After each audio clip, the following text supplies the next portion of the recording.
I'm still a kid, but I'm tougher than you think. Let me fail, let me fall, and learn to get back up. Let me find my own line, let me go full throttle. Never tell me what I can't do.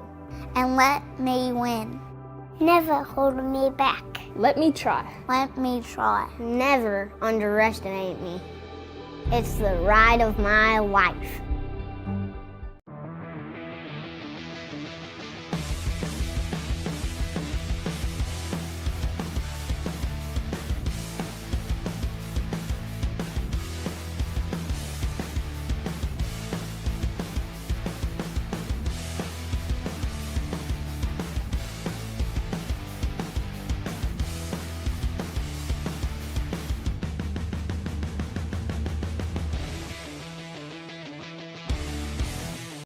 Everything I try to make it look like it's going 200 miles an hour. That's my whole goal here. I'm Troy Lee, and this is our new signature Goggle collection. We've been doing collection probably for about 15 years with Oakley, doing a couple goggles every year, a couple pairs of glasses every year. My love is my motocross team, and so first off, we probably have more red in line, but then I always like to throw something weird in. You gotta freak them out a little bit, you know? American flag, stars and stripes always work good, so we add a little bit of metal flake to the oval here and add a little bit of chrome to it. Really, I'm always more excited about the next one I'm working on. It's like I can't wait to get to work and start sketching some new ideas. My name's Troy Lee. I'm the owner of Troy Lee Designs, and super proud to be working with Oakley. They make the most beautiful product on the planet.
Good morning, everybody, and it is a good morning. Beautiful blue, clear skies here over the Foxhill track for day 2 of the 2025 VMXdN Foxhill here at the famous GP circuit.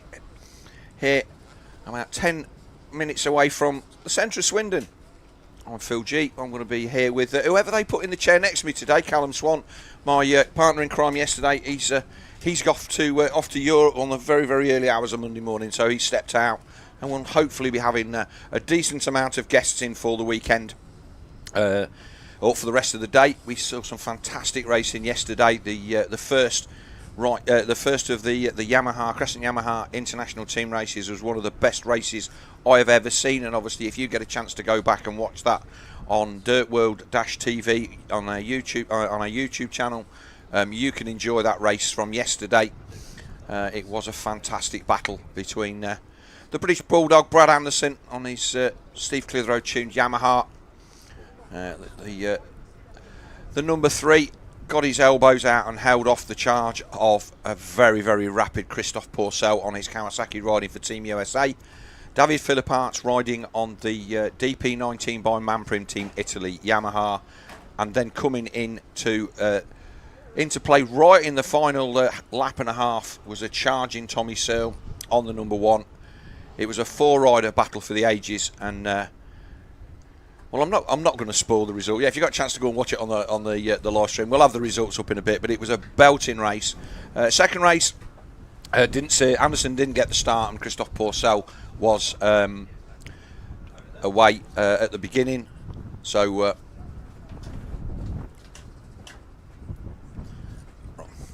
cheers. Yeah, Christophe Pourcel was away at the beginning, and as a result, wasn't the barn burner that we had in the first one, but still very, very interesting. We have got I've actually got the updated points from on my phone for what we've got to come today. So as it stands at the moment, Team USA, which is obviously Christophe Pourcel, Phil Nicoletti, who had a decent ride, and also Ryan Sipes. They're currently leading on 23 points, with Team Italy, which is David Philippaerts, Ivo Monticelli and Chico Chiodi on 26, and Team GB on 29. Now, Team GB would have been leading that points race, but Elliot Banks Browne had an issue on the last couple of laps of Moto 2, and I think he dropped down to an 18th place finish. So that's the action at the sharp end, but we've got 9 classes to get through today. 2 blocks of races. We will have a sight lap and block 1 getting underway very, very shortly, and then we're going to have we have the rider presentation stuff down on the main circuit. MC Rog Warren there doing the circuit announcement, and he'll be going through all of the guests and star riders, introducing those to the crowd, and hopefully we'll get some of those guys up here in that break so we can spend some time talking to them and bring you some kind of insider information as to what these guys are getting out of this event. Don't forget to follow us on our socials at DirtWorld-TV, on Facebook, Instagram at DirtWorld.TV, and on Twitter at DirtWorld-TV. For all of the latest and greatest, you can see there that we've got the bows are coming on. We've got riders already in the holding area. So everybody's going to get a sight lap just for the start of their first moto of the day. And we will be underway probably in around 15 minutes. We'll take a chance to have another quick word from our sponsors, and as soon as we get sight of a little bit of on-track action, we will be back with the first race, which is the Bell Ultra Evo 2 race. I will bring you the results from that. I've got that in front of me down here on the laptop. So Stevie Clark, Harry Bradley, Louis Kessel were the quality of that field yesterday, and Stevie Clark taking victory in the second race. First one was run by the Dirtworks 95 of Dan Thornhill, but he was well down the order in race 2, so that's his chance of overall victory pretty much gone. It's an Olympic scoring system for this weekend, so it's 1 for a win, 2 for second, 3 for third, etc. And in the team races, we have 11 races from 12 to score. So these boys are already going out on their sight lap. So we are looking like we are going to get underway. We will cut to a short sponsor interlude, and then we will be... In fact, I'll tell you what, let's just stick with this sight lap. We can see what the track's going to look like. We'll just wait a minute. It's going to take them a while to get up onto the grid when they come back. So that's the 7 of Louis Kessel. A lot of water gone down here. We just see them around the track, but we can see how much track prep has gone in. This was an absolute dust bowl here in this particular turn, almost like fesh, and we see it already starting to kick up, but a lot of water gone down, and the track looking in prime condition. This bit down the valley, a real nice run.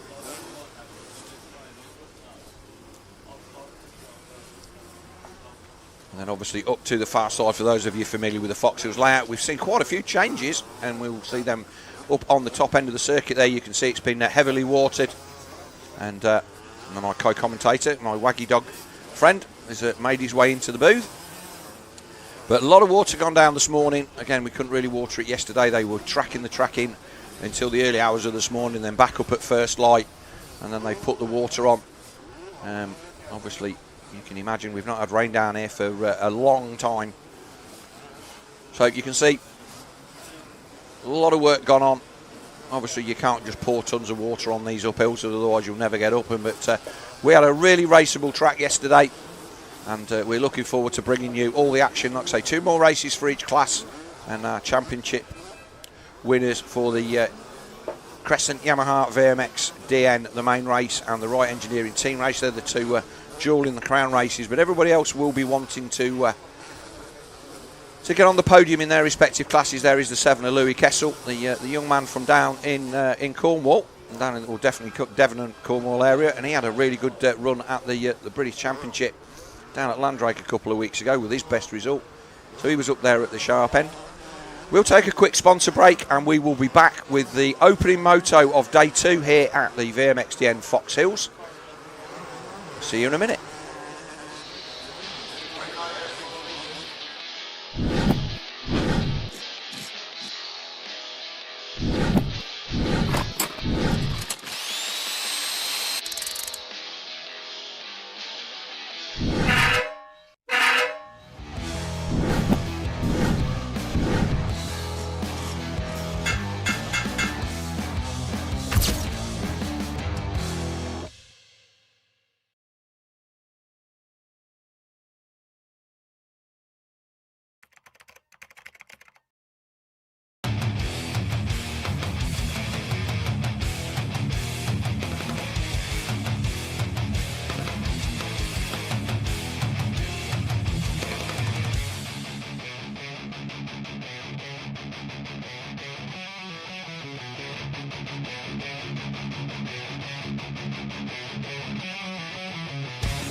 So the last few riders then coming round to complete their sight lap for this Moto 3, race 3 for the Bell Ultra Evo 0308 any age group 2. We had 2 sets of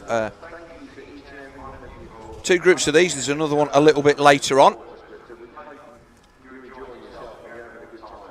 They didn't split them on time, they just had two separate groups. Ben Mustoe was the man that we were expecting to have the upper hand in this one, but Ben took a tumble at the British Championship at Landrake a couple of weeks ago and injured a wrist after securing his first British Championship win.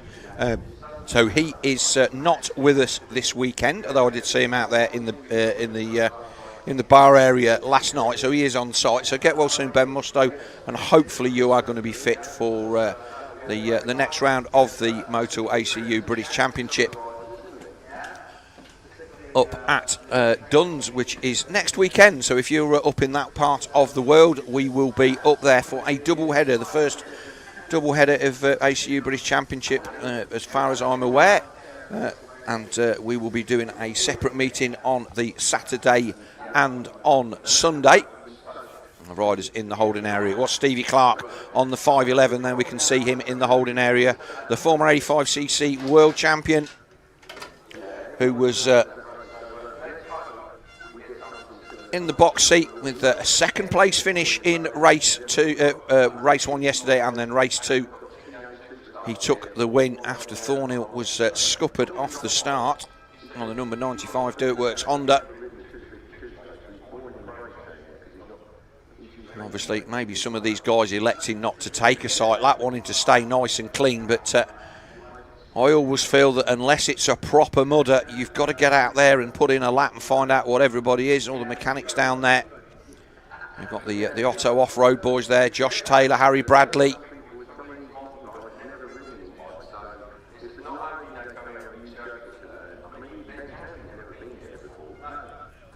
And on Friday we had the range show and shine, where a lot of these guys were racing today, put their bikes up on stands in the centre of the paddock area and were judged by our crew to, I think we gave out about 10 different things, obviously best by age group, Evo, Super Evo, Ultra Evo and so on, and then also best by manufacturer, which was pretty cool to see. It was a nice way to spend an afternoon. If you've never been to this event here at Foxhill, you are missing out. It's a brilliant event. Obviously, if you can't be here and you're watching from somewhere else in the world, feel free to drop us a comment in the chat box on the side of the live stream, and no doubt somebody will pick that up at some point during the day. We're going to try and get a little bit more into the socials if we get time, certainly with the sighting laps. But the riders then starting to come to the line. Now, it may be that Dan Thornhill, after that crash yesterday, has elected that he's going to save himself for the right engineering team race, because I certainly don't see the number 95 coming to the line. And also the possibility that he may well have been injured as well. There's the number 9, Josh Coleman. He wasn't inside the top 12 in race 2 yesterday. 26. We've got 2 or 3 26s in this one, as you can see. The 26 Suzuki is Harry Linton, and the 26 Honda is Josh Taylor. The reason for that, these guys, the Otto Off-Road boys, they're all riding in the Wright Engineering International Team race and did not get allocated the same numbers for this class, but they only have one bike, so they should come up on our timing as the right riders. Normally we will get a 26 and a 26X. We did have some issues with the gate just falling down for no reason yesterday while these guys are lining up. But our start crew all over that, as always. Thank you to Foxhill Motor Park for all their great work. It's been a real battle to get this circuit raceable, and they've done a fantastic job.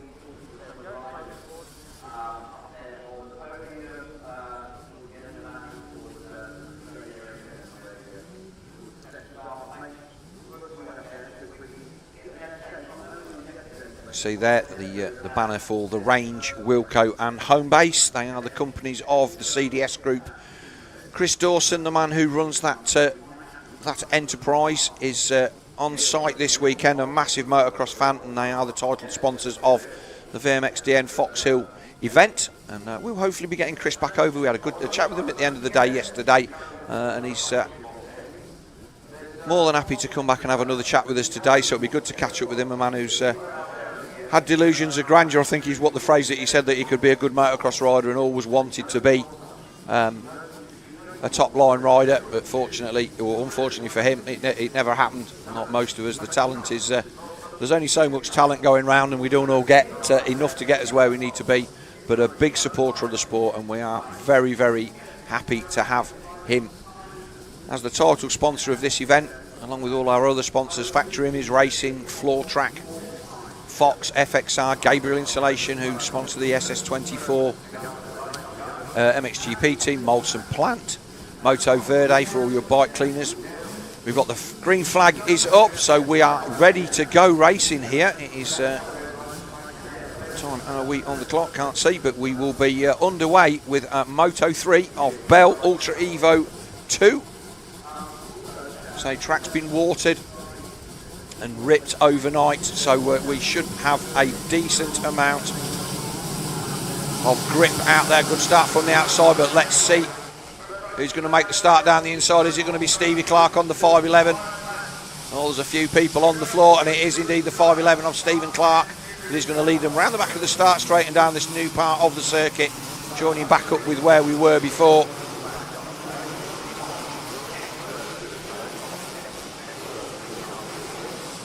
So Clark it is that leads, is just going to pop up over the top of this brow. In fact, that's the 8 of Thornhill, so Thornhill out on the number 8 in this one. He's another guy. I was expecting to see him on the number 95, but he's another one riding his Wright Engineering team race numbers, and he's there, the man from Gloucester. Looks like his teammate, number 9, is in there behind him. As soon as we get them across the line for the first lap, we will have a live timing ping up on the side of the screen to give us a clue who everybody is. So again, a lot of work done on this part of the circuit. We've not got the cloud cover that we had yesterday, so this is going to dry out really fast as Clarkey sticks to the inside, doesn't throw it into that dust berm on the outside. That's down here for the first time. This is going to be treacherous for the first few laps while the water finds its way into the circuit. But it is the 511 of Stevie Clarke, as I said, the former 85cc world champion from I think 2003, 2004. I tend to run out of accuracy when it comes to years because I can't believe how long some of it was ago, but still a decent performer on any bike that he throws his leg over. And Clarke riding double duty here this weekend. All the back end came right round on that 500. They're going to drop down into the valley. There's Thornhill over the new jump. So that's the new section of the track here at Foxhills. We used to go down and then back up the thing, but we come straight back up the valley, and it opens the track out a little bit. It was a little bit one line before we had when we had the loops up there, so very, very difficult to pass, and what passes were made were had to be a little bit aggressive, but this means now you can get a run down the valley. If you've just got a little bit more speed, you've got quite a lot of time to get that pass done before you turn back up into the totem pole turn there at the top of the circuit. But Clarke across the line to complete lap 1, on to lap 2. 5 lap races here at the VMXdN Foxhill, and that's deliberate. These old bikes are not going to be doing 20 plus 2s, and to be fair, the guys riding 2 and 3 classes, it keeps the races short and sweet and interesting, and we will see no doubt further on in the proceedings. Some of these races the guys at the front are absolutely checking out. So yeah, if we can get the live timing up on the side, we've got to ride it down on that turn at the bottom of the hill. So our marshals then just going, right, so he's just facing the wrong way. No injury as such, so that's a shame. Maybe a mechanical, or just ended up facing the wrong way, which is very, very easy in these conditions. Did not get a number on that one.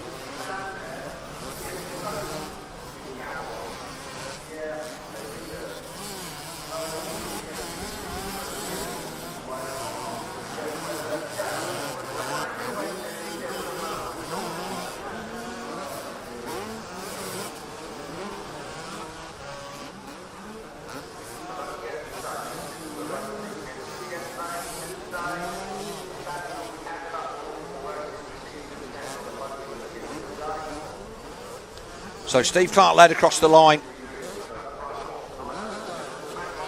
I can't see the number on that bike there, but they're doing their best to recover that. So Steve Clarke led across the line by 2.7 from Dan Thornhill, with Josh Coleman third, the 92 of Ben Gillett in fourth. And then it was Josh Taylor, Louis Kessel, Harry Bradley there in seventh, Luke Oldfield on the Suzuki in eighth, Harry Linton ninth, and Dougie Jameson in 10th. They were pretty much the same top 10 as yesterday. Again, with most of these races, you get a set field and you know exactly what is going on. You know that Stevie Clarke is going to come out and do some damage.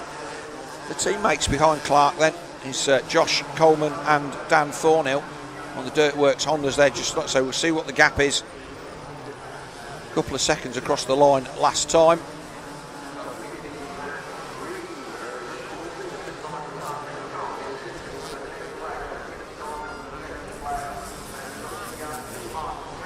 This jump down into the valley was on the turn a little bit more last year. You turned right onto it rather than just coming onto it from the left, and a lot easier to get down. I was a little bit concerned that the first lap would be a bit difficult there, but so far so good. So there's Thornhill, and then we look back and obviously they have now started to gap out from the number 9 of Josh Coleman. So not really a massive amount. We've recovered that rider there, so he's obviously up and okay. Whether a mechanical as he's gone up the hill, but we look at the number 8 of Dan Thornhill, another man fresh off the back of a really, really good British Championship performance. We've got a rider stuck on the hill there as well. Yeah, he's a guy that is finding his feet in the British Championship, and his best performance certainly by my reckoning, last time out at Landrake, and enjoying his time and his regular ride of the Chambers KTM. But he's out this weekend on a Dirtworks Honda and enjoying the two-stroke world, because obviously he will have come from, I think the last two-stroke he rode was probably an 85cc big wheel Suzuki.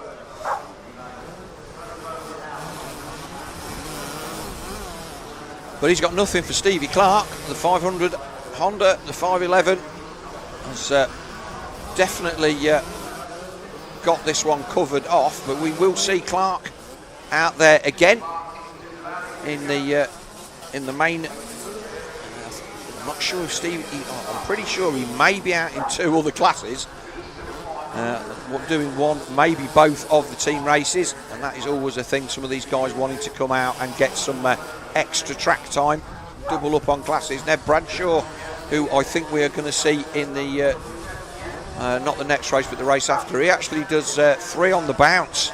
I think he's going to be out on the 500 in the next one, in the Sintel Super Evo 35 Plus. But Clark comes across the line to complete lap 3.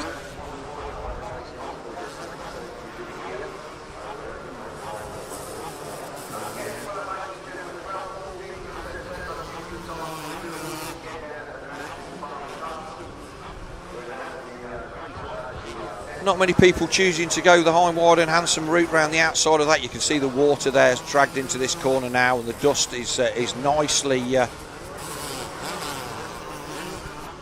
dampened down, so that should hopefully keep that a lot better than it was yesterday. It's probably the only bit of the track that was actually quite bad, but we have got a lot clearer sky here at Foxhill today. Crowd in early, I'd say it's just a little after 9 o'clock, and as a result, the sun is going to be beating down here, but we are getting underway with racing. A sight lap for each class, and then straight into Moto 3.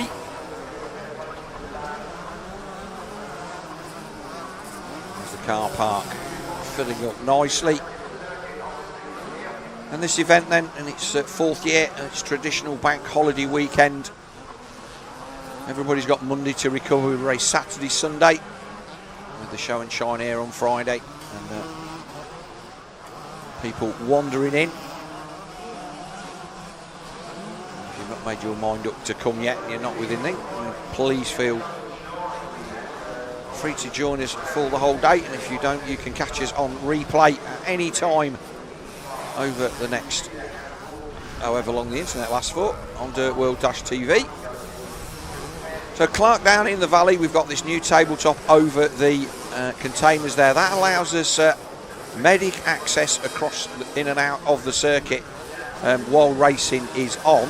And for those of you that follow the sport of motocross fairly religiously, you will know that they hosted the British Sidecar Cross GP here 3 or 4 weeks ago. And a lot of the changes that we see the circuit were made for that event, and the practicalities of it. This little bit of the track not particularly changed, but this is where we come over as the last lap flag is hoisted, so the end of lap 4. So normally we would have gone flat out down the side of the start straight there, but we've turned it back, shortened the track a little bit. So again, that was a really fast bit of the track, and again keeping that dust-free and watered over the duration of a race weekend was always difficult, especially with it being the start. So I think what we've got now, having seen what we've had in the races yesterday, certainly at least as safe, not safer than the previous layout. But Steve Clark down the valley, a decent gap over Dan Thornhill. My laps on the laptop here appears to not be updating. I don't know whether Chris can give us a bit on the sea. He has indeed. So he's got the latest timing. So 5 seconds back to Dan Thornhill, 14 seconds back to Josh Coleman. In fact, that's the gap between each rider. So Coleman 14 seconds down on Thornhill, not 14 seconds down on the leader. And you can see that that's got pretty spread out as we watch Stevie Clark climb the valley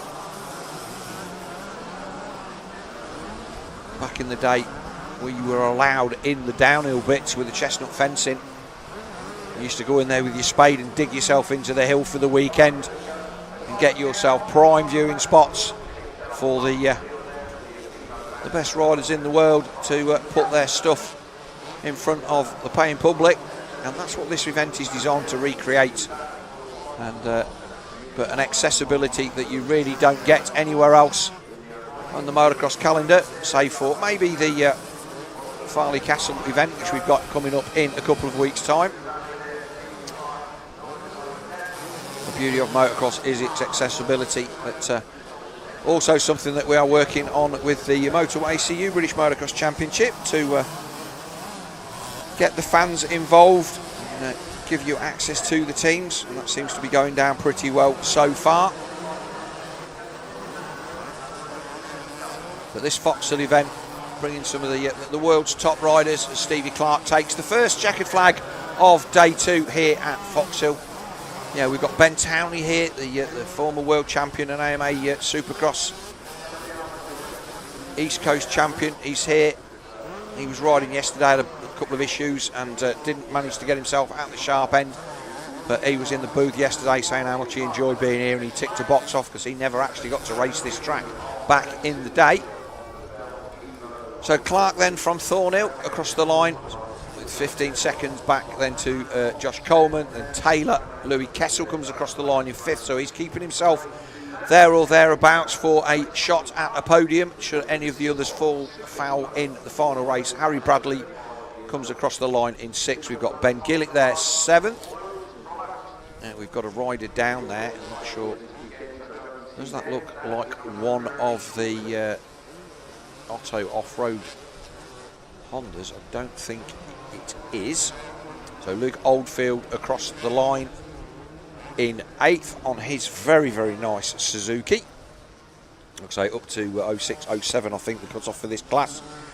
Dougie Jameson should be the next rider across the line in 10th.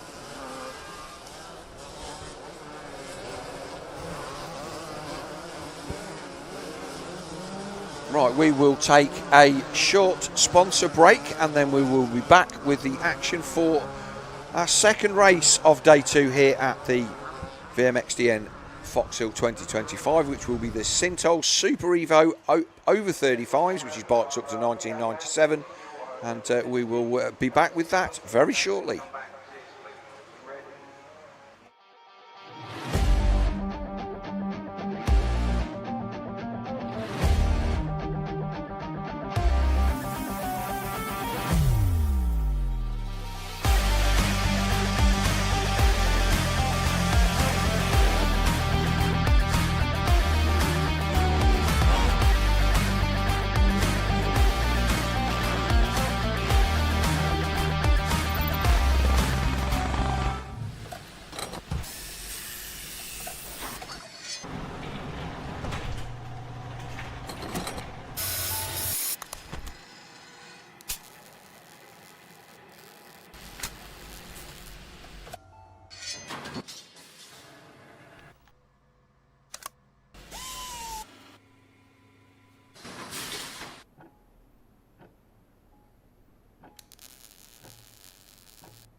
Yeah, you're going to enjoy this race, ladies and gentlemen. Yesterday we had Neville Bradshaw and Jamie Skews really going at it, and we're looking forward to that again. Neville Bradshaw, of course, You see him on social media, he's riding anything and everything every day, even though he's retired. Jamie Skews, local lad from Bristol, who is really the king of Foxhill down here in the Evo class. And at we see him win so many classes during the day, number 600. So. All right, welcome back then. So here we are. We're just waiting for a few things. So yeah, we're just catching up with a few of the things on the socials. So Barnsley 38 says great day yesterday. Really enjoyed the live broadcast.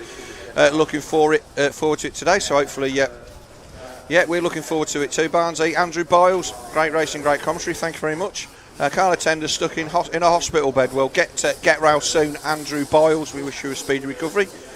James Herring, morning Phil. Thank you very much, mate. Top job yesterday. So James Herring, son of factory Honda legend Rob, and he's here on site. So good to see him. Andrew Longman. Oh, morning from Australia. Have a great day. And you, mate. Looks dry. Yes, it really, really is dry. But the track crew doing some fantastic work, getting what water we've been able to procure.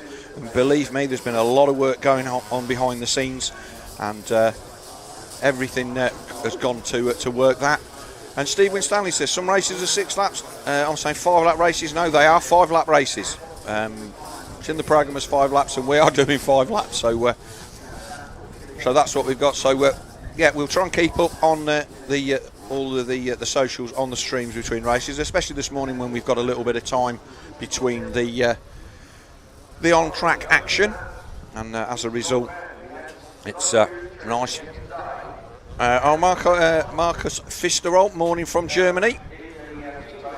Good morning to you as well. I'm familiar with your wonderful country. Used to race out there quite a bit in the German Supermoto Championship, so good for that. Stu Dawes, great commentary, fellas. Yes, thank you. Unfortunately, Callum Swan not here with me today. He's off to Europe early Monday morning. Needed to get back and get sorted out for that. And Bikefold, good morning from Angola. Oh, we're reaching all corners of the globe. So hello to you in Angola. This coverage is epic. Thank you very much. Our crew here are doing a great job, and all I've got to do is talk about what I see on screen, which is really the easy bit. But like I say, just keep pinging your comments. We'll try and get back to them as much as we can during the day. But obviously, the on-track action is the thing that is going to take all of our attention. And obviously, feel free to chat amongst yourselves as well. So what's out on track next is the Sintol Super Evo Open over 35 class, and that was a good battle yesterday, good race yesterday. And I wonder if Chris can ping the results of race 2 up on screen for me, and we can see who did what. And it will remind me of I know that we had a good battle with Nev Bradshaw. So Nev Bradshaw and Jamie Skuse went head to head, and Skuse came back at Nev right at the death on that final lap yesterday, and came across the line just pointing for 7 seconds. It looked like he was going to have a big send round the outside of the last but one turn on his number 600 Honda, but the 5 of Nev Bradshaw kept him honest, made him go the long way round, and didn't have enough room to get to in front of him as they went over the line. James Lasso, he came home in third, a long way back in 40 odd seconds, but if you were watching with us yesterday, you will have heard Callum Swan say that James hasn't been in the best of health lately, and obviously he's just coming back to riding, so a third place for him and keeping his chances of a podium alive and well is very good. And it was a 74 of James Barnwell, the South Midland Centre rider. He's been there solid in 4th. Ryan Matthews was 5th, Jordan Owen 6th, Scott Murray 7th, Chris Hinder 8th, Matt French 9th, and Steve Almack 10th. And as we saw in the other races that we had, the top 10 have pretty much sorted themselves out. The top 10 in qualifying are more often than not being the top 10 in the race. As we look at our backwards picture of Justin Barsha on the... I often wonder if the one on the other side is the right way round, so it looks right. I'll have to go and have a look at that. But the start has moved, as we can see. They had to move the gate over a little bit, and to make this start how it is. And like I say, you can see the Sintol banners, all the flags of all the nations represented here. We've got Greek riders in one of our Evo 1 Pro Circuit 125 class, and they were very quick yesterday, so we'll have to we'll give them a good nod. But like I say, lots of nations represented here. Unfortunately, the Team Canada, who were supposed to be coming over with Tyler Medaglia, T-Dags was coming over with a couple of guys after their efforts last year, unable to attend due to flight difficulties at their end in Canada, and so they're a scratch here, and obviously the guys that would have ridden the other races not out there as well. But Sintol Lubricants then, they are our title sponsor of this one, a sponsor of the event, established in 2019, but their heritage derives from generations of motorcycle racing experience, and have supplied race teams throughout the UK with bespoke engine and transmission lubricants for over a decade before launching as an independent manufacturer in the northwest of England. And we do have a history of oil companies in this country, certainly specialist oil companies, and Sintol, whilst they've not been about long, they made a big impact in motocross. And a UK-based manufacturing facility, which is a big thing, use only the highest quality raw materials and products to outperform the competition. And they have been used in all of Doc Wobb's bike builds this year. So if you've got a Sintol dealer near you and you can pick that stuff up, I would thoroughly recommend you do so. Tested at the highest level, and not the people that Doc Wobb puts on his machinery are definitely going to find any kind of issue. And they don't just do stuff for bike racing, they do stuff for earth movers. They are a full lubrication company, and you will find that, you know, while we're buying our 4-stroke gearbox oil at £15 a litre or whatever it is these days, they will be supplying stuff in 45-gallon drums for earth movers for fun. And that's where the real business benefit comes from, developing stuff at the sharp end in racing and enable them to do stuff for other markets. The immediacy of racing and what you find out and how quick you find out, I would say at relatively low cost, because obviously if you've got a problem with one motorbike, that's fairly fixable. But if you've got a multi-million-pound earth mover, you're going to want to know the stuff that's going in it is okay. But the riders getting themselves ready then, and it looks like Lasso, I'm not sure whether Nev Bradshaw, he's there on the number 5, whether Nev has given the inside up to the 600 of Jamie Skews as they went to the line.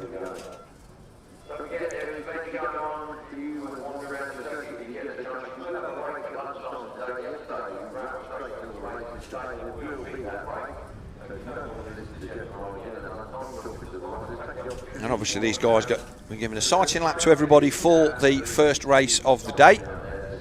Obviously this is their first race of the day. Moto 2 of the day for us here at Foxhill. It is already 25 to 10, so a nice early start. 2 motos in the books. And this first moto always seems to drag on a little bit, and then before you know it, it's lunchtime, and then we're staring down the barrel of getting the job done.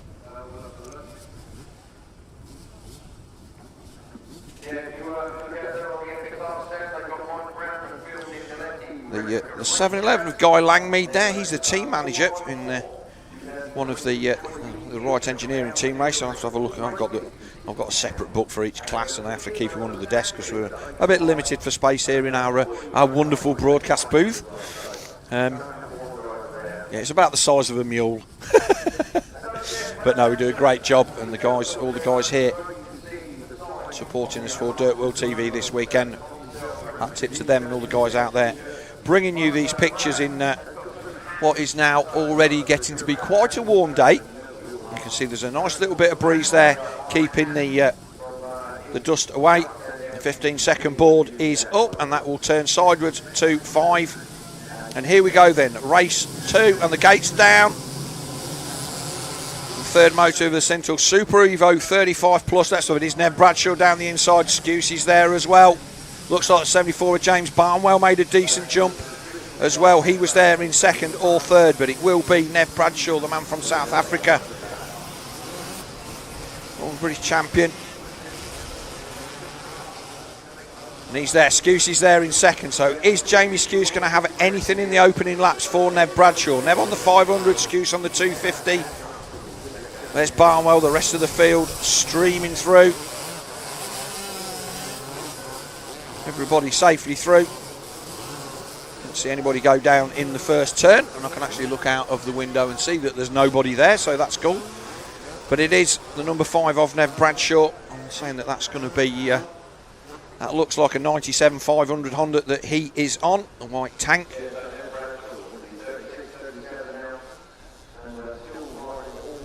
With Skuse there in second position, already starting to drop off James Barnwell, but Barnwell's he's a good level expert rider, which just shows you how good that how good everything, how good the two at the front are, because Barnwell he's no slouch. The rest of the field dropping down the hills. Looks like the initial slippiness at the top of those hills has already gone away. Nobody seeming to struggle going up or down. Around this loop at the bottom and then up this famous step up. It used to turn left at the top of there and bank round.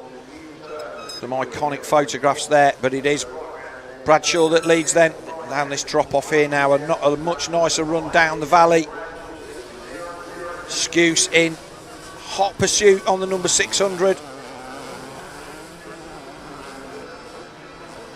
But thinking about, yeah, that's I think that is a 96 that Skuse is on.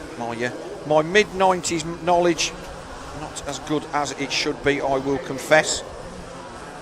Anything from 74 up to like 85, 86, 87, I'm all over that. But these mid-90s bikes, especially with the fact that a lot of them did not change a lot.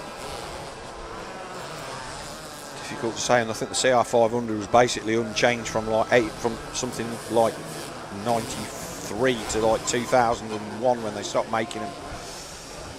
But you see there, it looks like Bradshaw got a little bit of cloth off the belt of the pants there, just in case he has a bit of a tumble. Has to dry his gloves off enough. He's out in the next 2 races after this one. So let's have a look at the results across the line for end of lap 1. So it was Bradshaw from Skuse with James Barnwell in third. So like I say, he's managed to get the best of James Lasso, and they're quite close together. They're just coming across the line now, about 5 seconds apart. So they're the gaps, not the actual gap to the leader. Then it's Matt French, Ryan Matthews, Chris Hind, Carl Wade, Jordan Owen and Lee Harris. Nobody missing out of that top 10 that I would expect to be there.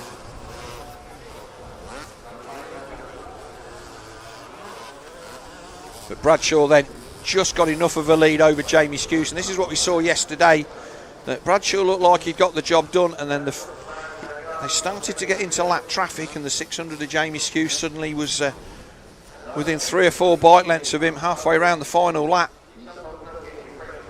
Whether I wouldn't expect Nev to get tired. I mean, he's not in the flush of youth, he won't mind me saying that. He's in his late 30s now, but he rides a lot.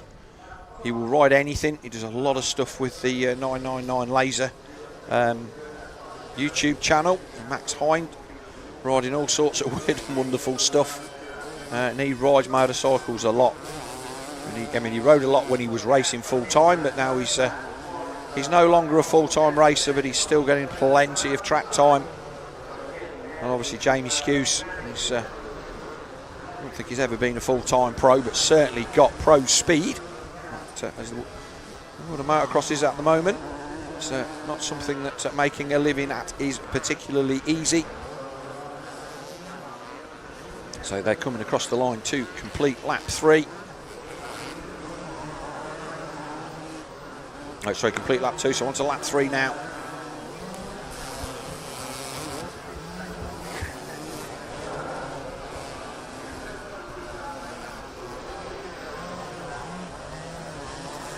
And yeah, this is it. Jamie's starting to come back to him just a little bit.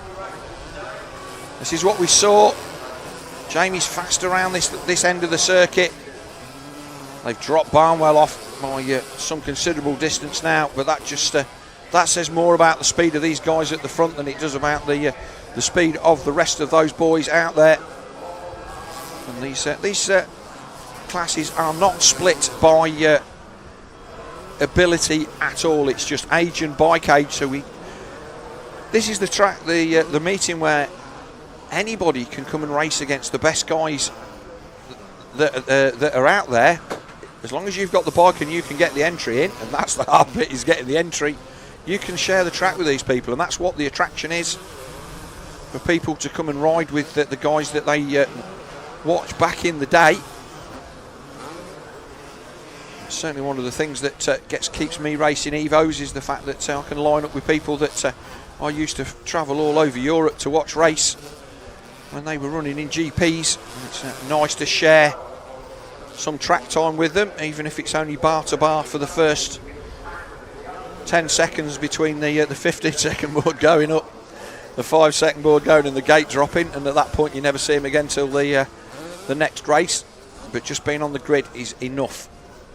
And meanwhile, the likes of Nev Bradshaw, who runs his 3 classes over the course of the day, so he will do so he will have done 12 motos this weekend. This is race 7 for Nev Bradshaw. There's a lot of our international team riders will only get 4 races over the weekend.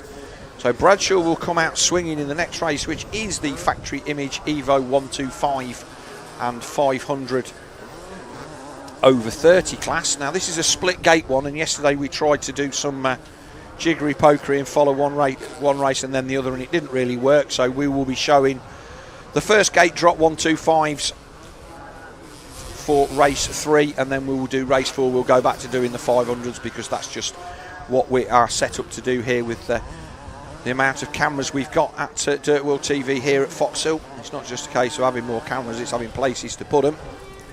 Scusi's still there, look, he's not dropping off, he's still chasing. He will know at the end of that race yesterday, he got within 2 bike lengths of Nev Bradshaw for whatever reason, and he will still fancy himself to do that again. This is his only, I think he's out in one of the team races as well, so Scuse will be wanting to make as good a fist of it as he can. That G out in the bottom of that valley there, it's very tempting just to rattle flat out down there, but as you compress the suspension, especially on these older bikes in the bottom of that valley, you're very much in danger of dragging a foot off the footrest. The same in here as well. We saw Carson Brown have a massive moment down here on the feed yesterday, and I had Ryan Sipes here in the booth with me, and we both kind of half jumped out of our seats, and it had the potential to be a massive crash. The man from the US literally, it turned out to almost literally be a tip over at the end of the day, and miraculously he remounted and charged through the field. So there's still enough moisture out there to make it interesting. So Bradshaw from Jamie Skews, James Barnwell, and it's Lasso, Ryan Matthews, the 235 of Jordan Owen. He's having a good run in this one. He's there in 6th. Chris Hind in 7th. The 50 of Matt French in 8th. Scott Murray 9th, going up to 9th, and Carl Wade down to 10th. Stephen Almack, he was inside the top 10 yesterday, but he's there in 11th. Lee Harris 12th. The 65 of Sean Meehan in 13th. Kev Wheeler 14th. Tom Salt in 15th. So round the corner at the top of that step up jump. Last lap flag out then for Nev Bradshaw as we start the 5th lap of this Sinto Super Evo Plus 35 race, and I think that Jamie Skews has given this one up. Certainly nowhere near as close as he was in race 2 yesterday at this point. Bradshaw around the inside on that very, very nice 500 Honda. Skews then, there's a back marker between him and the race leader, who moves over to the side of the circuit. So Bradshaw's going to be able to roll this one in. And now he's going to jump on a 125. Oh, he's sent wide there. He's going to have to go. Or gets moved over on as well. And this is the danger. And as I said, we've got riders of all abilities out here. And don't assume that these guys that are getting lapped are not decent riders back at their own clubs where they race. It's just the fact that we've got some really, really top guys here. And these boys maybe just bring these Evo bikes or these Super Evos out once or twice a year, not racing them every weekend.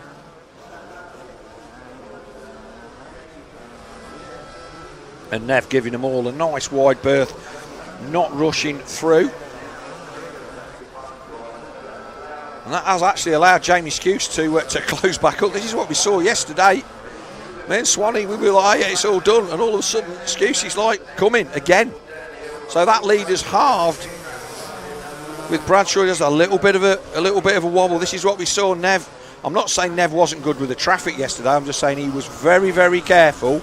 And once he came by, the leaders, the rest of the back markers knew it weren't going to be long before there would be somebody else coming. Not any blue flags here this weekend, by the looks of it, or not that I've seen. I wouldn't expect to need him in a 5-lap race. So is Jamie Skuse going to do what he did yesterday and catch our race leader, Nev Bradshaw, napping? Yeah, this is so I've called it. We called it wrong twice. If Swan is watching this at home, he'll be absolutely killing himself. He said, "Oh, this is dead and buried. He's never coming back from there." He is not as close as he was yesterday, and it's not going to be there. But he's getting there. And do you know what? I'm going to shut up. It was 0.7 across the line for the race victory yesterday, and.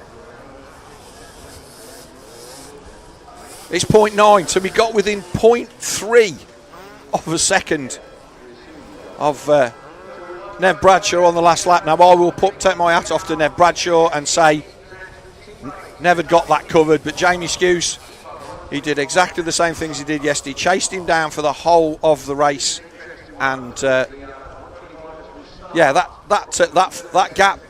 We've had 2 races now separated by less than 1.5 seconds. Barnwell comes across the line, holds on to 3rd from James Lasso. So that's your top 4. 5th then will be Ryan Matthews. And then wait for him to come across the line.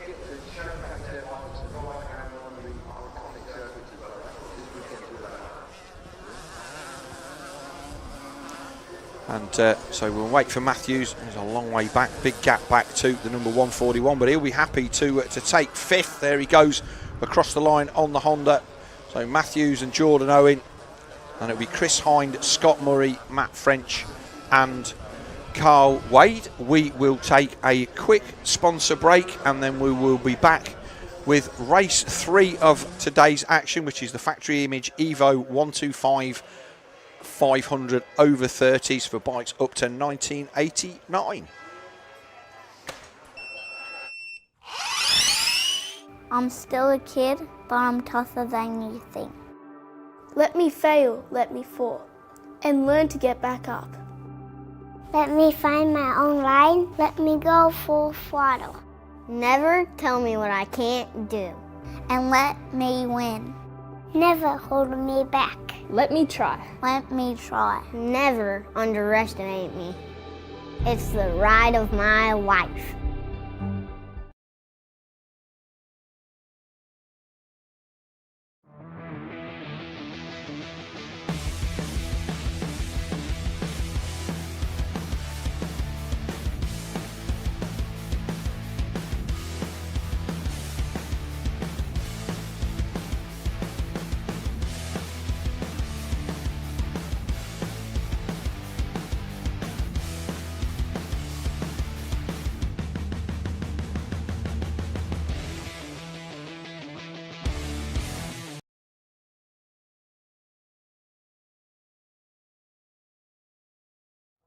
Group 3 and 4 races, the final 2 for the afternoon, and we're aiming to be all done and dusted by 4:30 for the podium presentations.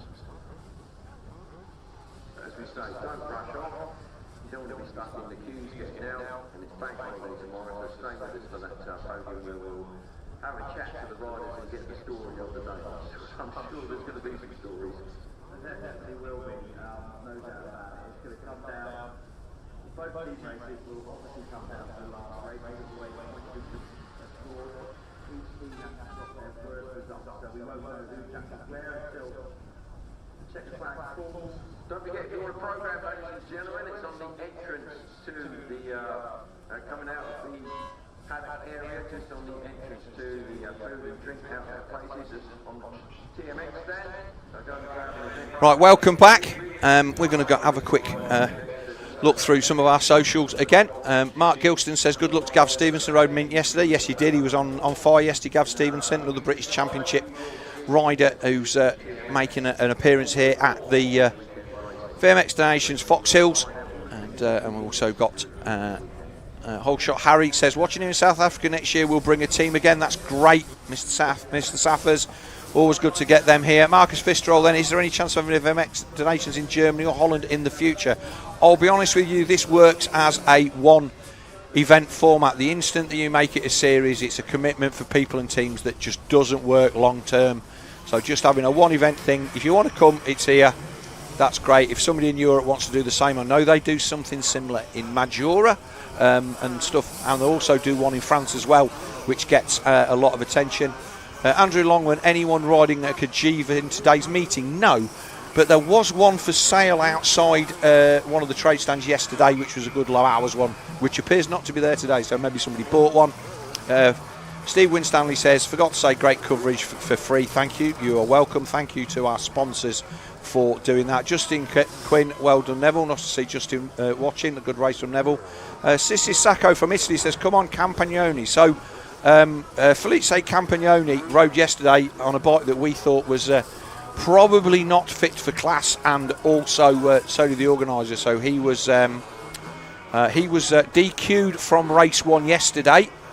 I didn't do the race 2 of that one. Oh, we followed the 500s for the second race yesterday, so we didn't see what was on. He was obviously out on the right bike because his result counted for that. And Barnsley 38 says, how was the beer tent last night? We only went over briefly, but it was buzzing. And like I say, it's almost part of the event here as well. And Captain Kayakin says, great day racing. Yeah, hopefully, guys, it will all go according to plan as we look at the circuit. Right, here with me is a young man who, whose internet presence puts mine to shame. From 5 Minutes with Fletch, it's Fletch. How you doing, mate? Good. Happy to be here, ready for the race. Let's have a good day of racing. Yeah. And obviously, have you been getting some content to put out for your YouTube channel? Yeah, not as much as Mum would like me to have at this point in time, but we're going to get some more done today. Yeah, I mean, obviously, with all of the riders that you've got access to, let's just your mum, one of the people behind the organisational team here, Charlie Neary, and obviously your dad, he's spannering for pretty much everybody on the DirtWorld team at some point over the weekend. So you're here just having a bit of fun, doing what you're doing, and obviously your little 5 Minute with Fletch videos, you've had all of the top guys on. How do you manage to nail that down? I don't really know. I almost go into an element like I can get them. I normally go for other people that I've known for a couple years. It's knowing people that helps a lot. And of course, the fact that it's not going to be an hour. The clues in the name, 5 Minutes with Fletch. You get a nice little short burst of somebody's time. And you do ask some really good questions, I have to say. It does make it... you ask questions that somebody of your age we wouldn't expect to ask about races that happened way before you were born. So I think that's what makes it engaging for not just people of your age, but for people, me watching, just like, oh yeah, I remember that. You talk about races in the 90s and all sorts of stuff. So have you... where have you been watching from this weekend? Have you been over on the other side of the valley? Yeah, I've done one race over this side, yeah, and the rest of them I've been over at the valley in the Yamaha podium stand area. I don't really know what to call it. Yes, yeah. So it's where obviously the Yamaha team are based. They've got the 70th anniversary celebrations, and they pulled the cover off the bike. Was it Friday afternoon after the show and shine? For the I think it was the 2026. I want to say it was the 450. It might have been the 250. We're on the other side of the valley, so where you are looking at these pictures from at the moment, that's pretty much where we are. That camera position there, literally next to our comms booth here. So it is the factory image Evo 125. It's a split class 125 and 250. We're going to go with the first gate drop again, which is the 125s, because it's doable. We'll do the 500 later on this afternoon. And but yeah, it's been a decent weekend so far, and it's a 4-day event. We arrive on Thursday. Friday is the range show and shine, and that's a really, really cool thing to get involved with. And obviously Callum, who was here with me yesterday, he was one of the judges in that. Did you get a chance to look around the show and shine much? I had a quick look. Was over here for most of it, but some cool bikes. It was busy. There was a lot of really nice bikes there. There's Ben Townley. He's having a look at the start gate. He didn't have the best start. Phil Nicoletti there. We had him over in the booth. There's Tommy Searle. The 264 on the back of Ryan Sipes. Had a good chat with him yesterday. Didn't realise he'd been out quite badly injured for a couple of years, because I was used to seeing him doing enduros and stuff, and he was supposed to be jetting off to the International 6-day enduro from here, but he's going to go back home. He's been on a bit of a loop, so he's getting back to some time with his family. And there's the FXR kitted Brad Anderson. That's Chico Chiodi. You had a chance to chat with him this weekend? Not yet. I spent some time with them, but haven't managed to sit down for an interview yet. Yeah, I think it's easier once the day's done, and you can. And also a lot of things when the weekend's over, the guys can chill out, have a beer, and they're happy just to tell you what the weekend is. And I think from my point of view, and obviously we get them over here on the live stream. Roger and Jeff get them down there on the mic, but your snippet, the way that you do stuff. That'll be a nice thing to get from all of these guys. And obviously Chico's been a regular here for a few years now. Ben Townley just stamping his gate in. He still thinks he's got something for the guys at the front. He was saying that they had a problem with the front fork or something on his bike yesterday in the first race. So he's definitely going to be up there to have a go. And obviously his kids are now racing. So here comes the 272. So this is Ned Bradshaw. This is the man that just won the race that we watched last time. He was out there on the number 500 Honda, but he's out there now on an 89 CR 125. Let's see what Campanoni he's on now, whether he's riding the same bike or he's actually riding an older one, because Swanee said to me that it was a much... no, he's still out there on the same bike, so I'm not quite sure what is going on there, whether he will count for points. Jim Davis, the number 444, always used to seeing him on a TM, but he is there on a Honda, the 17. That is the Honda of Darrell Bolter, the former top enduro man, UK Evo 125 racer of some repute. You get to see him most weekends at that series. And then we've got the 13 of Glenn Bixby, and again another guy that knows how to ride these 125s. Tony Conlon. And so pretty much there's half a gate of 125s, and they will go off what will be... as we look at the gate with the left-hand side of the gate, and then the second gate drop on the other side of the Foxhills MX banner will go off about 20 or 30 seconds later once the track is cleared, and we kind of get two classes. I don't know whether you've seen this before, Fletch, but we get at the ACU Vets Championship at Luton, we do a double gate drop where we have 30 riders in two different classes. Each of the classes has a different colour bib, and so what it means is you can split all of your races by age and visibility on the track, so you can see the guys that you're racing with. And a 15-second thing, so I ended up, I'm now over 60 class, which hopefully I'll be able to ride in next year, but they will run like over 60, they have three groups of that, and then they'll run maybe over 60 novices for just like the older, slower guys who just want a bit of fun with over 50 novices. And all the classes pair up with kind of similar lap times, so you kind of put the fastest class at the front and then the next fastest class behind them. Everybody gets a separate race, and it's really cool. It's hard work to commentate on, but the fact that everybody has a coloured bib on, you know who you don't have to look at your numbers, you can see he's the guy in front. So this double gate drop's something that they do a lot in America, but that's more down to the fact that when you go to a lot of these local races, they have 5 or 6 classes out at the same time, and they'll do literally 3 gate drops, and there'll be 5 riders at each one. It's bizarre. I'd never seen anything like it until I went to Unadilla and did their rewind race, which is kind of their version of this, but without people. There's just the riders. There's no pizzazz. There's no spectator base. I don't even think there was a photographer there. It was the most bizarre experience I've ever had in my life of going to Unadilla. Me and my boy went, my family got an offer to go and ride, and I was expecting it to be this, and it was just, the track was fantastic, and it was a brilliant weekend for all sorts of reasons, but it just doesn't have what this event has. And obviously you as a youngster, you're coming to these events, and I know you're at all the British Championships. There is just something about this weekend that's a little bit different, isn't it? Yeah. So, green flags up then, 15-second board. And we will get the first gate drop in the 125s. And like I say, if we can show both the gate drops, and then we will be chasing the 125s round. So that's your 125 class. So 15-second and 5-second board. Here we go then for race 3, our factory image Evo 125 race. Away they go. Is it Nev that's going to get the Nev wheelies down the start straight? Davis is there as well. Ryan Allen or somebody tipped off in the first turn. A look over the shoulder, Campagnoni there, second on the KTM. So is Nev gonna? These guys had a really good battle, and like I say, that's definitely not an Evo bike that Campagnoni's on. So Davis there in third, and of course Bradshaw's warmed up. He knows exactly where the track's going. There's Davis, 17 of Bolt at Bixby, and then the 32 of Tony Conlon down the valley for the first time of asking. Track looking in decent nick for first thing in the morning.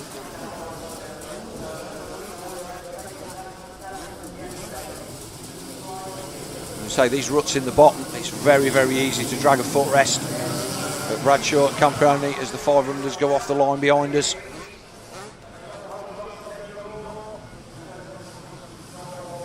So Bradshaw is going to be keeping his powder dry.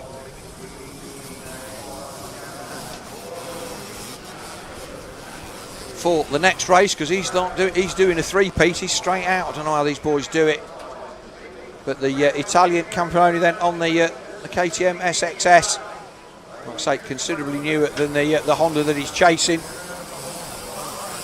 So I think, seeing as he's here, they're letting him race, and then he's just not scoring points. Quite why they don't move him to the correct class is beyond me, but hey, never mind. What do you think to the track changes, Fletch? Do you prefer it to how it was before? I think as a rider, I think it's nicer, but for viewing, it's not as nice to view. The old track was nicer. It looked cool, a bit cooler in my opinion. I think it's difficult because what looks good to watch and what gives good racing are not always the same.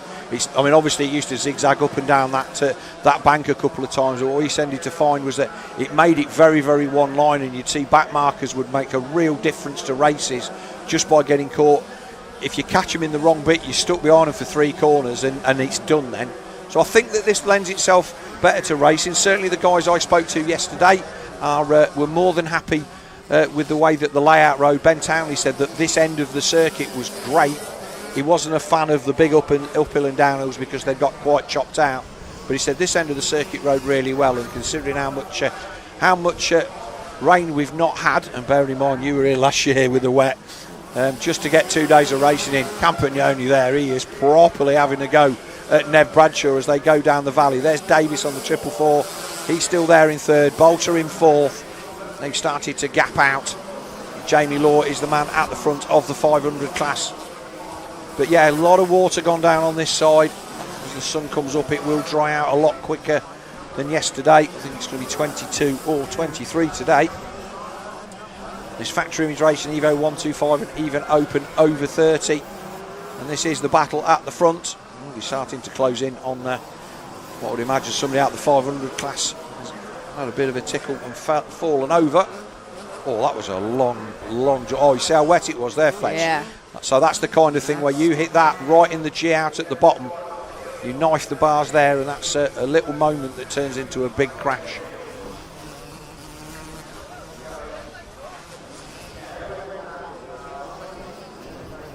So did you get to go to any of the practice stuff on the week leading up to this with the guys? Yeah, it was a good day. We went down to Motorland, real nice track. Guys happy with the bikes. Ben, a little bit bike problems, but all sorted now. Yeah. The thing is, and obviously Wobbs builds so many bikes for this event. The ability to get them all done and shake down as Ned Bradshaw takes a look over his shoulder and sees the Italian on the number 5 bearing down on him. He's running his normal 272 for this class. But yes, imagine that you've got a lot of stuff going on, and it's all culminating in the week leading up to this, trying to get guys on the bike time, get them set up with the bikes, and you've obviously got so many. I think he's built 7 or 8 again this year. Just things about that. Yeah. So and again, him and Dave King, the brains behind this event. I don't think brains is the right thing. They're the people that make it happen. I think when the Friday of the event comes, all the months of work that's gone into it make it worthwhile, and then it's just a case of surviving the weekend and then looking back on it fondly. But Bradshaw then down the, like I say, this new section of the track, we used to turn right here and go back along the valley, but we've come back up onto the top. Campagnoni, watched him in time qualifying on yesterday morning, and he absolutely ripped on that KTM, like I say, but not eligible for class, according to the results that I got yesterday. If Chris can stick the results up, we'll try and give a shout out to the class. So yeah, there's Nev Bradshaw then that leads across the line from Felice Campagnoni with Davis, Bolter, Tom Moore and Glenn Bixby there in 6th, Ryan Allen in 7th, Matt Coles in 8th, Lindsay Duke 9th and Marcus Smith 10th. And looking at the lower end of the leaderboard there, it is in 14th showing there, that's Jamie Law with the 106 of Will Warden there behind him in 2nd in the 500s with Steve Bixby, the ex-MXGP rider. I always give him that because he rode an MXGP at Mallory Park on a Husaberg back in the day, and nobody can take that away from him. So the 55 of Steve Bixby, top lad that he is, he's there in 3rd. But still, Nev Bradshaw finding the fast way around this track. No dust really to speak of on the bits where it's going to be a problem. Obviously it's a little dry up there, and they will, as they did yesterday, I think, through the day, we will be out with the Bowser. There's the pond, and there's looking like a fair bit of water in there, Fletch, so I think we're going to have something to put down for the rest of the day. I don't know what time you were up this morning, but we were awoken by the diggers felt like about 5 this morning. So one of the guys we were talking to in the bar last night, he's the guy that's one of the guys that goes around and keeps this place looking so tidy, and he was saying, oh yeah, we're going to be up at 5 o'clock, this place will look like nobody's been here when you get up tomorrow morning, and it certainly does. So Bradshaw now into the lappers, that 152 Honda there, it's obviously a Pro Circuit Honda before they a peak antifreeze Pro Circuit Honda before they went to Kawasaki. And they didn't, I think they only built 1 or 2 500s of that for the Nationals, so that was a nice bike to see. But Campagnoni then, he's closing in for the kill here on Nev.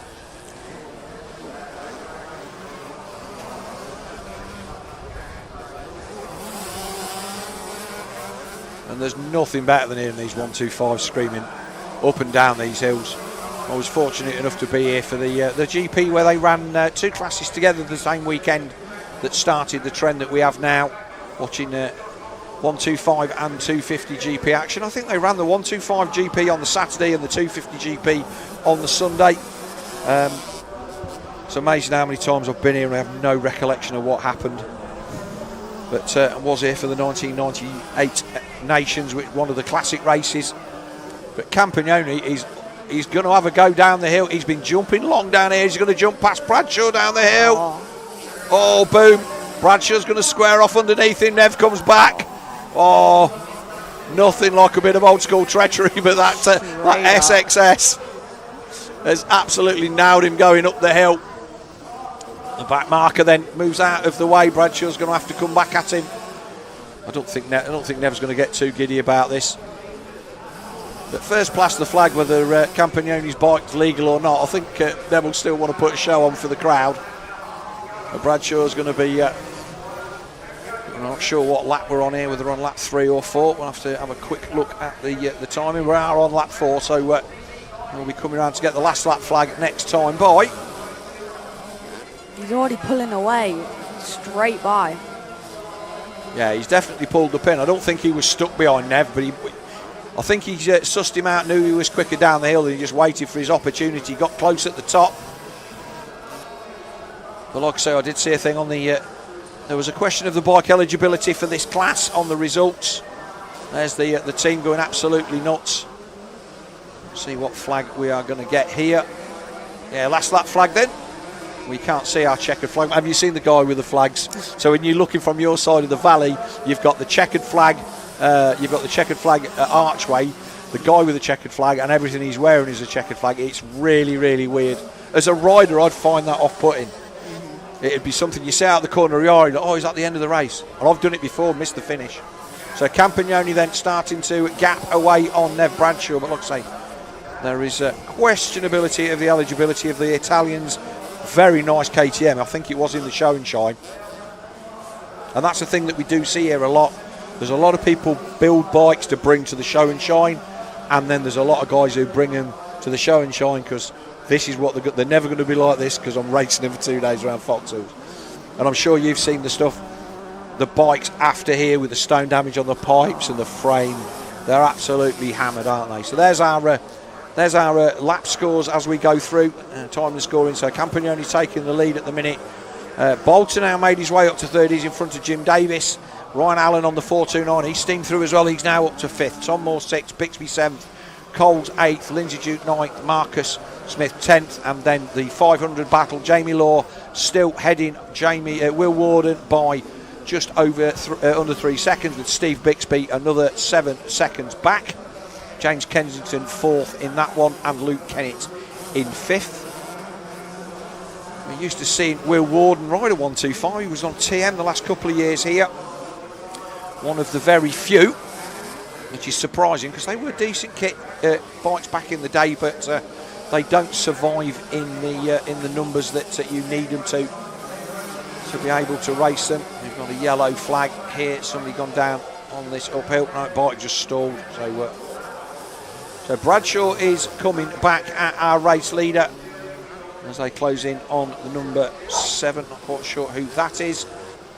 But Campagnoni's going to take the checkered flag. He pings up over the uphill triple.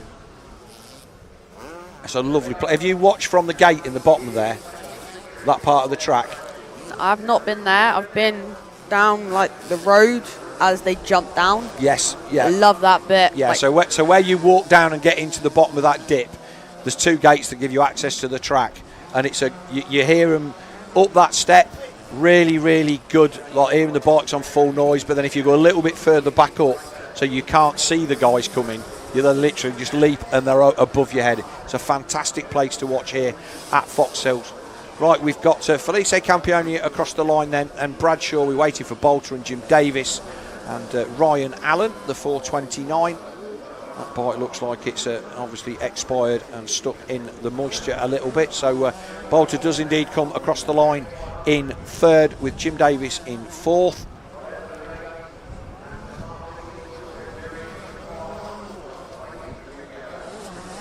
Right, the next race is the factory. Is the big one. It is our Crescent Yamaha International Team Race Moto 3. Oh, how good was that first Yamaha International race yesterday? absolutely amazing. One of the best races I've seen here in a while. So back to our socials. All you guys watching all over the world, thank you very much. Like I say, sharing this out. Share it to your friends. George Humblesmith, great coverage. Cheers, guys, and watching in Somalia. We've had Somalia and Angola, so Africa getting some love, and also South Africa. Yes, Steve W would agree. Goal would look nice. Missed the original comment for that one. Where are the Bars brothers in the 125 class? That's a really good question. I don't know. They would have been good to watch. I agree. Tommy Searle is winning today. Well, he didn't win yesterday. Let's see what he can do today. Track looks terrible in my opinion. Well, it is only your opinion, Paul Catchpole. Looks like work in progress. Yes, it is. We've had 19 weeks with no rain. There's not a blade of grass grown on this since the beginning of the summer. And as a result, here's a surprise. Place that's dry and dusty looks dry and dusty. Beautiful weather, it is. It's a lovely day here, and if you're here enjoying it, fair play. And if you're on the live stream watching with us, enjoy a cold beer as you watch our coverage. 2 pro, 1 slow, and 0 for the win. Well, if you can get another one, that would be great. James Herring, yeah, if Nev was running his vented, yeah, because James Herring making vented number plates, it feels like half the grid in these races. Track builders have done the best they can. Track was worn out in the late 90s. They've put a lot of soil on it here, and it's definitely improved with this new layout. That's what me and Fletcher have decided. It's better. Oh, if Nev had run the best, his vented front number plate, he would have out-dragged the KTM. Yes, he would. Right then, so we are going to take a short break. We're going to have the VMXdN main race, the Crescent Yamaha International Team Race. They'll be out on their site lap in a second. We'll just take a short sponsor break and get ourselves organised for Moto 3 of that. We'll come back with the points and give you an update on everything that is going to happen.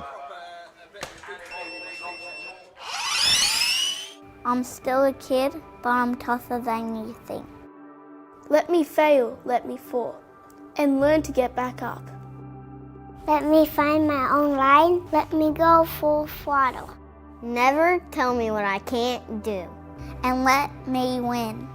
Never hold me back. Let me try. Let me try. Never underestimate me. It's the ride of my life.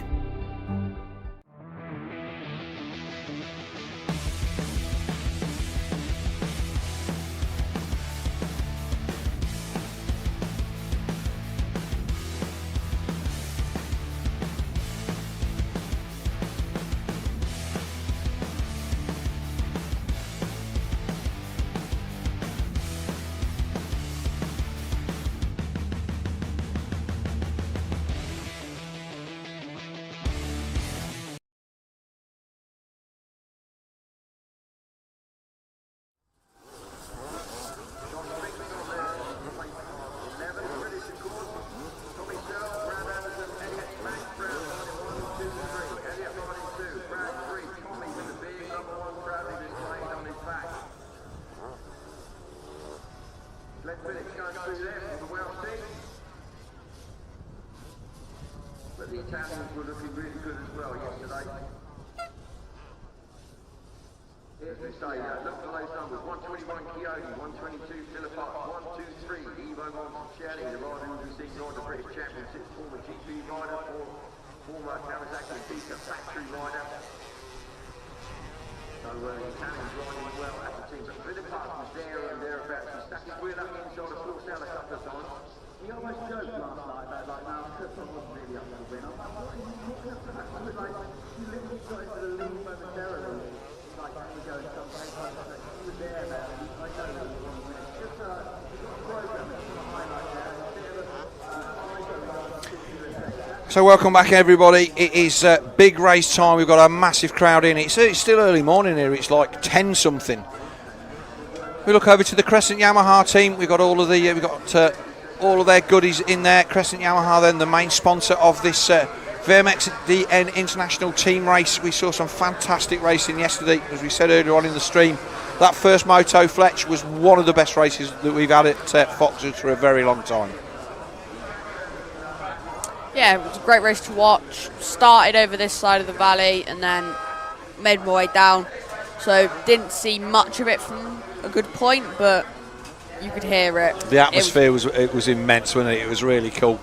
And hopefully we're going to get more of the same there out on the site lap. We'll just do a quick recap of the points. I'm not sure that Chris has got this to put up live, because I think we've got the I've got a paper version of it on my phone, which is fine. So after race 2 yesterday, Team USA, which is Christophe Pourcel, Phil Nicoletti and Ryan Sipes, were in the lead with 23 points. Team Italy then second on 25 and Team GB third on 29. Team Italy, David Philippaerts, Alessio Chiodi and Ivo Monticelli. That's a strong team. Team USA, Christophe Pourcel, Phil Nicoletti and Ryan Sipes. And Team GB, Tommy Searle, Elliot Banks Browne and Brad Anderson. And then the rest of the world team. The rest of the world, Stephen Clark, Ashley Greedy and Ben Townley. So they are there in 4th. Team Isle of Man 5th, which is Danny McCanny, Josh Pinks and Matty Lund. 6th, Team Gabriel Solent there on 58 points. That's Alan Keat, Paul Willens and Jim Davies. So Jim Davies doing double duty. Jim was out on the 444 in that previous moto. And then in no particular order, Team Northern Ireland, Team Finland, Team Wales and bringing up the rear, Team Fairhurst, who Phil Mercer, David Campbell and Jamie Skew. So they obviously had a bit of a mare in that team race, because they are definitely capable of doing more than that. But if they've had a couple of DNFs, they're there on 100 points. So let's not forget, it's 12 points scoring races with 11 to count. Don't forget to like and follow us on our socials, Facebook at VMXdN Foxhill and Facebook for at DirtWorld-TV, and then at DirtWorld-TV on Instagram. And like and subscribe. All of those clicks help us to get more penetration in the market, helps us with the algorithm, and as a result, we can tempt sponsors to get us to sit here and talk about great racing. And you don't have to pay for it, which is always good, as long as our sponsors are getting value and interaction out of it. And we had Chris Dawson over here, who is the boss of CDS Group, one of our main sponsors here, saying that he has people who look at the analytics of what he does and where he does and the things that he's involved in, and he's really pleased with what we get, what we give him for the coverage that we get. He said it's a science in its own right, and you would be amazed what you can derive from just a few clicks here and there. So riders coming to the line then.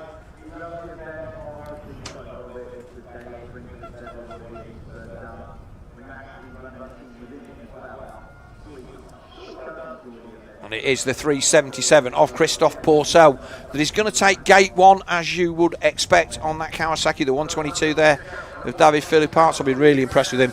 2008 world champion. He would be a really good guy for you to talk to. I did him last year. Oh, cool. Don't know whether I'm going to do him again. If you've already done the guy, if you've got him, you've got him. I think you just need to, unless it's, I mean, obviously, if you get the chance to do him, don't turn it down. But I got the chance to talk to him for the first time yesterday. Really nice guy. I'm very, very happy to be here as well. So that's the thing. There's the 121 of Alessio Chiodi, the triple world champion, run it back to back in 97, 98, 99. And he changed bikes between two, the number 10. That is Danny McCanny, the man from the Isle of Man, the former Enduro rider. Number 6 of Nev Bradshaw. So he's got changed again. The 9, so the 9 down in the programme is Phil Nicoletti. That is the 264 of Ryan Sykes. There's BT 101. Ben Townley, the MX2, former MX2 world champion, and then East Coast Supercross champion. Obviously now back in the paddock with his sons Levi and Jagger starting their motocross careers. And then we've got the 27 there, Jim Davis. So Jim Davis just comes fresh off the gate, the 511 of Stevie Clark there. You can see on the back of the jersey, he's just trying to clear the gate out. The 33 of Ashley Greedy. He's a good value for money racer. He's been around a long time, him and his brother Josh. And yeah, the team of Stephen Clark, Ashley Greedy and Ben Townley, one that you'd never put together. The 17 of the Scotsman David Campbell. I think he's probably close to maybe one of the oldest guys in this race. I remember him from the early to mid 90s. David Campbell, the Scotsman, a really, really good racer. Who's your money on, Fletch? Pourcel. Pourcel. It's not a difficult call, is it? Really? If it's not Pourcel, I'd put my money on the Italians. It's a hard packed track. They know what they're doing around here. They did say in the interviews yesterday that they were very, very happy to ride this track because it was just like being at home for them. So here we go then, 15-second board, 5-second board. Gates down, away they go. As Pourcel got the gate, he's got shut down. He's down the inside. The Italian's there, it's Kawasaki. It is Pourcel it's Bradshaw. Is that Bradshaw on the 6? I'm pretty sure it is. Pourcel there in second. Looks like Stevie Clark there in third. Then it's Nicoletti. Then it looks like one of the Italians. Looks like it was David Philippaerts as they come up here for the first time. There's Clark. Another one of the Italians. Everybody's streaming through. Everyone's going down the valley. This is what these guys and girls have come to see this weekend. I did not see Brad Anderson though, Fletch, so if you can keep an eye out from him in the background. The number 3 on the SCT Yamaha. As they were coming up the little step up, I think I saw Ryan Sipes going down the big long launcher, so problems for him in the first corner, I think. Oh, okay, so Sipes then at the back, but it is still pretty sure that, well, according to our programme, that should be the number 6, and Nev Bradshaw. And obviously he's got changed from the kit that he's just ridden in the previous race. And he's got Pourcel all over the back of him. That's Nicoletti there in third. Good news for Team USA, not seeing Tommy Searle there. He's there in probably about 7th or 8th yet. But it is I'm sure this is Bradshaw. The fact that we've watched him in 2 different races already in different kit. But Pourcel chasing down. It's the 122 of Philippaerts there, who's the first Italian. But like I say, it's Sykes being at the back. Looks like Ben Townley's there in about 10th place as well, Flex. So a better start for the Kiwi. There's Ando, just in front of Townley. Yeah, so Ando there back in about 9th or 10th. We will get them across the line first time and see what is going on. I do hope that's Ned Bradshaw in the lead. I'll feel a bit of a nerd if it's not. I'll take the numbers that we've got in our programmes and what are on our results. Having said that, I don't know whether that doesn't look like him.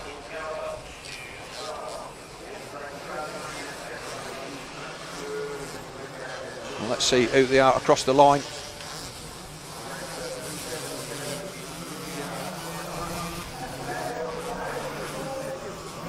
It's Glenn McCormick.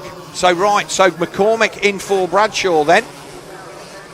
So it's the right team, and like I say, that's what we've got. So McCormick was down to be on the number right. So because Bradshaw's riding number 5 in the other races, they've switched it around. So Glenn McCormick, top job for him.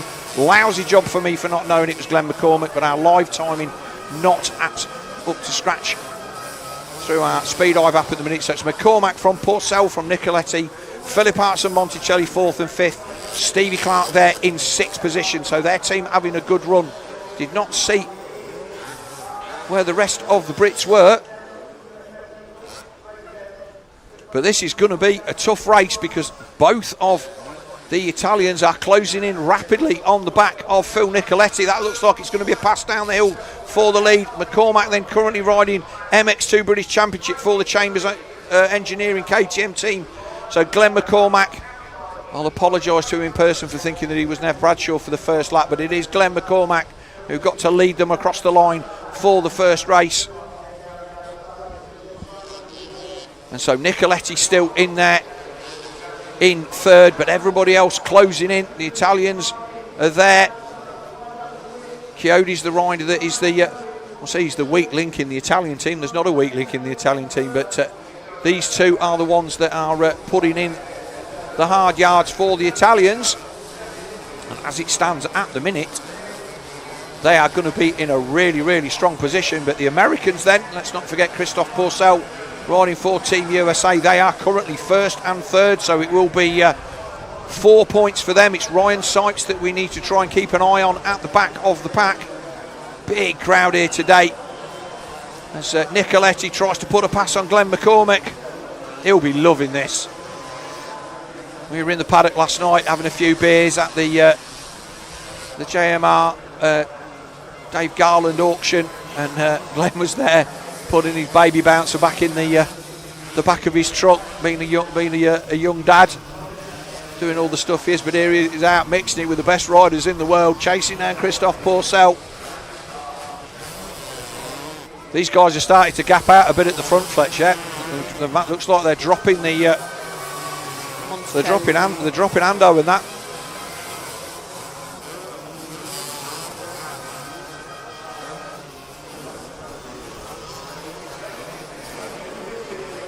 So Nicoletti all over the back of the Irishman Glenn McCormack. We're on to lap 3 here in the 3rd moto of our Crescent Yamaha VMXdN International Team race. He's by Nicoletti's. Yeah, Nicoletti's in 2nd. Oh, McCormack's come back at him. So whether Glenn made a mistake going down the hill, Nicoletti took advantage of that and then ran wide at the top, and McCormack was locked. I'm having that, son. And here comes Philippaerts up the inside of Nicoletti. Nicoletti winning the Canadian Championship this year. And as I spoke to him this morning, he was like, well, I was kind of against the run of play a little bit. Here's the pass. This is what I like about these little bits of changes. Oh, Philippaerts right to the edge of the circuit there on that DP19 Manprint Yamaha. He's going to fight his way up the second. Christophe Pourcel has disappeared at the front. He's going to win, that's a given. But this battle then, Glenn McCormick going under pressure from the 2008 world champion. I think Glenn McCormick's 30, so he was probably something like 12 when Philippaerts won his world championship. And the young Irishman, or not so young Irishman now, I thought he was a lot younger than he was, He's getting all sorts of pressure from Philippaerts with Nicoletti there in the background. Oh, he's down the inside, not quite got the pass made. This is a cracking race. Not the inside, maybe? No. No, McCormack's riding some great lines. He's ridden at this Foxhill circuit quite a few times before. And Nicoletti hanging on, the second of our Italians then. Evo Monticelli, they've dropped away quite a bit as Philippaerts gets the pass made and moves up to second place. That's a big move for the Italians. Nicoletti still there. Who's that coming through? Is that was that Monticelli made a mistake and has caught back up? So he dropped off quite a lot. Yes, it is. Ando's coming as well. This is getting interesting as this one. It's only 5 laps, but Philippaerts then, big long rut. We've got a bike stop down in the bottom of the valley there. You can see the one in the middle there, Fletch, if you can try. That looks like Ryan Sipes, the blue gear. So that will be their DNF for the weekend then. So if Sipes has had an issue as a result of that crash. Oh, McCormack again not getting up that hill. So I've just been notified it is Glenn McCormack's birthday, so... Oh, right, cool. So happy birthday, Glenn McCormack. Fair play to you. If I haven't got my headphones on over the top of it, I'll take my hat off. But McCormack gets passed by Nicoletti and by the 123 of Evo Monticelli on that loop, but that's still a cracking ride. It looks like is that Tommy Searle in the background that's closing in on the number 1? No, it's Ando. So Ando's there, he's closing in on McCormack on lap 4. They're going to get the last lap flag this time by Brad Anderson, obviously not getting a great start. We can have a look at the see where we are on our lap chart, see where Tommy is. Standing 14th. 14th, so he's obviously gone down. So it's Pourcel, so it's McCormack across the line. Philippaerts, Nicoletti, Monticelli. We know that that's changed now because McCormack's back to 5th. With Anderson 6th, a good 5th, sorry, a good result there for Josh Pinks in 6th on the number 11. But Pourcel absolutely checked out at the front. The last lap flag out. It looks like our flagman's moved to the other side of the track now. We can see a better of him. So the last lap flag is out. Lap 5. Like I say, we can get the tower back up on the side of the track and we can try and suss out what the points are as they come across at the start of this final lap. Nicoletti not giving up on the chase down of David Philippaerts on the 121. But there's Philippaerts, there's Nicoletti, Monticelli, McCormack and Brad Anderson. Then it's Josh Spinks. Here's our race leader then, Christophe Pourcel. Their brother to Seb, they were top riders back in the day. They were cheering on Pourcel. And he went over to ride for Mitch Payton, the Pro Circuit Kawasaki team. Won the Supercross title and so nearly won the Nationals as well. So it's Pourcel with the fastest lap then, 2:12 from Philippaerts, Nicoletti, Monticelli, McCormack still 5th, Anderson 6th, Spinks, Chiodi. This is going to be great for the Italians. McCanny 9th, Townley 10th, good ride for him. Martin Barr 11th, Tommy Searle 12th, Jim Davies 13th, Glenn Phillips 14th, Ash Creedy and the Welshman Johnny Roderick Evans there in 16th position. Might be a time to mention that it's in fact not Martin Barr out there on that bike. He's got an injury which he's going to give everybody an update on. So it's Lennox Dickinson out there in place of the number 4. But here he is, Christophe Pourcel then on the Kawasaki, drops down into the valley for the final time. With race 3 of our Crescent Yamaha VMXdN International Team race. But this is good news for the Italians. I did not see Elliot Banks Browne in that top 16 either, Flex, so that's looking like it's a disaster. Or certainly not ideal, whether they're unable to start the race, but Pourcel just bounces up that final tabletop, takes the, I think Pourcel has backed it off. The Italians closing in. There is David Philippaerts with Nicoletti pushing quite hard. That was a good battle. But Philippaerts will come across the line from Nicoletti, from Evo Monticelli. McCormack going to hold on from Brad Anderson? No, Anderson gets McCormack on the line. That's a big pass. So McCormack ends up 6th after leading early doors. Spink 7th. Chiodi across the line in 8th. McCanny 9th. That's another good result for the Isle of Man boys. And it should be Townley 10th. And then it will be Lennox Dickinson on the number 4. Tommy Searle getting up to 12th. Well, we need a bit of... We'll see if we've got anything on the chat about what happened to Tommy in that one. Obviously, we don't have the... we don't have the beauty of being able to look out the window and see what's going on. But so that's the end of our VMXdN International Team race. Fletch, been nice getting you in the booth. I get the feeling that I'm just training my replacement, because I'm sure that at some point in your career you're going to find yourself in here on a more permanent basis. And like I say, if you don't follow Fletch on YouTube, his 5 Minutes with Fletch channel is an absolute mine of classic short form interviews with the world's top riders, and we're talking people like Ryan Villapoto and all those guys. So thank you very much for coming over. Nice to sit next to you. You're more than welcome. You carry on and have a great weekend. We're going to take a short break where we'll have some messages from our sponsors, and we will be back for race 5, which is the Range Evo Plus over 50s, and we'll see you in a few minutes.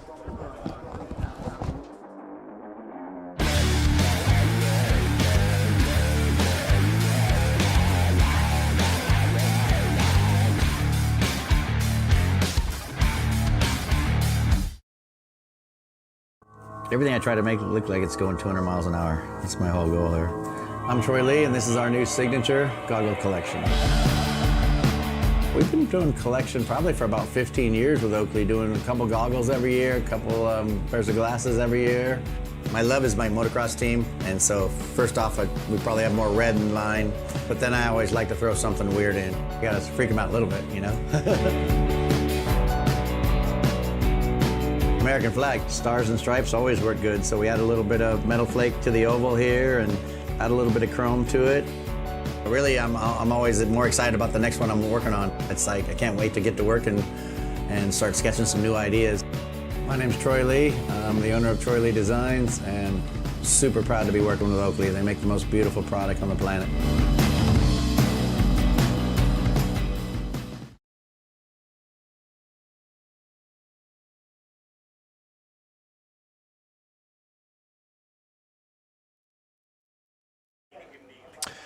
Welcome back. That was our Crescent Yamaha International Team race, and we've got our socials. I'll have a quick look through there. Jack Johnson says Tommy Nando 1-2. Well, that didn't happen, which was a shame. Grant Townley, evening from New Zealand. I don't know whether you're a relative of Ben, but whatever. Nice to see you watching on the other side of the world. DYL, does this class race twice a day? Yes, they do. Every class gets 2 motos per day, and that was the first one for those, so that's race 3 for those boys. Another one later on this afternoon. Angela Colavgiani, she says, Campione number 1, yes indeed he was. And then Darren Wheeler, it's Martin Barr, yes, I don't think it is. Bike Vault, come on Tommy, indeed. We need to find out what happened to Tommy, but he was coming through a bit at the end, and I think he went down. Come on Ando. Ando did give a good result there from Jay. How many laps? Always 5. Do they race again? Yes, they do. Simon Thatcher, we are getting a hiding game over. Well, you will see that obviously every year it is the same. Some years it falls your way, other years it doesn't, but at the minute it's not looking good for Team GB based off what I've seen in the points. Lee Murch, do I dust off the 94 Kawasaki for next year? Think I will be definitely getting lapped. These guys are so quick. Get your entry in, come and have a go. That is what it is. Can we scroll back up on that a little bit, see what we missed during the race? Obviously, we're doing all of this stuff on the fly, and as we wait for the Range Evo Plus over 50s to come to the line, we'll look at that as a bit of right. Okay. Oh, we're not with too many. So what I would like to say, yeah, we scroll back down again. We did all of them, so we didn't miss too many. Yeah. So big thanks to all of our sponsors for this live stream. This race is sponsored by the Range, Wilco and Homebased, which is part of the CDS crew. Chris Dawson, the man who is behind all of that and the main sponsor of this VMXdN at Foxhill. As you can see, we've got a decent crowd in here today. there were people on the back. I did a bit to Facebook Live this morning about 7:10, and there were already people got their chairs on that bank. As hard to believe as that is, that's exactly what it's like every year. People want their spot and are prepared to do whatever it takes to get it. We can see the riders then just going through on their side lap. The track still riding really nicely. We are already on to race 5 of the morning programme, and things going nice as it seems at the moment. We will get you some up-to-date team race results as soon as they are collated by race control, and then we're there WhatsApping them over to you. We've got all sorts of tech. Like I say, do not forget to like and subscribe. We are close to 6,000 subscribers, and it would be nice to bounce over that figure during this next race. So if there's 30 of you out there that are watching this and have not liked and subscribed, please do so, and that gives us DirtWorld-TV. We will break the 6,000 followers mark, which is a nice thing to do. We're only a few short. And DirtWorld-TV then bringing you this live stream free of charge. It's worth every penny. And there you see the banners for the range and home base.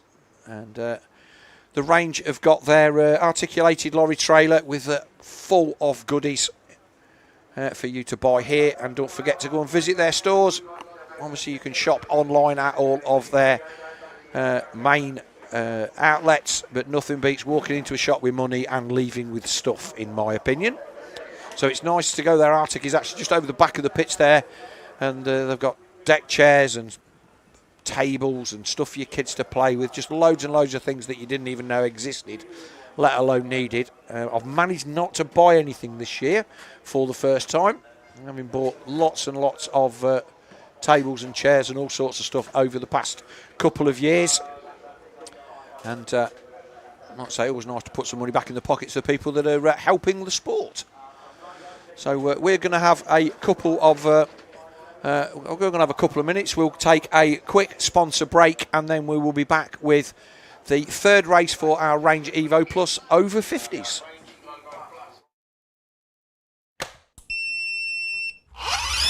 A lot of us have been talking about the Stasic generation of riders, and you forget how quickly things can change in a sport that is as young as motocross. That's 6-7 years that these bikes have been around training riders. So we have a Stasic generation out on the racetrack. A lot of those riders surely were raised on Stasics, and the skills they show are next level. All the things that coaches have been teaching riders on larger motorcycles for decades, they're doing it younger than ever, and it's hard to believe the Stasic generation is already here.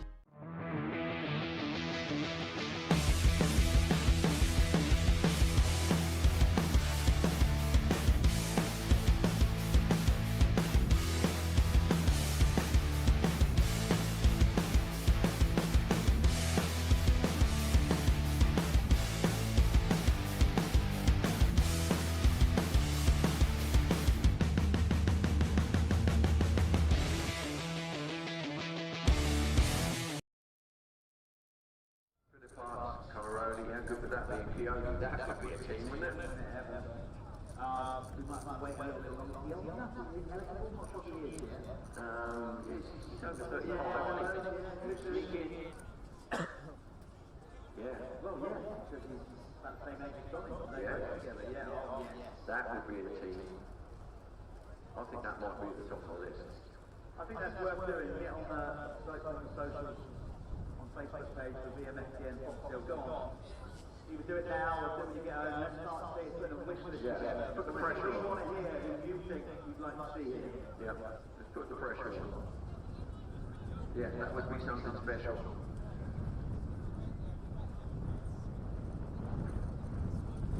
So, not long, get them loaded up to the gate, as we said. 2 boxers racing against daily and just at the halfway stage of block 1.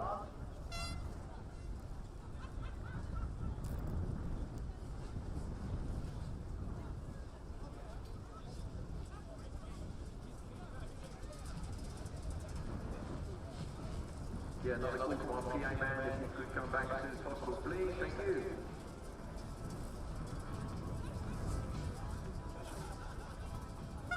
Well, we're giving you a good value here, everybody. We are racing through there. Don't forget, if you want to buy any event merchandise, Welcome back, everybody, as our range Evo Plus over 50s start to come to the line. If Chris can do his wonderful stuff and ping up the result of our second race yesterday, it'll give me a clue as to what I'm actually going to talk about. We can see the 15 there of Dr. D, Doug Duback on the stolen Yamaha, stolen BMX bike brand belonging to Anthony Revel.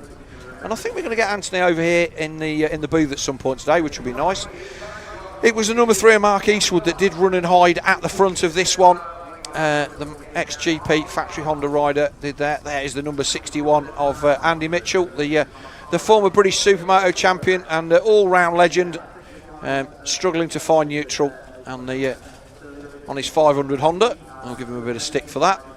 But Andy then not at the normal his normal Supermoto this weekend, which is up there at Oliver's Mount. At it to everybody there at the Trips.UK British Supermoto Championship that's running there this weekend. But Andy here on his 500 Honda. Swap bikes over from last night to try his second one because the suspension's a bit better. If Chris can pop that back up, because I was talking rubbish while I was sort of looking at who was here. Right, so Mark Eastwood then won, Doug Duback in second, Factory Phil Mercer number 200 on the Kawasaki, he was there in third, Factory Phil Lewis on the number 28, Suzuki, I think he was on a Suzuki, and then Dal Phillips, Matt French, Casey Jones, Tony Hale, Mark Goodson and Paul Morgan, they were your top 10. Gary Chappell, number 12, he's a good performer. He races in the UK Evo series. He's been around a long while, and he's a tough cookie as well. I think he had a tip-off yesterday. The number 32 of Marcel Kreischwanger. He's the guy on the number 32, the 89 250 Suzuki. Looking very, very nice. Very similar to the one that I've got myself, but he's the man that sits in the holding area with a cigar on. And I'm sure everybody will have seen a picture of him at some point over this the history of this event. So as the gate is ready then for race 5, the range Evo Plus over 50 up to 02. So the 89 Suzuki of Kreischwanger, quite an old bike in this class. The flags are fluttering. We're starting to get just a little bit of cloud cover. So green flag is raised. 15-second board is up. And then we'll go 5 seconds and the gate will drop at this fantastic historic venue. Saying to Ben Townley yesterday, it's there with Unadilla and Maggiora as just places that have iconic events attached to them, or somebody getting a bit antsy over on the far side, tried to take a run at the gate. Let's see who gets down there into turn 1 first. There's a few people footing it away. That looks like that is Duback that's taken the whole shot. So number 15, Dr. D, Doug Duback on the stolen Yamaha, takes the whole shot from the number 3 of Mark Eastwood. And then it is a Suzuki. It looks like Phil Lewis in there in third place on the number 28 Suzuki. This track's still looking really nice up this end of the circuit. Then was the 272. Dal Phillips got a good start as well. And the rest of the field streaming through. Number 4 of Sean Doyle. He took an absolutely stellar hole shot in the second one yesterday, and then got unceremoniously stuffed into the fence on the exit of turn 1. But he had his moment of glory. But Easty then all over the back of Doug Duback as they go down into the valley. Easty goes up the left-hand side. Doug going to chop across the front of him.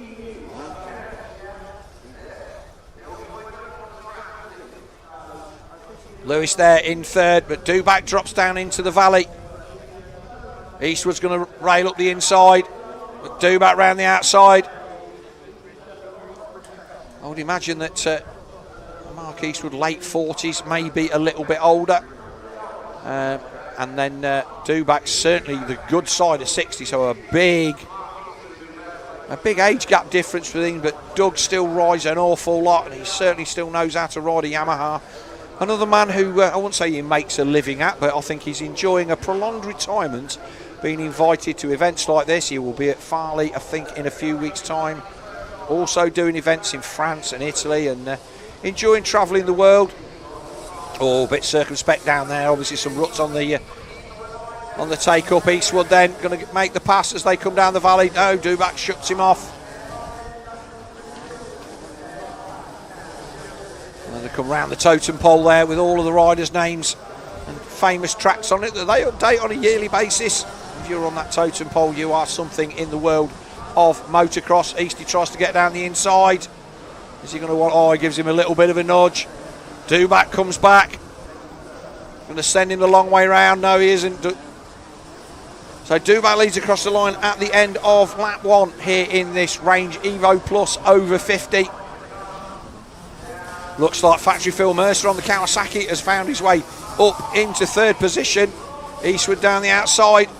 Dubak's going to get shut out. Yes, so Eastwood takes the lead, but Mercer now up to 2nd. It's almost as if Eastie's seen that Mercer's on the prowl and he's decided to pull the pin. There is Mercer on the 200 Kawasaki. Then it's Lewis on the 28. Then the 272 Dale Phillips. We can get the results up on the screen. We'll see how they came across the line at the end of lap 1. So Dubak led across the line, but Eastie then making the pass down into the valley. Mercer in 3rd, Lewis 4th. Tony Tunnell is there on the 278. Apologies to Tony. So yes, so it was Dale Phillips. Tunnell making the pass on that lap. Then it's Matt French, Phil Waldron and Casey Jones. Gary Chappell there in 10th. And then Mark Goodson, Paul Morgan, the 24 of Tony Hale. Jeff Evans on the 21 in 14th. And Gary Bennyman 15th. With Paul Dijkstra on the 3X there in 16th position. Oh, we've got a few riders down. That's a really tricky bit of the track there. It's like the 144. I'm sorry, the 44. That's Phil West. It is indeed Phil West in new kit. Eastie styling it up onto the top end of the valley. Dubak then getting pressure from Mercer there in the background.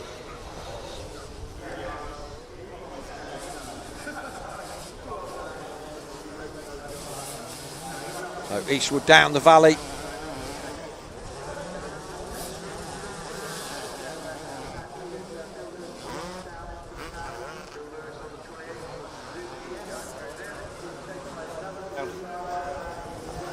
So here we are. This is the battle on track then. So this is Dubak and Mercer. This is going to be the battle. Eastwood has made the pass and he's already set sail at the front. We'll give him the hat tip to that one. But let's watch the action here. Is the number 200, the former AMCA champion, Phil Mercer against Doug Dubak, who's got a list of accolades as long as your arm, been racing for so many years. A name that I do remember him coming up through the amateur ranks because I am that old.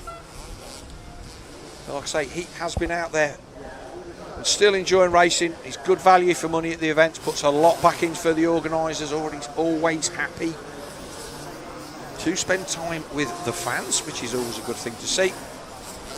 Go down into the valley. That's a lovely sweeping corner down there. I wasn't sure how that would work out. I mean, saw it on the track map, but watching our pro riders down there yesterday in qualifying, they were absolutely nailing that. So Mercer then about 10 bike lengths back from Dubak as it stands at the minute, but he is closing in. Lewis, Dale Phillips, Matt French, so we've lost somebody from that lead group. I think we've lost Dale Phillips out of that one, so no, Phillips is there.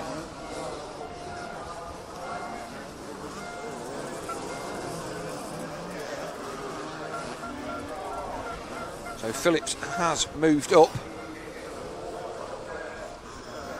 Can't see who's. Oh, it was Tony Tunnell. Tony Tunnell was the man that had gone missing, and he was there in 16th position. I was just scrolling down the lap chart trying to familiarise myself with who was there that isn't there now, and I got to the bottom and saw Tony Tunnell. So he was currently showing in 16th.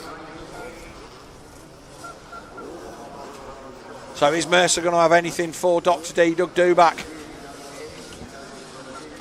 in this third moto? He stands at the moment. I think we're looking at the 1, 2, 3 is as it is for the overalls, because Eastwood won the first 2 races yesterday and Dubak I think was second in both of those. But Mercer doing everything to try and find a way past the number 15. Neither of them tripling down into the valley there, so they must be still a little bit slippy.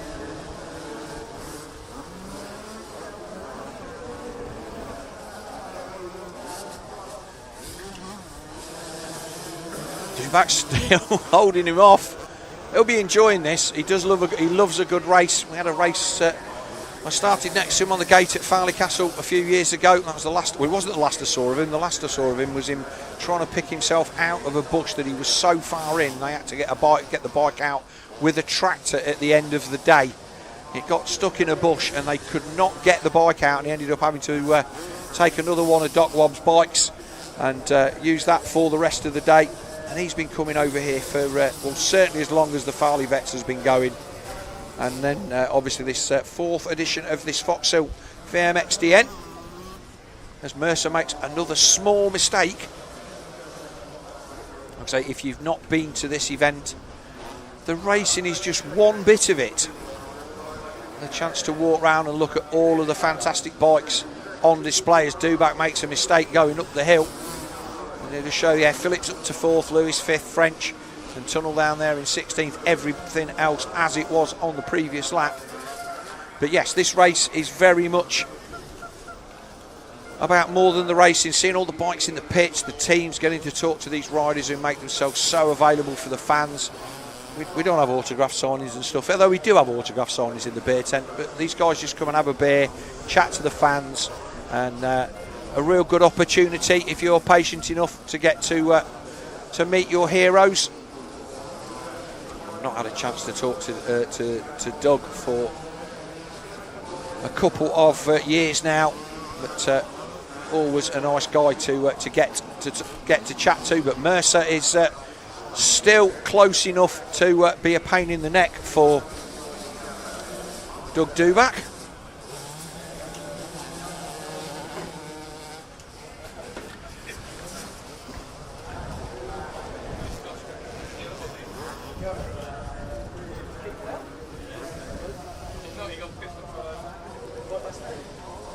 And I think it's going to be a last lap this time, this next time by.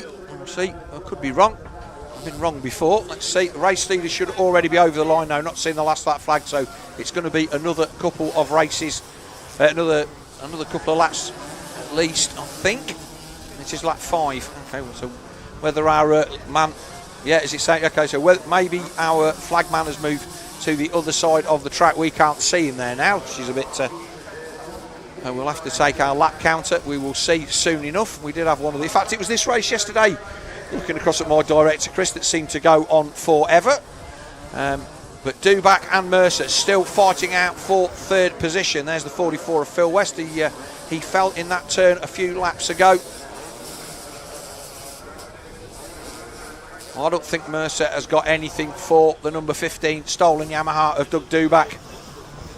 And as a result of that, it's going to make it difficult for him to get 2nd place on the podium. Most of the riders coming through. These guys all are a lap down.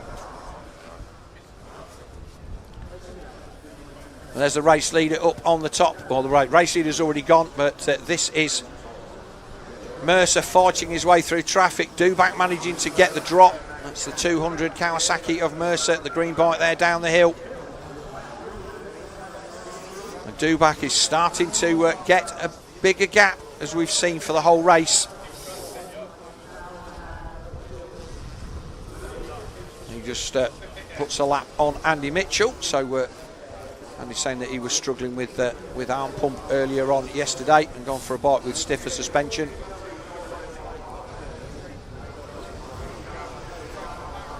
But joining me in the booth right now, so welcome, Brad Anderson. Just bear with us. I've lost my voice a little bit. Was that screaming at the top of your lungs in that first race yesterday? Yeah, it was a fantastic race, that first one. Obviously, to see all the fans get behind us cheering, what a race it was. Yeah, and so yeah, we were doing our nut here. I mean, you know, things you thought you'd never say. Brad Anderson putting in the elbow on Christophe Pourcel, but it was a brilliant race. Not had a chance to talk to Christophe about it, but David Philippaerts was sat there in third. He said it was just the best race. He really enjoyed it, and yeah, you definitely did. You did Brad Anderson things in that one. Checkered flag out for our race leader Mark Eastwood. He's taken victory, and Duback across the line in second with Mercer third. But yeah, it was what the fans come to say. It's the best race I've seen in a long time. Yeah, well, I didn't expect obviously to come out and win that. Obviously, the first race with all them world champions. You know, I know. There's 4 in that group, so to do it with them boys, it's just it was fantastic. And after I won that first one, the pressure was kind of on us, obviously, because I did well in that first one. And now everybody's expecting, yeah, yes, he's going to do the same. So it was hard to obviously keep everyone entertained after that first one, because obviously there's a lot of people coming up saying one of the best races I've ever seen, so it was nice to hear that. Yeah. But, and the expectation that you're just going to be able to roll them out for the rest of the weekend, it's a big ask, obviously from our point of view here in comms, and more importantly for the people who've come to watch this. That one race will be something that people will talk about. There'll be clips on that. There was already stuff out there on their internet yesterday of like the last few laps of this and all the rest of it, and it was great. Obviously, me and Swanee were in here doing the stream, and we were jumping up and down. It was fantastic, and we just oh no, he's by him, no, he's not. And from your point of view, what are you thinking when that's going on? Are you just like, do you know that? I mean, I'm a big fan of one of the things that I struggle with these days, and you might disagree, is that there's not enough riders that come back at people, and you always have a go back straight away, and that's something that separates the way that you ride from a way a lot of the more modern boys are. I think when you get a little bit older, you're a bit wiser. Like for me, for instance, I used to be a lot harder rider when I was younger. I think a little bit more now, but as I say, when it comes to that race, I could hear the fans in the background, but I was more concentrating on listening to Pourcel where his bike was going, because it was that close. I was trying to protect all my lines, and he had obviously the outside lines where he could slingshot and then try and get the drive and then cut in tight in the next corner, where I had to come down the hills in the inside and try and protect that. Yes. So it was difficult for me to hold him off going back up the hill. Because if I went outside, he would have obviously rather shunted me, or you know what I mean. But to me, that's what I like about certainly this Foxhill layout as it is at the minute. I like my favourite line is ruts and not lines. Yes. You want a nice groove on the inside that you can use. That if you're in the front, you know you've got to protect that. But if you're just picking one of 10 ruts, and once you're in one and he's in the other, it is what it is. And we could see that. And obviously, Philippaerts was in the background doing the same thing all over the back of both of you. And at one point, you were all in the air over the tabletop down over the containers down there, which apparently your kid cleared on a mountain bike on Friday, that's mental. Nice. But yeah, it was just such a brilliant race. And whilst there was almost an inevitability, like he can't hold Pourcel off for 5 laps, he came at you and you held him off, and like I say, he was pretty much almost past you on more than one occasion, but you toughed it out, and that's what we come to see. Yeah, well, we've got a little bit of footage on the head cam where he did pass us. Yeah. And I'll have to give him a little shunt near the finishing line. So yes, it looked like there might have been a little bit of contact, but you don't want to say that there's some when there's not. But look, it was certainly great to see. And obviously, you're no strangers to this event now. I think you've done all 4 of them. From my point of view as a fan, and now obviously doing the commentary side of it, it's great to come and see you guys be able to relate. I'm not saying it's a relaxed atmosphere, but it is what it is. There's no championship on the line. There's no years worth of work. It's still it's intense though. Like we want to obviously still do the best we can. You know what I mean? We've won it the last twice. We were wanting to win it again this year, but it's looking hard now with these boys obviously getting good results and us having a bit bad luck. But yeah, I'm not sure. So obviously I think Tommy went down early on in that one, and he came through, and obviously I didn't see what happened to Elliot Banks Browne. Elliot DNF that one again. Yeah. Okay. I don't know. I didn't talk to him at the end. I don't know if he had bike problems again. So he's had a bit of a bad luck this year. So all we have got to do is go out this last one and obviously try our best and get good results in this last one. I mean, in some respects, without the pressure of points and having to win and everybody just getting their elbows out and having a good race. We'll hope for a decent moto in the last one. But the Italians and the Americans, obviously Christophe is racing for the American team.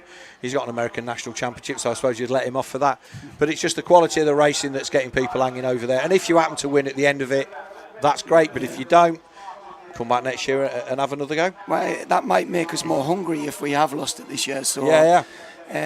But no, there's been good riders, haven't there? Like, obviously, as I said, world champions, and America's got a good team. Italian, last year that was their first time with some of these riders, and like Philippaerts and that, he rode mega. He's been riding mega all weekend. Like when we were having our first battle, I could see in the back of our eye, I could see Philippaerts there. Yeah. And if me and Pourcel had a mistake, Philippaerts could have went from third to first just like that. And he said that, and he said, obviously racing with Christophe, it was like 2007 for him, or 2006 all over again. It was a really good event. But like I say, you know, both of those guys are world champions, and you're just Brad from the north of England doing your stuff. I've followed you for a long time. We were at the Nations at Ernay when you were this close to a whole shot and got took out, and that's the thing. You know, you do Brad Anderson things. You turn up, you do the job that you need to do, and that's one of the reasons why you're a fan favourite now into your 30s, 40. Yeah, but. You're still riding at a good competitive speed and a level that I don't think you'd want to be riding week in, week out, because life gets in the way. I feel as though it's definitely getting a little bit harder though. Like, as I say, people after that first one was like, how do you still do it? And I says, well, I don't know myself, you know what I mean? Because this is not my profession no more. I only pull the bike out sometimes, you know what I mean? So it is real difficult with us getting a bit older, and this morning I was aching a bit, so yeah, 2 days is no fun, is it? You can tell that's getting a bit older. So yeah, I mean, I still ride for. Also, I've always ridden for fun, because it can't be anything else. And yeah, I know that if we do a 2-day Evo meeting, I'm in at Farley on Evo for that one in September. Are you in for that one as well? Yeah, I'm in for that. So yeah, but that's another one of the things. So, you know, in normal life, yeah, we get to do this kind of thing. But to actually, for me to sit on the track, be on the same gate, for the guys that we followed around, we've been to loads of GPs over the years and British Championships. For us guys to still be able to put our entry in and come and have a go with you guys, and my aim is to not see you again for the whole of the race. All we want to do, we'll have the gate drop, and then as long as I don't get lapped, that'll be, I just want to get me laps in, that'll be fine. And that's again one of the attractions of why this race and the one at Farley have such a following. Yeah. I think the one at Farley is pretty good as well, to be fair. We'll probably have a strong team there, but you never know, whoever other teams or countries come, you're going to always have someone really good who's going to be battling against England, you know what I mean? So yes, it'll be a real interesting race, that one too. It's a more raceable track, I think, Farley, for those of us with advancing years. You can have a rest in the woods where nobody can see. It's a lot easier. There's only them steps what are pretty hard, but yeah, the track's a lot easier. I mean, I was there in the 70s watching GPs with Mikkola and Noyce and all those guys, and watching the pros up the steps. And I mean, obviously, it was way gnarlier then than it is now. Now it's all groomed, and then 40 years later, I'm sending a 39-year-old 125 up the steps, and you're like, because I watch you guys do it and make it look easy, and I think there's a lot of that. You see what the kids are jumping now. Yeah. They've just got it down, and I'm just like, well, I've got to follow him, because if I don't jump that uphill step, I'm going to be on the second gate. And yet you used to watch the GP guys, and I think it was Magoo was the first person to properly send it up there in like 89 or whatever year he rode the KTM, and you just might have been 87, and you're just like, oh, that's insane. And we'd never seen anything like it. But there was no prep. He was bouncing off knuckles here and stuff like that. But the history of that circuit and the fact that it really hasn't changed much, and Foxhill's probably the same, is what gives it attraction. Yeah. What do you think to the new layout? I don't think the layout's too bad. I missed a bit over the back. And they could put this other side in. Yes. You know how they can go around the other side. Round the back, yeah. Yeah, maybe 1 year they might do that. But there's a couple of things what are better. But then there's a couple of things what they could add in. I used to like round the start. Yeah. That used to be pretty good. It was a great place to watch. Because you had a little bit of a rest. Yes, You know, like nobody can see. there. Yeah, Roger can't see what you're doing down there. They can't see the start. But I think the thing for that is it's a lot of track to keep well watered. And and it's fast. So if it gets dusty, it's really, really. But it's a lovely place to watch and listen, especially your Yamaha. Steve Clear the Road gets them motors singing, mate. Yeah, they sound really good. He's done a real good job. I dropped it off on Saturday or Sunday at him last week, and he had to work his magic to get obviously the bike ready. Yeah. Because I've been using it, just to try and get prepared for this weekend. So he's worked his magic. His sponsor Michael Rochford's garage, he funds it. So if he didn't fund it, it would be hard to obviously be where we are, with the bike and everything. So we'd like to thank him. And the range, Chris, he helps us out a bit. So yes, so we had Chris in here yesterday, and he's absolute gold. He's a cracking guy. I've only spoke to him in here, but obviously we heard him in the beer tent. We didn't get over there last night, but we heard him there last year. But nice bloke to have around the sport, and obviously if he's when he's offering personal support to you as well, that's got to make your life a lot easier. Yeah, as I say, it's nice to have people like that involved, because if we didn't have a few people like that, it would be real tough on us, and you probably wouldn't see as many riders. Yeah. So this is the Big Van World race coming to. This is Ultra Evo race 1.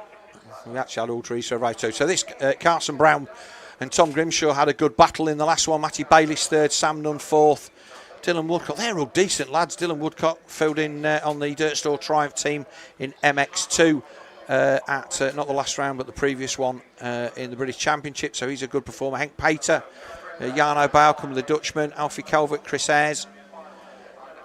So are you doing 1 or 2 classes this year? I decided I was going to do 2, but I was too late putting my entry in. Oh, okay. So no favouritism for you either then. So neither of us got in. So I was waiting for a last chance, to get in, and we decided just to concentrate on the team this year, because it is a lot of work for Steve to do. It's not a no. I know you've got your 500 tucked away in the back of your thing, and obviously put a shout out. You've got your merch for sale, your Ando hats and T-shirts and stuff like that, which there's plenty of them flying around this weekend. Yes.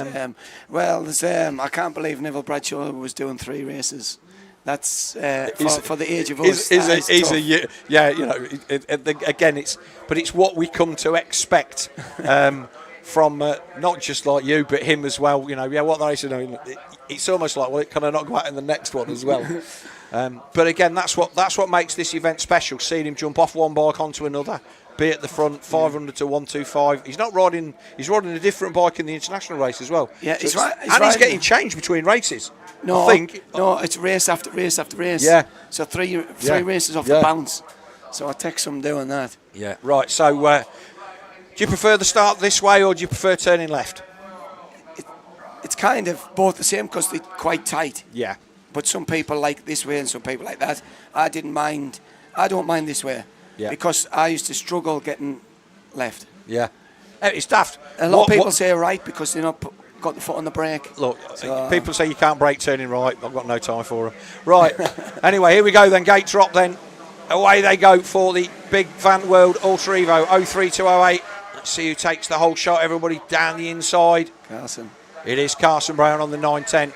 He had a massive crash, Brad, yesterday at the bottom of the hill. Did you see it? Yes, and then he got took out when he got back up straight away. I didn't. So we missed that. And this is the difference between being here on circuit. Look, nothing beats being here live. Yeah, we're happy. We're following people on the live stream. We've got them in Angola and South Africa, all sorts of places, but nothing beats being here at the circuit. So looking as they come through, then it was Carson Brown that led them across the line on the 910 stolen Yamaha. And then I think it's Grimshaw in second, I think. Tom, good British Championship rider, been off for the injury for missed the first 4 or 5 rounds first 4 rounds of the series, but he's back now, and he had a decent ride down there at Landrake. Yeah, and, it's good to see him back. Yeah, and that looks like a KTM there in 3rd position. But the track now, I think they did a great job of keeping the dust down yesterday, bearing in mind how dry it looked when we got here on Thursday, Brad. It's a lot better today, though. Like, they've done a lot of work on it last night, and it's definitely a lot better today what they've done. So hopefully that just keeps down a little bit, and it's a bit more tackier and a bit more lines in it, a bit ruttier. Yeah. So that's better for the riders, So they've done a good job. So Tom Grimshaw had a really good battle with Carson Brown in Moto 1 yesterday, but it didn't materialise into anything in race 2 because Carson just dropped the hammer and disappeared. I had no idea what to expect from Carson Brown as a rider. Oh.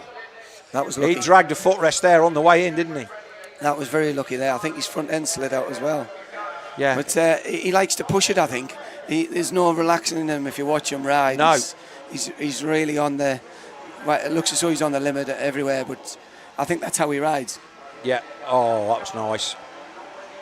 But he's got a really nice demeanour about him. He's not like the freestyle guys that are all a bit brash and that. He's quite a quiet, reserved. He seems a nice kid and all to talk to. You can have a good conversation with him.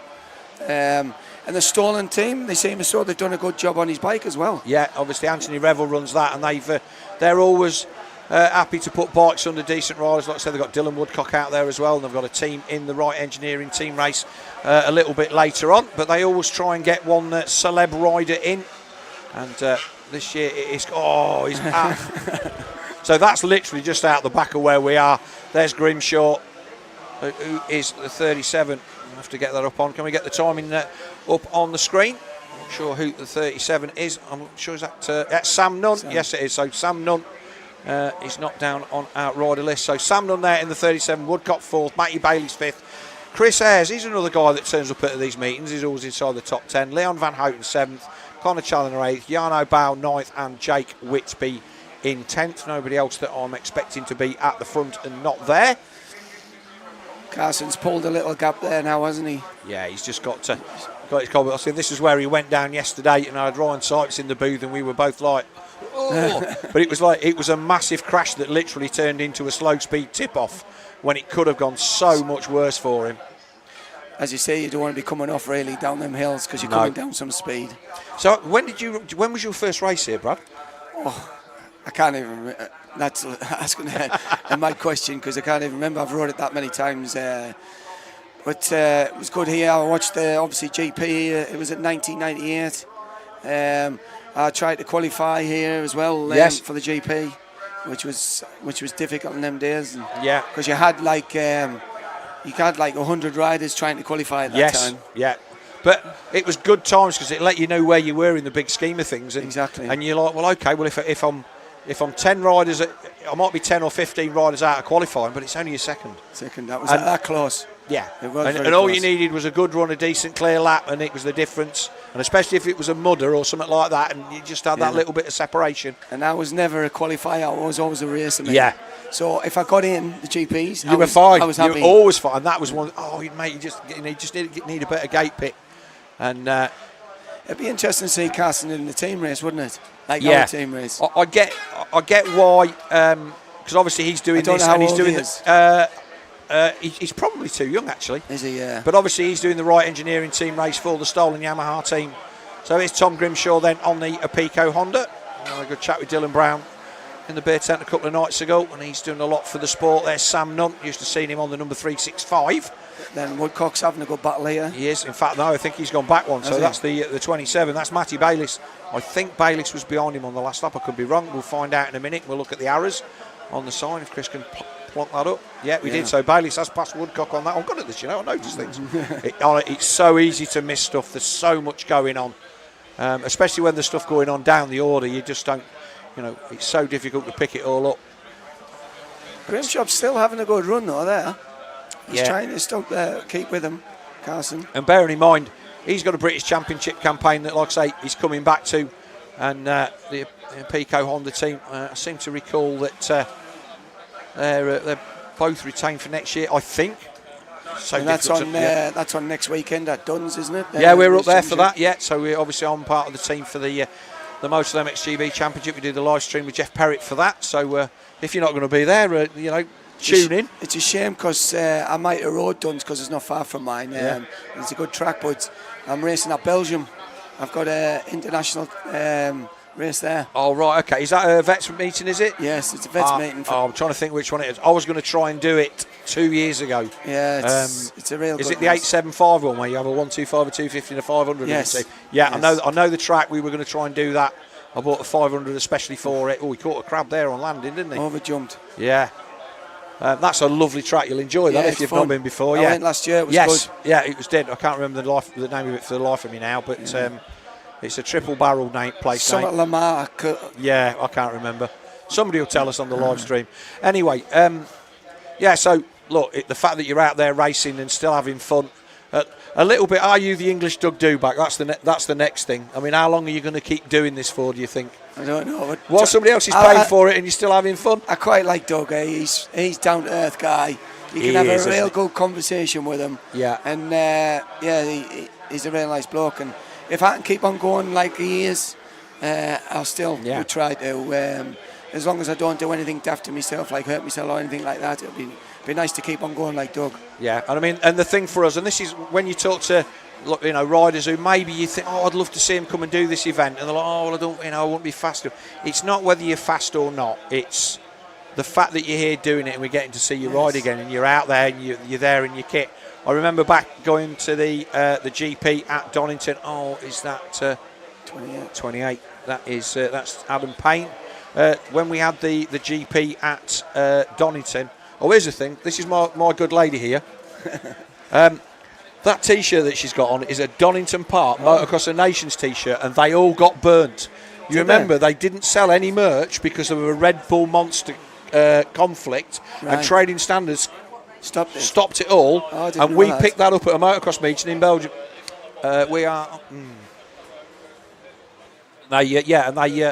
They confiscated them all. So I didn't know that. Yeah, so we found it in a place in Belgium and bought about 5 of them. I was there that day as well watching. It was fantastic to watch. Yeah, and but they say Dave Thorpe. We did the GP there one year and the Nations the next, and seeing Thorpe out there on a bike straight backed on the 500 Honda after years of not seeing him ride was absolutely fantastic, and that's what we like to see. The old boys still going, and I hope that in 10 years' time you're still going to be coming here and riding in the over 50s and just letting us enjoy the fact that you are still out there having a good time. Hopefully they mellow the track down when I'm that old. Oh, yeah. So last lap flag is out. And but that's what it's all about. You don't stop because you get old because you stop. And but getting back to that race yesterday, mate, that was just one of the best. And just let's hope we can get out this last one and put it on for the crowd. Yes, the crowd love a bit of battle, don't they? They don't love a bit of battle. It makes their weekend, doesn't it? Yeah, and we've seen some. And to be fair, we've had some cracking races round here with Tommy and that as well, and you previously. But it's like everybody will go away from here remembering that race. I certainly will. I had a man come over and says, "Hey, here's a bit of money. I've got a couple of businesses, need some money. Thank you very much for that race. That's my weekend made." I was like, I didn't even know him or anything, and I was like, "Oh, thank you very much." You know what I mean? Yeah. He just loved it. So thank you to that man who. But again, this is what I need. If these guys can keep coming out, and obviously, what are you doing for a cross now? For work, I do groundworks. Oh, okay. So you're out there grafting, digging. Proper man job, which Dig on my hands. Yeah, I'm typing for a living, so I can do that pretty much indefinitely.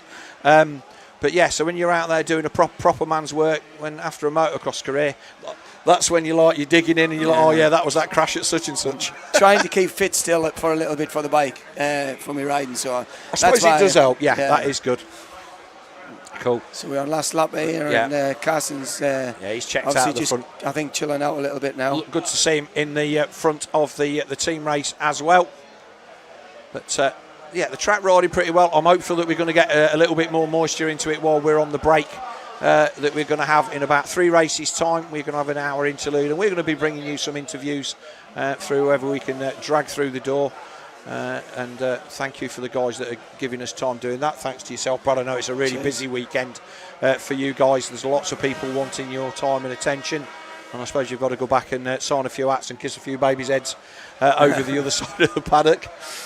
Actually, after that first race, I've nearly sell out hats because obviously.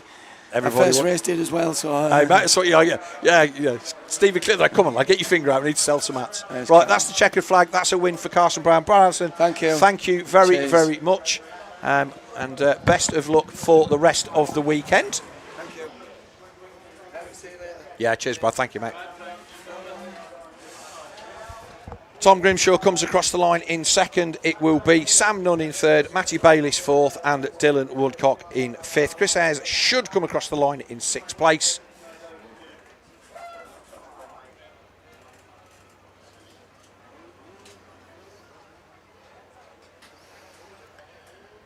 It's a long way down. Then it'll be Jarno Bow, Henk Pater, Tom Brown and Alfie Calver. I think if we take a quick sponsor break and then we will come back for the Pro Circuit Evo 125 and 250 race and a quick look at the socials. We'll be back in just a couple of minutes.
Right, welcome back then. We'll just have a quick look at the socials and see what we've got. So we just scroll back up and see we can pick up where we left off.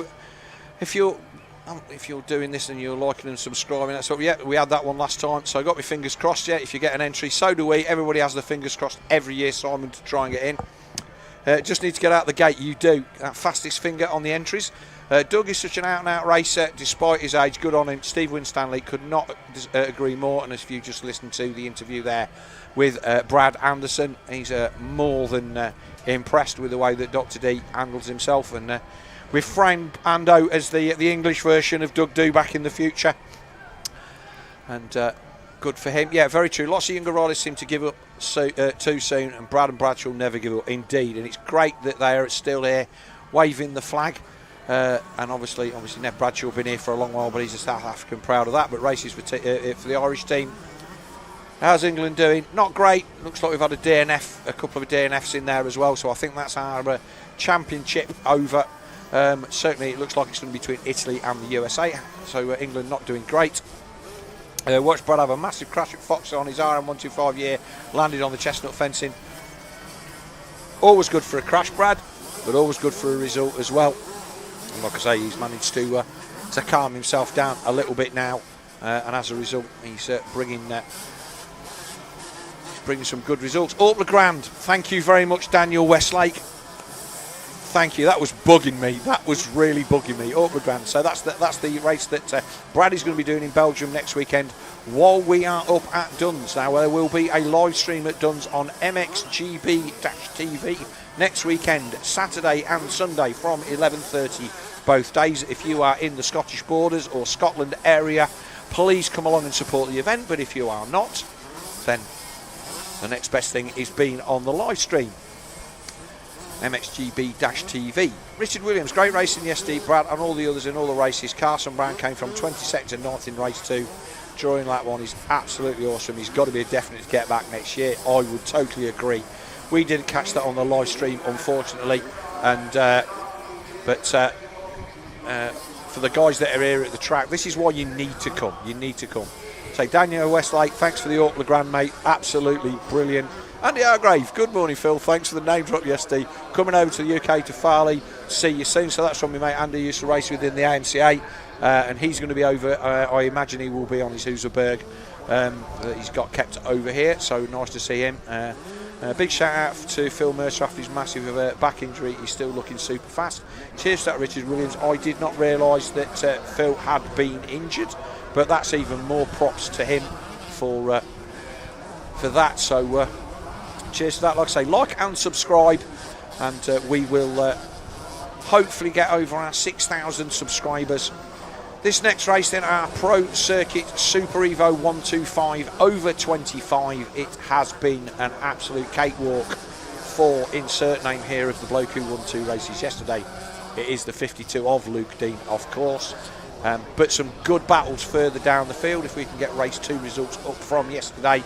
Luke Dean went 1-1, but some real tight racing, and we're going to try and get to the battle further down the field in this one, because Luke Dean, unless he has a disaster, is pretty much the fastest man in this class. Not by much. Rob Hollyoake had a good race.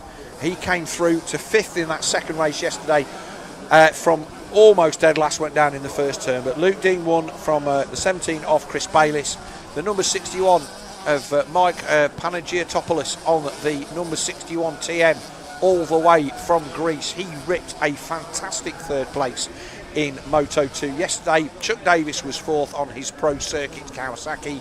5th place Rob Hollyoake. 6th place the 146 of Brad Bygis. 7th Ryan Butler. 8th Toby Lightbounds. 9th Christian Hutchings, and 10th place was the 208 Lee Martin. Brad Doyle was 11th. Jack May 12th. James Milne 13th. Manis Panagiotopoulos was 14th. That's the second of our Greek riders. Paul Wildman Willis in 15th. Great to see him in the top 15. And 16th is Dan Jones. So we have a little bit of cloud cover as the riders are filing their way in at the end of their sight lap. This is Moto 3 coming up of race 7 on the programme. So Pro Circuit Evo 125 and 250. Next race along will be our Wright Engineering National Team race, Moto 3, and our Fox Evo Plus, and then we will hopefully have some of our guests in while we're getting interviews done down on the track. MC Rog Warren taking charge down there with my normal colleague Jeff Perrett doing on circuit duties here this weekend. Wind direction changed a little bit, so all of those campers parked at the back there absolutely covered in dust, as is mine as well, which is. But a massive shout out to the organisers for, I'll say, even getting this meeting on. Water is so hard to come by around here this time of year at the best of times, and no rain for 19 weeks, or no substantial rain for 19 weeks. And yet we've still got a perfectly raceable track. Brad Anderson saying, if you heard there, the track itself was actually pretty decent, and he's enjoying racing on it.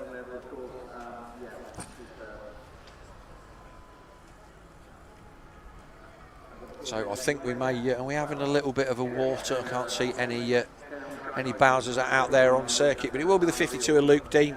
He's out in the Wright Engineering team race as well, so he's going to be a man who has to do a quick change. They will have the second bike there in the second of our holding areas. We'll have 2 races stacked up.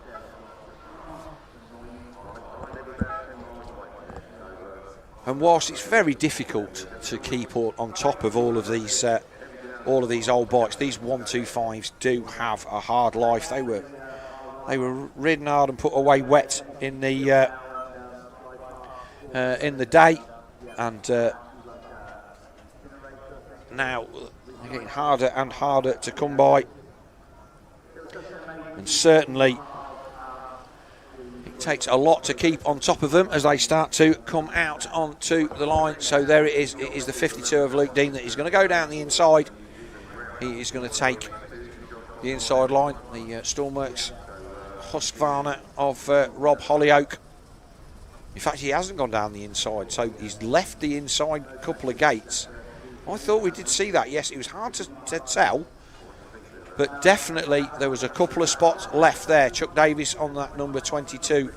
I call that a Pro Circuit Kawasaki. It is a Pro Circuit Kawasaki. he builds these bikes to an absolute nut and bolt replica of the bikes that they were back in the day. Chases down all the titanium bits and builds those bikes in his nice workshop. There's a few builds for other people over the years as well, but that bike absolutely top draw. He missed this race last year through injury. There's a 77 Toby Lightbound on the Pepsi Honda.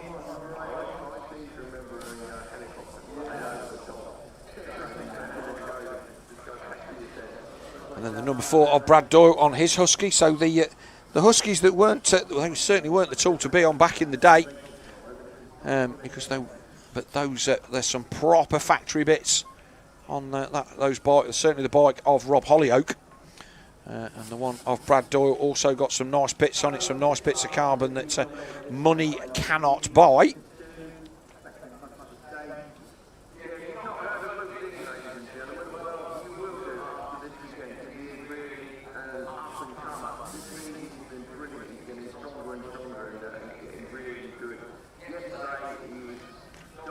Taking the time to get in there. The 108 of Richard Darlington.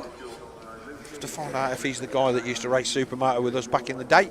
I know he was an ex-motocrosser and he went to stop racing due to injury. The 38 of James Mill. Yeah, the top 15 in this one, all proper decent.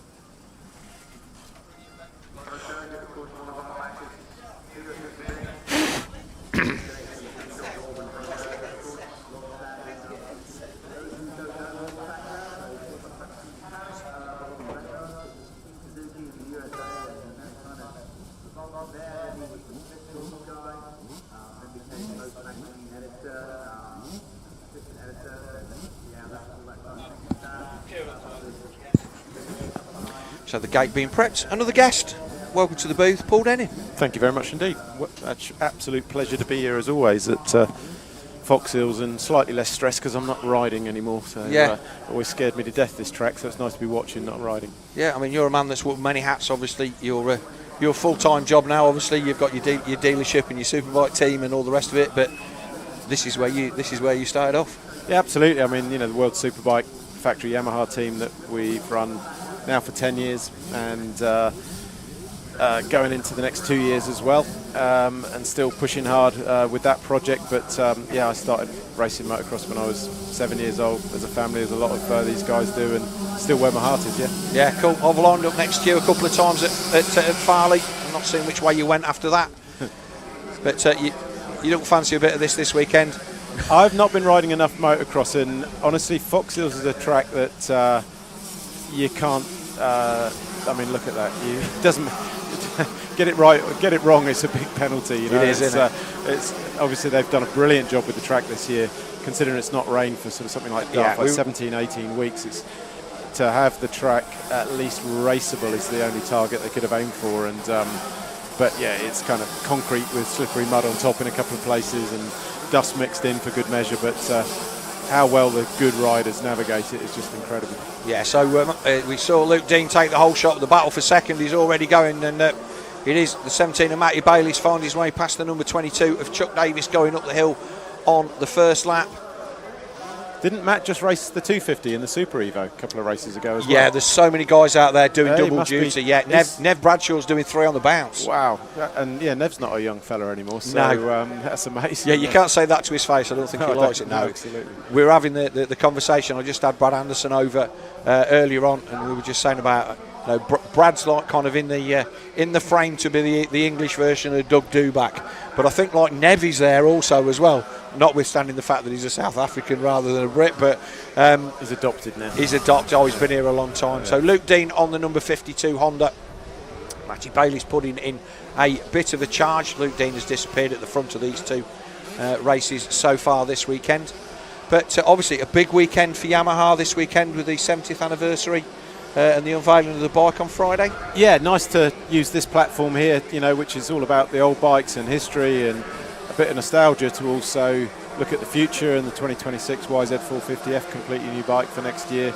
And of course in that 70th livery that's exactly the same livery that Ben Townley and Alessio Chiodi and Phil Nicoletti, etc. are using this weekend. So that on a 125.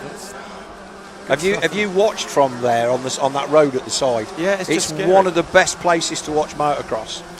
And it's and also the next big step down after the finish left. Yes, they're carrying a lot more speed at a different angle this year with the different track layout, and that's a big send down the hill. Yeah, lots of people are getting over that now, where not so many were. It is Luke Dean that is indeed giving it that big send down the valley.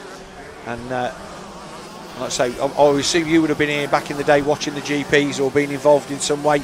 And just watching as a fan back in the day in the mid-90s. I think 90s, I forget which year it was that Everton, the factory Suzuki team, was the BF livery, and it was all fluoro colours and massive crowds. And rode up on a road bike today, rode up on a road bike then, and just watching from the side of the fence as a fan is honestly more pleasurable than sort of being involved on an official capacity, really. Yeah, so I can remember sitting on the bank where Roger and Jeff are over on the other side there, on top of the commentary box with Nick Fisk, who was the man that used to do comms duties at Circuit back in the day. Sadly no longer with us, but a great guy whose voice echoed through these valleys many a time.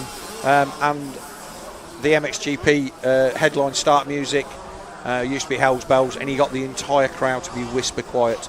And Rog did the same at Matterley a couple of GPs ago, and it got the hair standing up on the back of my neck. It really did. It's a brilliant thing to do, and obviously having that memory of that happening here.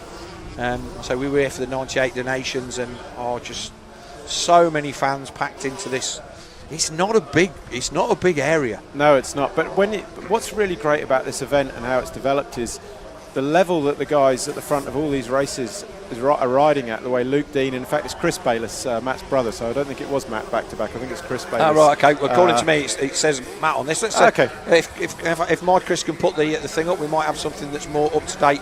Yeah, I just saw the standings as we go forward, and it did say Chris rather than Matt. But either way, those Bayliss twins know how to ride dirt bike. And and at the front of all the races, look at that. These guys are really representing what the top level GP motocross used to be here, you know? Yes. Of course, the bikes have been, let's say, updated there. If you look at perhaps the bikes that Dog Wobbs built, there's not an awful lot on them anymore that relate back to sort of 20 years ago. But the base of the bike, the chassis, the design is still exactly as it was. They're built in the spirit of the... Exactly, but to try and be a bit safer and a little bit better on suspension, etc. But, the guys are riding really hard at the front. A rider stopped there in that tight turn, but it is still the number 52 of Luke Dean.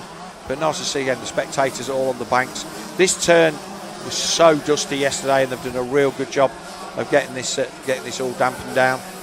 And like I say, after what we had last year with the washout on the Saturday, we were lucky to get any racing in then. And, it's been a very, very different summer in England. And of course, that it's a natural sport, motocross.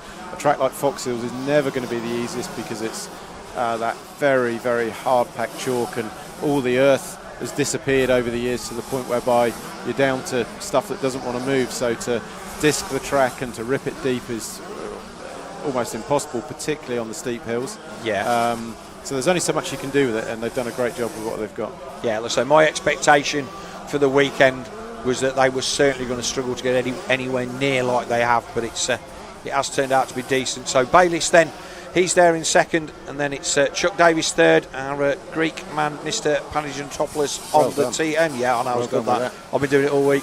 Ryan Butler then in fifth. Christian Hutchins coming through. In fact, if we can, we'll see if we can pick that battle up, and obviously they are a little bit back, but the battle for third, fourth and fifth is looking quite interesting.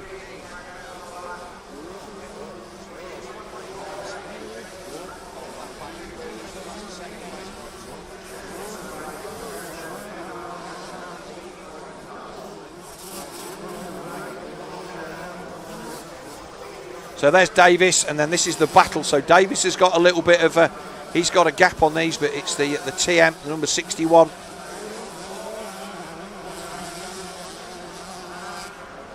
And finding their way through there. I think we're going to have to start putting the door up. We're losing the ability to see. There's the 22 of Chuck Davis. He's there in third. Obviously, the track's a little bit of a different layout this year. What's the view on the circuit layout compared to last year? Positive. Brad has said that it's a little bit more technical. But speaking to because obviously there's two different sets of people. There's people who've ridden here a lot, and Brad's like, he misses the big fast bit round the back of the start here, and I'll hold my hands up and go, I'm absolutely on board with that, because that was a great place to watch old bikes go fast. But notwithstanding, it was very, very fast, and it did get rough. Yeah. And doing it the way they've done it means that it's another bit of the track they haven't got to try and keep some moisture in as Davies comes down the hill. So Panizia Topless has actually gone through, so that was the battle that we were trying to pick up, and the Greek man on the TM has found his way past Davies. There he is. So that bike was in the show and shine on Friday, and there's not many TMs out there, and that one was an absolute beauty of a bike. There's Davies on the Kawasaki. But yeah, I think the bit at the top here, it's enabled you can have a bit more low-speed passing. We saw some great action. Were you on site yesterday? No, I wasn't. No. Okay, so the first race yesterday, it was handbags and elbows up in that last top loop, which would normally be a third or fourth gear send down the valley, and now they've just got that nice right-handed tip in. You can get a little bit up close and personal without ending up in a massive heap at the bottom of the valley. So I think it's worked. It keeps it compact. We've still got a 2-minute lap-ish, 2:20. So the lap is certainly long enough. Yeah, it is. Yeah. And obviously, Brad said, if you could put the loop in round the back, but I think if you put 25 seconds into the lap, you're only going to run 4 lap races instead of 5, and that's not good value for money for the riders or the fans. Yeah, I mean, the race length is a difficult one, because obviously they're old bikes, and you got a bit sideways there. Nasty little kicker there, but he did well to keep his body central and pull it back. But it's a difficult one, like the over 50s class. A lot of guys who perhaps only race this event and Farley all year. So to turn up and expect to do 30 minutes safely, both mechanically and physically, is kind of no way. So it's positive that the races are long enough to feel like a proper race, but not so long that everyone's hanging. Yeah, and I think if they did make the races a bit longer, there's a few people. I still seem to think at my age, well, it's only 4 laps, how hard can it be? But the reality of it is, we've got somebody down in that turn there. I think our race leader is already well into his last lap. But everybody thinks they can find their way around 4 laps of anywhere with a little bit of practice. And certainly I wouldn't want to be racing any more than 15 minutes round here. And certainly with how warm it's been this weekend. Sure. So are you going to be at Farley, or is your World Superbike stuff curtailing your... Farley is next weekend, right? No, it's 2 weekends. 14th, 15th. So we're in no, that's 3 weekends, I think. Yeah, 14th, 15th September. So then we're back from Magny-Cours and then straight to Aragon, Spain for our next World Superbike race. Yeah. And how's the season going for you out there? Locatelli, our Italian rider, is doing really well, fighting for 3rd place in the championship. Currently 4th, but with a shot at 3rd. Toprak on the BMW and Bulaga on the Ducati are a little bit gone in the championship now, and have both been super dominant. Jonathan Ray's had another challenging year with us, based on a big injury at the start of the year in Phillip Island, which he's applied himself unbelievably well to come back from. But it's hard when you've missed half the season. Look, he's 6-time world champion. He is indeed. Yeah. And if he's where he is, it's because there's something stopping him being there. Yeah, and he's missed half the season. He's up against the guys, and he's also been impressed by. At the end, you've got to measure yourself on the same equipment against your teammate. Yeah. And he's been impressed, honestly, with Locatelli's consistency and rhythm. So, but we've got 4 more rounds. Jonathan's getting stronger and stronger and more confident all the time. We want to end the year positively with him and see him on the podium again. He's an awesome fella, loves this. He will be, after he's stopped racing, whenever that is, I guarantee fans will be able to see I remember him as a schoolboy. He'll be here racing for sure. So there's our race leader, Luke Dean, on the 52. He's going to bring himself round to finish off this race. I think the World Superbike Series, it seems to have had a bit of a resurgence in the last couple of seasons, and I think the quality of riders who are looking at going there for 2026 is going to raise the game again. Always enjoyable to watch. Race victory then for Luke Dean, and more manufacturers obviously makes it better. Yeah, I mean something happened to Chris Bayless. I don't know if he's gone down or he had a 258 on lap 4, so he's obviously been upside down somewhere, but he's back on the bike. Giotopoulos takes a second, and Chuck Davis will be third then. Now there was a yellow flag halfway around the last lap. I wonder if that was him. Must have been. Yeah. But as long as he's back on his bike and drive home tonight and do the job tomorrow. Well, that's it. That's what so many people have got to get up and go to work tomorrow. Exactly. More so in the GP paddock, but but going back to the World Superbike thing, it's obviously the series loses Toprak, who's an absolute megastar, but he needs to show his worth in MotoGP next year. But aside from that, as you say, there's a lot of riders coming in. And the nice thing with World Superbike is, whilst obviously the bikes are at an incredibly high technical level, it's not like MotoGP that's become really a bit of a technology race rather than, the best rider, Marc Marquez, is still winning. But Ducati are absolutely dominating because they've got the best package week in, week out. Whereas in World Superbike, Toprak's teammate Mikey van der Mark is a high-quality rider, finished third in the championship for us in the past. But is nowhere on the BMW, whereas Toprak's winning the races. In other words, the riders can make the difference, and it's still a very gladiatorial fight, and I think fans like to see genuine sport rather than technology, really. And the thing that we've noticed maybe a little bit in the last few years, obviously Locatelli came through Moto 2, and then he went to he went to obviously, and then World Supersport. And that seemed to be the kind of thing now. But you're seeing guys who are Moto 2 guys who can go straight into World Superbikes, and I think that how it used to be perceived in the hierarchy of stuff, that I can't cut the mustard in Moto 2, I can go to Supersport, and that championship again, that is very much on the up. And obviously I know that Yamaha are coming out, and is there going to be a change in the spec of the bikes? Because I know there's stuff with the R9 or the R7, the new Yamaha stuff that they're using for the women's series. I know that they're trying to get all that kind of level it all out a little bit. Is that going to make a big difference? I mean, the World Supersport class Yamaha have first year in with the new R9, the 3-cylinder 900, and they're dominating so far. The bike is competitive, but also I think they've got the best riders and teams. Stefano Manzi and Gian Onchu right at the front with really good packages and good teams behind them, and a lot of support from Yamaha. So that's made a big difference.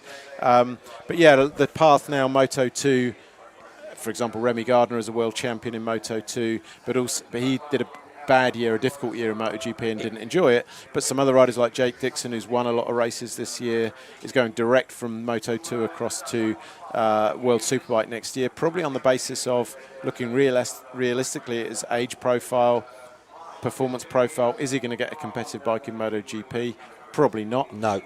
But so then riders like Sam Lowes, Jake, etc. Ike Lecuona, who's a very, very talented young man. They're in World Superbike, and they're real riders who people enjoy to watch. So it's the series is growing nicely. It's still behind MotoGP in terms of its global footprint and what have you. But it's proper racing, and we have 3 races a weekend as well. So much like here, if you kind of fail on a Saturday, you've got to go you've got on a Sunday. You've got a chance to do it. And obviously the accessibility of it, and I dip in and out of it. You can never say there's too much racing on TV. I can remember when there was none, and you'd be looking in motorcycle news to find out what had happened, or unless you went to the races, which was why there was millions of people lining circuits all over the world. But again, the way that World Superbikes, it kind of, certainly in bike specification and stuff, and we've seen stuff from British Superbikes as well, which we've been involved in the past, it's settling down. And whilst the Ducati thing in MotoGP is maybe not great, there's so many people that are out there on them that you're seeing people winning on non-factory or being close to winning on non-factory kit, which back in the day you would never have been able absolutely to do that. And that's the nice thing in World Superbike, that, for example, Buliga's really come of age. He's an ex-VR46 Valentino Rossi Academy rider. That went a little bit wrong. His career went off the rails a little bit, and now he's back on a competitive bike in Superbike and showing the talent that obviously Valentino originally saw in him. And Toprak and he are doing a brilliant job at the front of the field, but we're able to fight and beat Bautista or Danilo Petrucci or Sam Lowes on equally good Ducatis. So it's a series, as I say, that the technical package is mega important, but also the rider can make a difference. So this is the Wright Engineering team race then, their 3rd moto, and this was a decent race yesterday. So who are the stars in this race? Who are you looking out for? So Our man's going to put the results up on screen so he can do that, and I have actually got the results on my phone from where this all ended out yesterday. So Carson Brown is also running in this race. Yeah, Carson Brown's in the stolen team with so Luke Dean, who's just won the 125 race, straight he's out in onto a that, 250 and Yamaha. Dylan Woodcock is out there as well. Dylan's a good performer. If you don't mind, I'll look forward to this race. I'll stay with you and watch it. Oh here. yeah, Paul, you're more than welcome, mate. No, it's lovely. Nice to have you along. And hello, dog. Yeah. Right, let's have a look. That's the third races of that, right?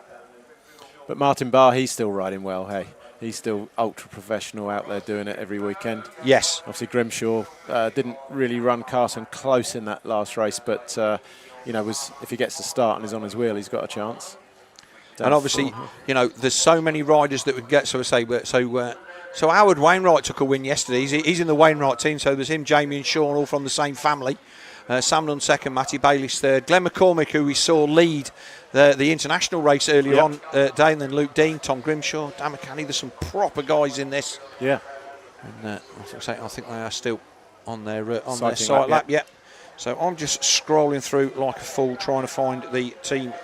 So did Carson go down yesterday because he finished ninth? Yes. So he crashed at the bottom of the second downhill and he knifed the front in the dip at the bottom. And it was one of them jobs where if it had gone the other way and dug in, he would have properly eye-sided into the bank. But it literally just spun out and placed him on the floor. And then what I didn't realise, and Brad Anderson told me afterwards, that he got clipped as he was getting back up, which put him back on the floor. Otherwise, I think he'd have only lost half a dozen places.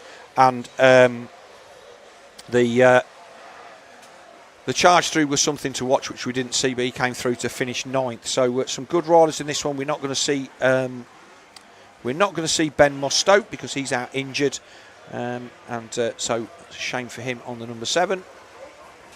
And that is who Glenn McCormack is in for. But again, lots and lots of this event. There's always lots of number changes and bike changes, and you just have to.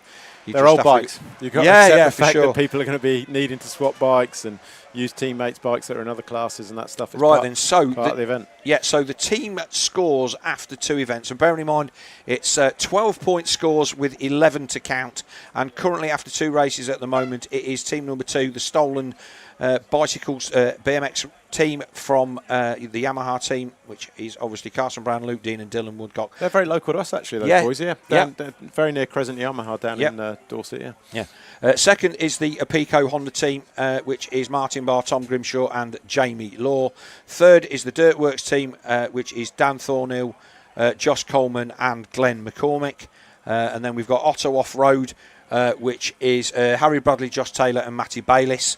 So they're up there decent. And then it's 5th place is the Wainwright, Sean, Jamie and Howard.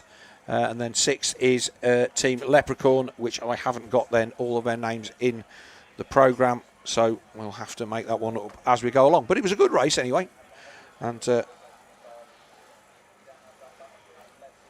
if Carson gets out the start, is there anyone that can sort of run him close on pace in this race? I see that in the first race. I think possibly not.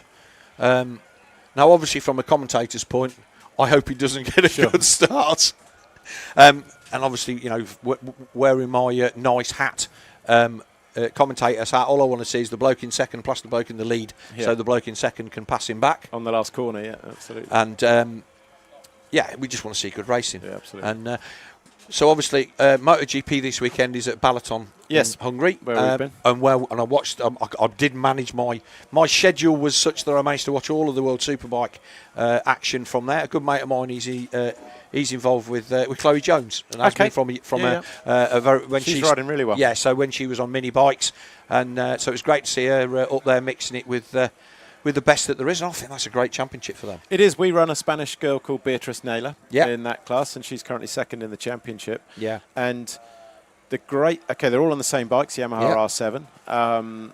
But when you look at the performance of the top 5 or 6 riders, very much including Chloe, who's British, and Maria Herrera and Beatrice, the way they're riding the bike, and this is not intended to sound at all sexist, but the best compliment I could possibly give the race is that you would not have a clue that they were girls. They're riding so 100%. 100%. And, you know, Andrea Locatelli did a promo day for the Women's Championship event and rode one of the Championship specification R7s.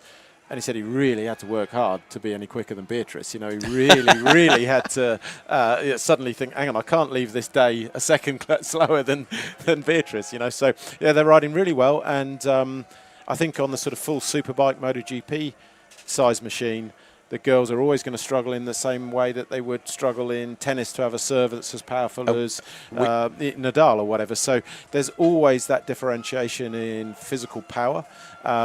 But on a bike like R7, mid-range size motorcycles, no reason they can't be fully competitive, as we've seen with Anna Carrasco in the past, winning a world championship. And obviously Anna Carrasco and Maria Rivera, they've both done a Moto3 World Championship. Absolutely, and Carrasco, she won a championship. I'm trying to think which one she won now. But the fact that they've got their own series, and it gives, and obviously we see this a lot more in motocross. There's a lot of girls racing the WMX series. That's my lads at Arnhem this weekend. So he's watching that. And again, some of the racing, I mean, you're a busy man. You're not going to have chance.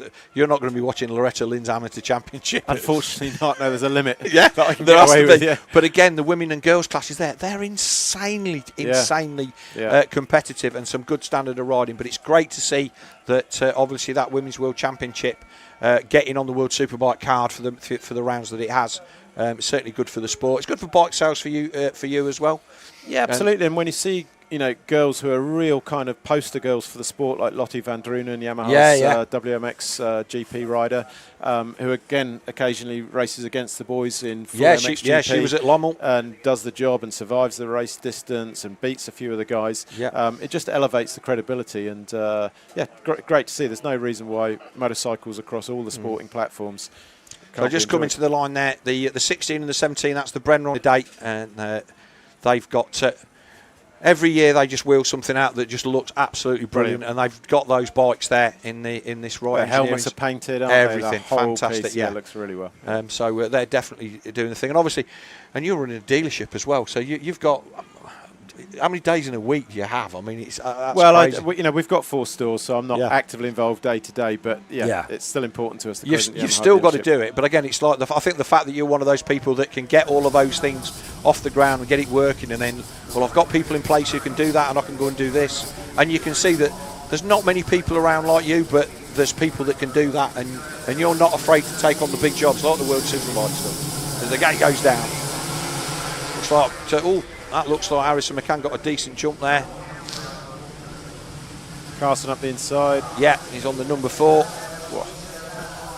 Bit of dust there getting kicked up off the start. So it's a big send down there on the first lap. Yeah, he does. His technique to keep the bike low and forward over those jumps is pretty special. Yeah, Bradley in there, the number 8 of Dan Thornhill as well. Let's see who. That is not him. No. And we'll find out who it is at the end of the first lap. I'll go and have a quick look at our race results. Unfortunately, our live race results there do not give us. Just have a quick. There's not a lot of grip as you come off the veranda and up that hill. No, not at all. Where it's been watered on top of that polished chalk. Carson had a bit of a sideways moment there and lost a fair Danny bit of time. McCanny is the 43. Okay, so he's a rider, yeah. He's an enduro specialist, Danny. Oh yeah, but he's good. He's good at everything. Yeah. So McCanny on the team on the 43. Team Leprechaun, but this right engineer, it's one of them that there's so many riders who are a good start away from finishing in the top 3. Yeah. So Carson Brown lights up the rear end. See who's there in 3rd. That's McCanny going up the hill. Looks like it was Grimshaw there in 3rd or 4th. So to get a little bit of dust over there, but I do like that drop turn, those kind of corners. It's easy to feel that you've got them right even when you haven't. Yeah. But then when you get it wrong, you properly get it wrong as well. It's all easy sat here. Oh, isn't it just? Yeah, the older I get, the faster I was. Absolutely. And I'm thinking. I'm trying to think what it might be 2019 at Farley. I got ushered into a gate space between you and Kurt Nickel. And I was thinking the same thing. I think, oh my God, I'm sat next to Kurt Nickel. This is going to last 2 gear shifts. And I came in next to you on a 125, and I'm like, what are you doing here? And then I looked at the gate, and this rut was literally 3 times the depth. Why nobody was there. I was like, and then I nearly ran into Kurt in the back of the first turn because he got chopped off, and I'm like, what's going on here? And then of course the next time I saw him was when he flew by to lap me. But yeah, but it was cool. It's good to see you out. And like I say, you can still ride, mate. You knew what you were doing. Yeah. There's everything in the sport's comparative, isn't it? You think you know what you're doing until come up against someone who really knows what they're doing. So Josh Taylor in there with Harry Bradley as well. So the Ottawa Off-Road boys having a good run in this one. And like I say, we're going to try and get the points updated as we go along. There is the 43 of Danny McCanny. Again, on the a more traditional blue and white coloured Yamaha. Is there a bad Yamaha colour scheme? No, actually, that's a really good point. I prefer. I love the white one. The one we're running this year, that traditional factory white red, is the best. But yeah, whether it's racing blue or indeed the yellow ones that the other guys you pointed out are running.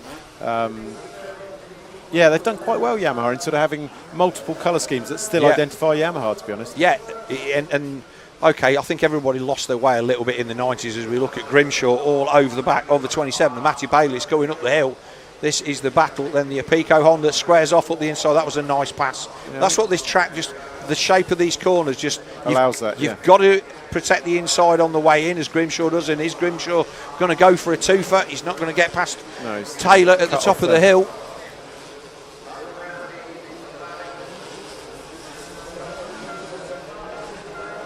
But still, lots to play for in this one. And again, it never comes. Just like the Motocross of Nations, it's never over till it's over. Big whip from Grimshaw.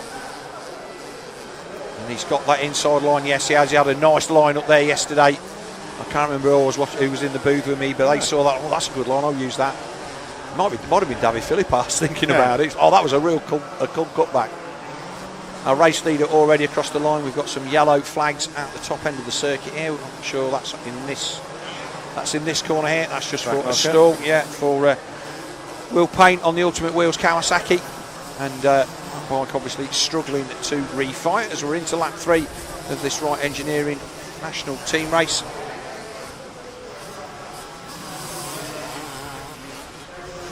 Yeah, nobody running the high and wide line there. It seemed to get a lot of use to start off with. Maybe it's cut in a little bit further and the inside is just that much shorter. I think so. And just directly after the start you might use it just because you've got no choice and you're out there. But I think during the race there's no way you can rail that quick enough to make it happen.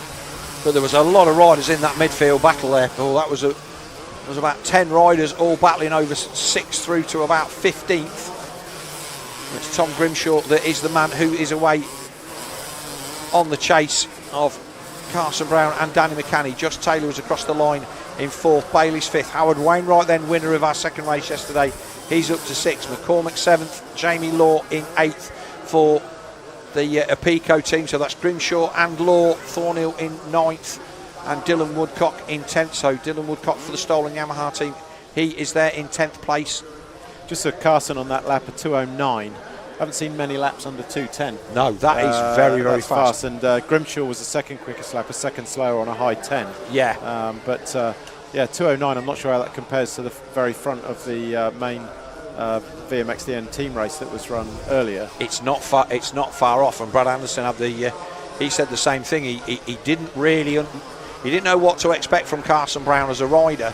Because obviously, I don't know if you've seen his YouTube stuff and the things that he does. And obviously, a guy can turn the throttle, but when you're riding around your back garden and all that kind of thing, you know, there's nothing to judge against how fast he actually is. No. But he looks quick and he is quick. And there's some riders like Pourcel who just ride around at a canter and he's faster than everybody else. Yeah. He is the complete opposite. But I think, having watched Carson Brown in the race earlier today, he's just having fun, and he could and would be faster if he was being a bit less aggressive. Yes. He's lighting up the rear tyre absolutely everywhere and blasting every dust berm he can possibly lay his rear tyre on. So he's enjoying himself and going fast, but he could go even faster if he was, I think, properly serious about it.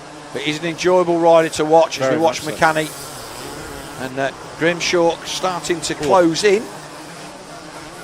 Yeah, this berm here, Carson Brown yesterday was railing around the outside. It's almost like talcum powder at the top of the hill there, just outside the booth window.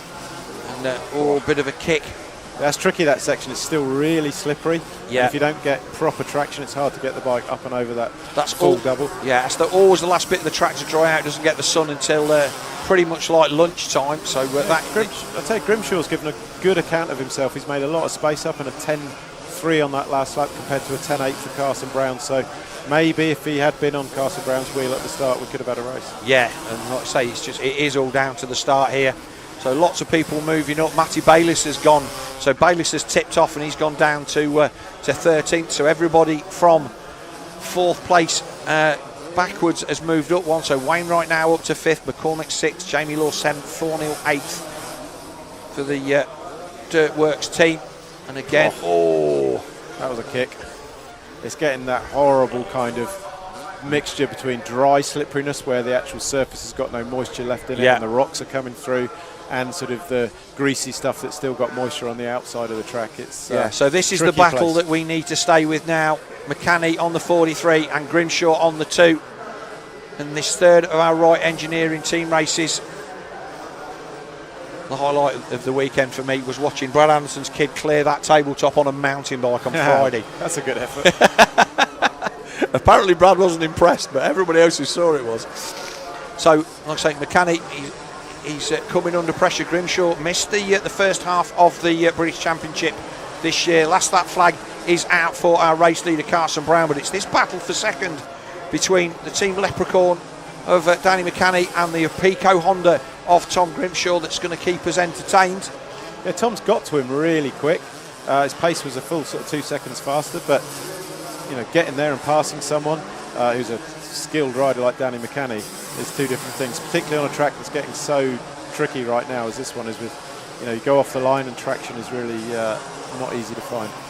But it's a good track for the technical riders. I like stuff like this that makes people think. It isn't all about just speed and bluster. You've got to earn your speed. Absolutely. So different lines there. Grimshaw diving to the outside, keeping the feet on the pegs. Yeah, both super tidy through there. Grimshaw got a nice hop just before that downhill. He should make up a bit of time. Yeah. He's going to drag him up the hill. Yeah. Nice. Is it going to be enough? He's going to square back off under. Oh! He parked that right on the apex. That was a lovely bit of riding from Grimshaw. Yeah, and is McCanny going to come back at him? He's not going to have the inside there, so I think that's a pass done. But the he made that at the top of the hill before, where he managed to hop over the top of the hill and get throttle open straight away, whereas McCanny kind of bounced off the top of the hill and had to be in the air for too long. And again, it's just, that was a nice line as well from Tom cutting across, and all of a sudden he's able to command the corner and not have any kind of comeback from the number 43. Like I say, I think that's it done for. Good to see if Carson Brown goes upside down over the last big drop down. Did he not in the last race? No. So I think for this, one of these yesterday, my colleague who was in the booth with me yesterday, he was talking to Phil Nicoletti, and I actually got out on circuit to watch this. And Tom Grimshaw was the only one that did a decent whip, just like he did then. Carson Brown was very, very.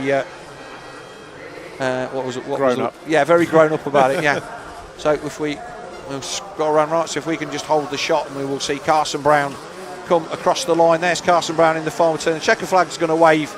There's Carson Brown rolling across the line to take victory, and it's going to be a great second place then for Tom Grimshaw. Daniel McCanny gave everything that he could and did not quite have enough for the man from Ireland.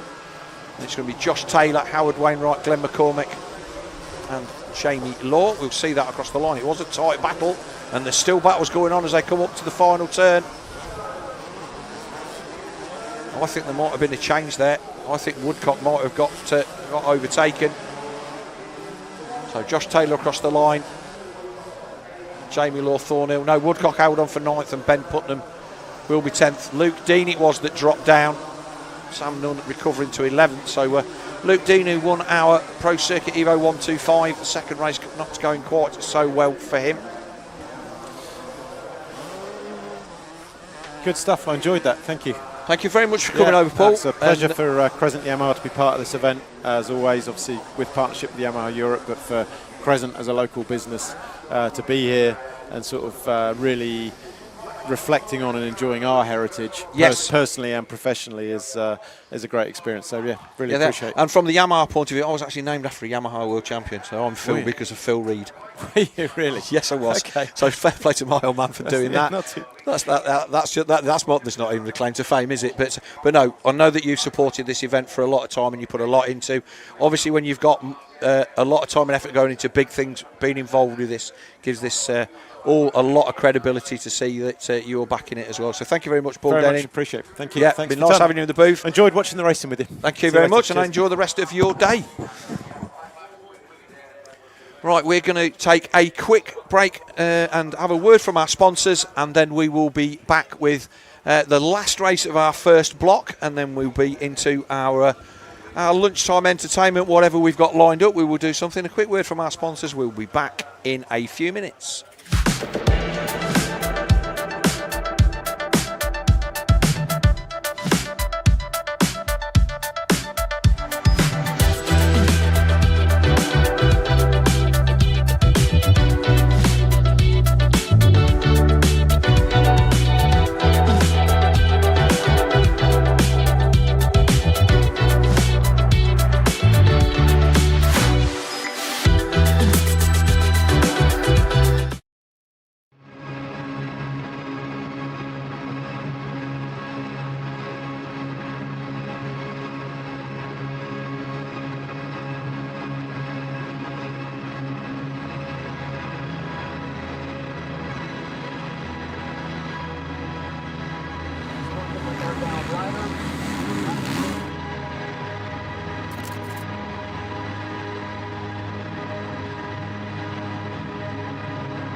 Right, let's go back to our socials and we'll just scroll back up a little bit, Chris, and we'll see what we've missed.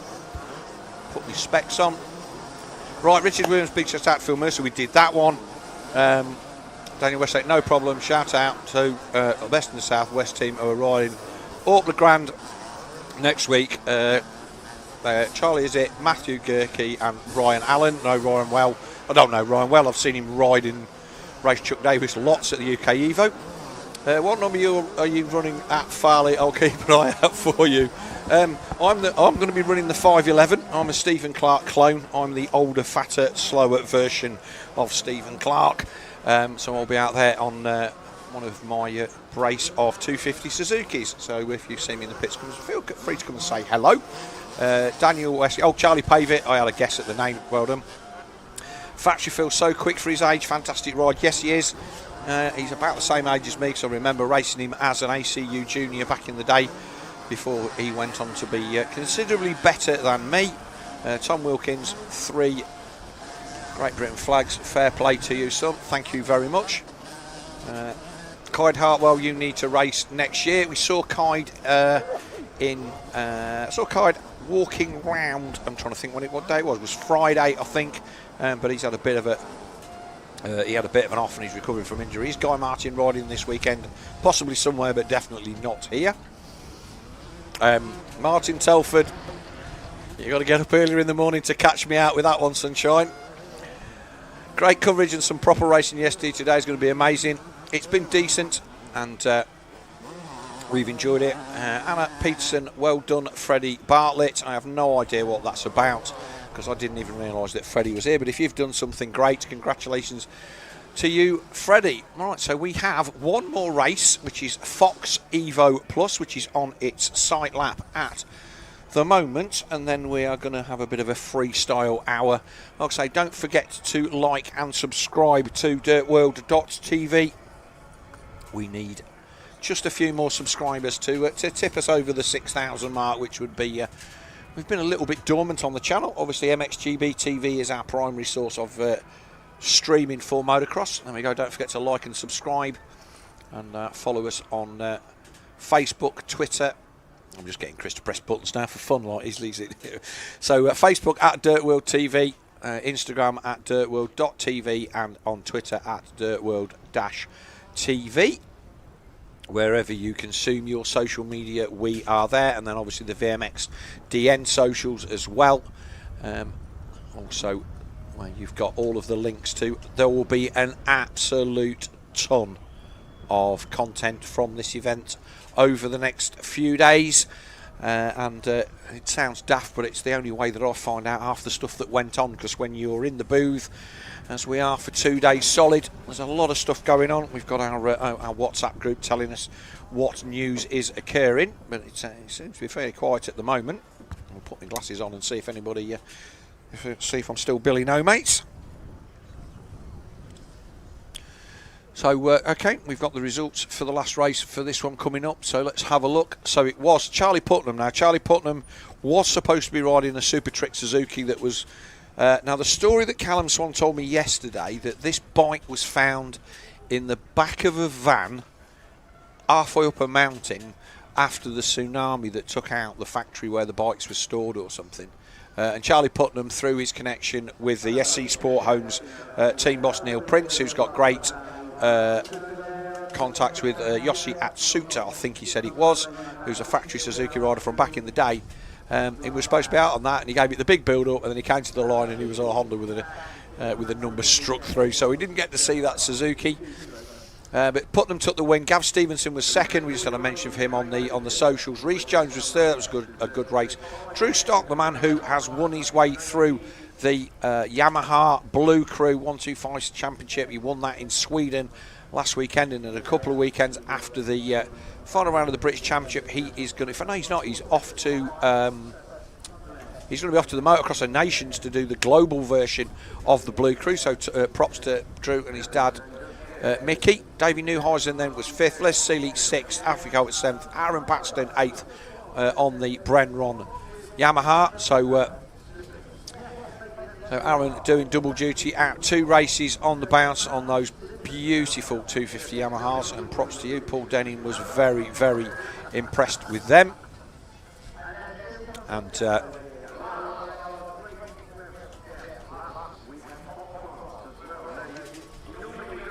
that's the rest of our leaders. So that's the rest of our top 10.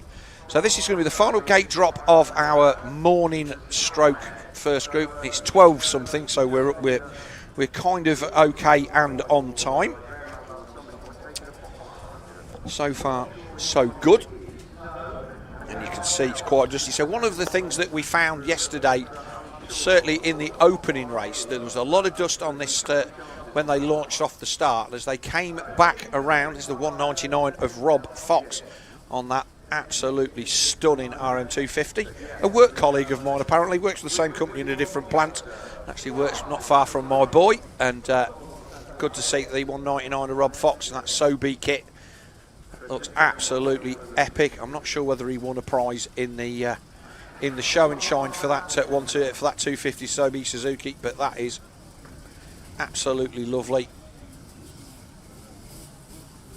The 2001, and then we've got the 51 of Jarno Dyneveld, one of our Dutch visitors. Got a decent, I think, got Honda of Troy there. The 27 of Jack Seaborn. He's a man that's come back to racing after a bit of time off, and always good value for money, gives it his all. It's a decent race, this one, and obviously all of the faster riders taking the, as we look at it there, the left-hand side of the gate, looking from the front, but everybody wants to be down the inside or close to. Thank you very much, everybody. We are over 6,000 subscribers, so a hat tip to all you guys out there that tips, like and subscribe on DirtWorld-TV. That's a nice milestone for us over this race weekend, and like I say, every extra 1,000 clicks, it just helps the algorithm along, doing things that I do not fully understand, but people who pay my wages do, and it just moves everything along nicely. So Evo Plus 97 to 02, sponsored by Fox, 40-year anniversary I think for Fox this year. One of the synonymous clothing brands. And obviously first came to prominence with their Fox Air Shocks back in the 70s and branched out into all sorts of things. I mean, I've got more Fox stuff than I care to mention without actually owning any of their shocks. But anyway, they're a leisure brand now as well. 15-second board is up for the final race of the morning session. It will turn to 5, and then we will have gate drop. Let's see who can make the start. A few people having a run at the gate again. They're holding them. Away they go. Oh, we've got somebody, Larry Loop out. Oh, he managed to hold on to that well. Let's see who's got down the inside. Paxton's there on the 16, but he's got cut off. Got my glasses on, that's why I can't. That looks like that. It's Charlie Putnam on the 152. So Putnam currently riding in the British Championship. Oh, he's got moved over. That's Gav Stevenson on the 38. So Stevenson moves him out of the way. Stevenson currently racing in our MX2 Championship. So it is Gav Stevenson, the man from the northeast. Then it's Putnam. Then it's the 47 of Leon Williams. He was well up there in race 2 yesterday. The rest of the field streamed through. Track starting to dry out now. Hopefully we'll get some more water on it over lunchtime.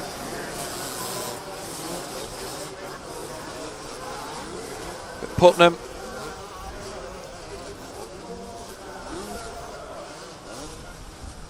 there in second position. So he won the first one, I think, and won the first 2. But he's found himself in second position. Gav Stevenson having a really good start, and he came through in the race 2 yesterday at a rate of knots, so maybe he's got the speed covered. Just looking out of the broadcast booth, when you see those black clouds, they're not that black, but we've got some nice cloud cover coming over full this afternoon, which will help keep the moisture in this Foxhill circuit, the 4th edition of the VMXdN here at Foxhill. Brought to you by DirtWorld-TV and a host of other sponsors who we'll talk about at length in the hour break. So Putnam will not want to let this one go, but I don't think he's actually ridden that bike that he's on until yesterday at the first gate drop. My thoughts were that it belonged... well, I'll try and find out who it belongs to. There was a nice bike out there that was a Honda of Troy replica built by Sam Cheeseman, that he was getting, the graphics were Honda of Cheese, which I thought was really funny. But over the line then, Stevenson on the number 38. Like I say, he's plying his trade on an MX2 bike in the British Championship currently. So he's going to be at Duns next week for the MXGP double header. The HCU Motor British Motocross Championship makes its way north of the border for the first time this year to Scotland, and we will be at the fantastic Duns circuit for 2 days of action, racing all day Saturday and all day Sunday, 2 separate meetings. The number 10 of Lee Seeley in there as well. We can get the legend up over the line for the first lap. We can see who is where as they make their way back up to the top of the valley, and it does look like Charlie Putnam is closing in. Williams in third, it was Lee Seeley fourth, Max Schwarter the Dutchman in fifth, Rhys Jones in sixth, John Robson on the 128 in seventh, Drew Stock there on the Suzuki in eighth, David Noonhuizen ninth, and Jack Seaborn in 10th. Alfie Colvert 11th, the Brenron Yamaha of Aaron Paxton in 12th. Brad Thornhill, he's there in 13th, younger brother of British Championship rider Dan, and he's out there enjoying himself racing, normally on the spanners for his brother at British Championship, but he's a decent rider in his own right. He's there in 13th, Ted Bailey 14th, Josh Greedy in 13th, and the 199 of Rob Fox from Derby on that beautiful Soapy Suzuki. He is there in 16th place. But this is not over yet. Putnam is giving everything to try and stay on the 38 of Gav Stevenson.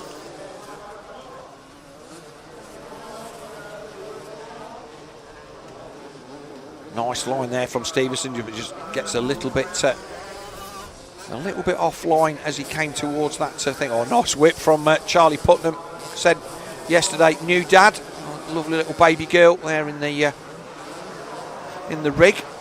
He was carrying around 2 weeks ago at Landrate. Used to race with his dad Clinton back in the day, and again it's always used to race in inverted space commas because he was like we were neck and neck until the gate dropped. But good South Midland Centre expert, British Championship. Not sure whether he ever got to the point of doing GPs, but that was back in the day when even qualifying him to qualify was hard work. But certainly a really good 250 rider.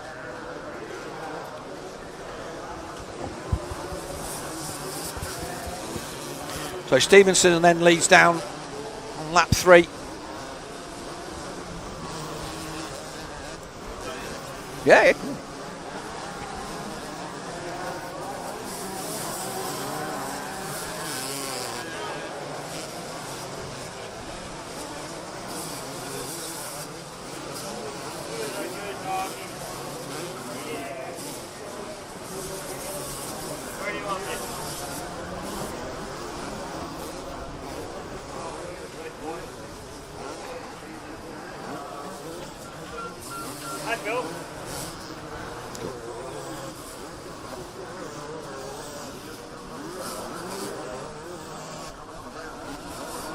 You man, we've done well to get hold of you. Welcome to Foxhill. Yeah, thank you. We made it out here finally. We've been wanting to get out here the last few years, and finally we're able to make it happen. The Stolen Yamaha crew got me out here to have some fun with the boys and rev up some two-strokes. And we've seen you have a couple of race wins. We saw you have a big crash down the bottom of that valley in the Wright Engineering team race yesterday. I got Ryan Sipes in the booth when you did that, and we both said that you turned a really big crash into quite a small one, because that looked like that could have gone really badly wrong. Yeah, that's been kind of my only mistake of the last few days so far. Kind of at the bottom, it was a little slicker than I anticipated. Came in a little hot and tried to change my line, but made the best out of it because, we just turned what could have been a big one into just a little slide-out tip-over, so there was no stress there, and I got up. I've won all my other motos other than that one, so we're feeling good, feeling loose, and just having some fun with the guys. So this is the last of our races in the first group of days. What's the track like? Are you happy with the track? Yeah, honestly, the track is good. I know a bunch of people were complaining about it yesterday, but honestly, I liked it yesterday a bit more.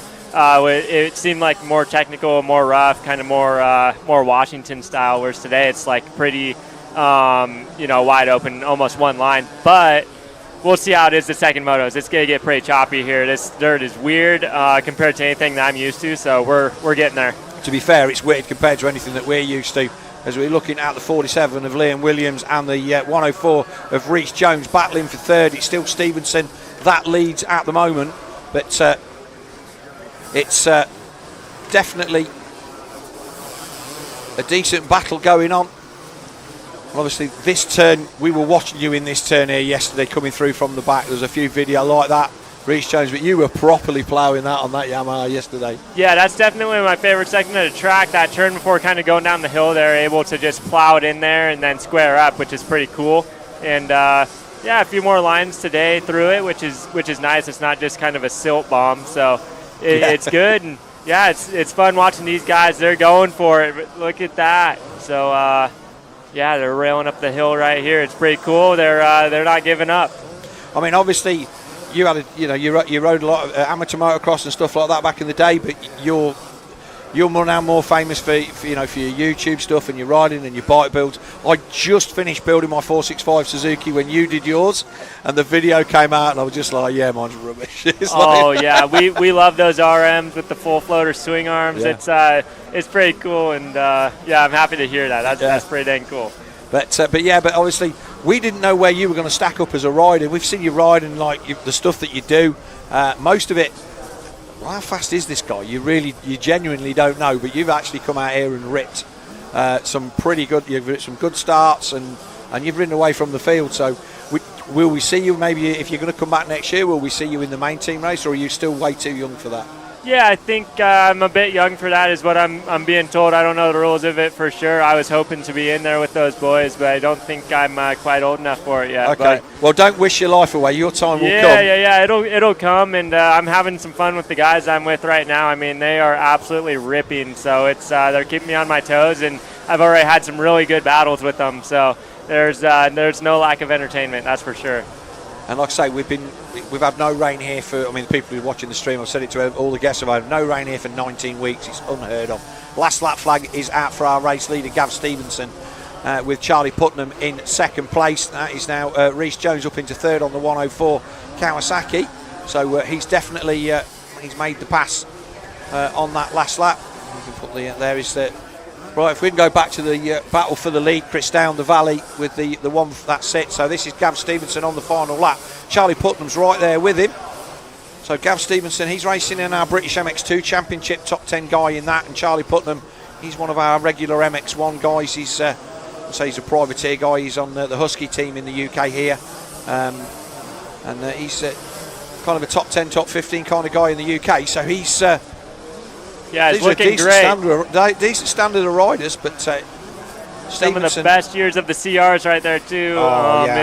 It's pretty cool to see, and he's got the silver rims on there, which you got to give it to him. I mean, making it look, full spec for back in the day, which is very nice. I mean, I love the look of those things. And obviously the stuff that you do, you get people excited about. But there's a problem now. Looks like Putnam's broken down. Looks like Putnam's either lost a chain at the bottom of the hill. So he's stopped at the bottom of the hill. I just heard Roger Warren say on the circuit comms that Putnam stopped. So that is going to blow his chances of overall completely out of the water. Stevenson's gone like 3-2 and then will have taken a win. But yeah, you get giddy over stuff that you weren't even born when it was the thing. So that's what makes you engaging from my point of view, because you're doing like when you did the 465. Mine had a new old stock silencer on it. It's the best sounding bike in the world. Very nice. Yeah, you cannot beat the sound of those old open bikes, those air-cooled open bikes. They're just nothing like them. It's pure motocross. It's, the vibration of them, the drum brakes, all of it just makes it such a vibe, and it's always fun and never a disappointment to swing your leg over those things. No, I mean, I've raced mine a couple of times now, and you forget how bad they were.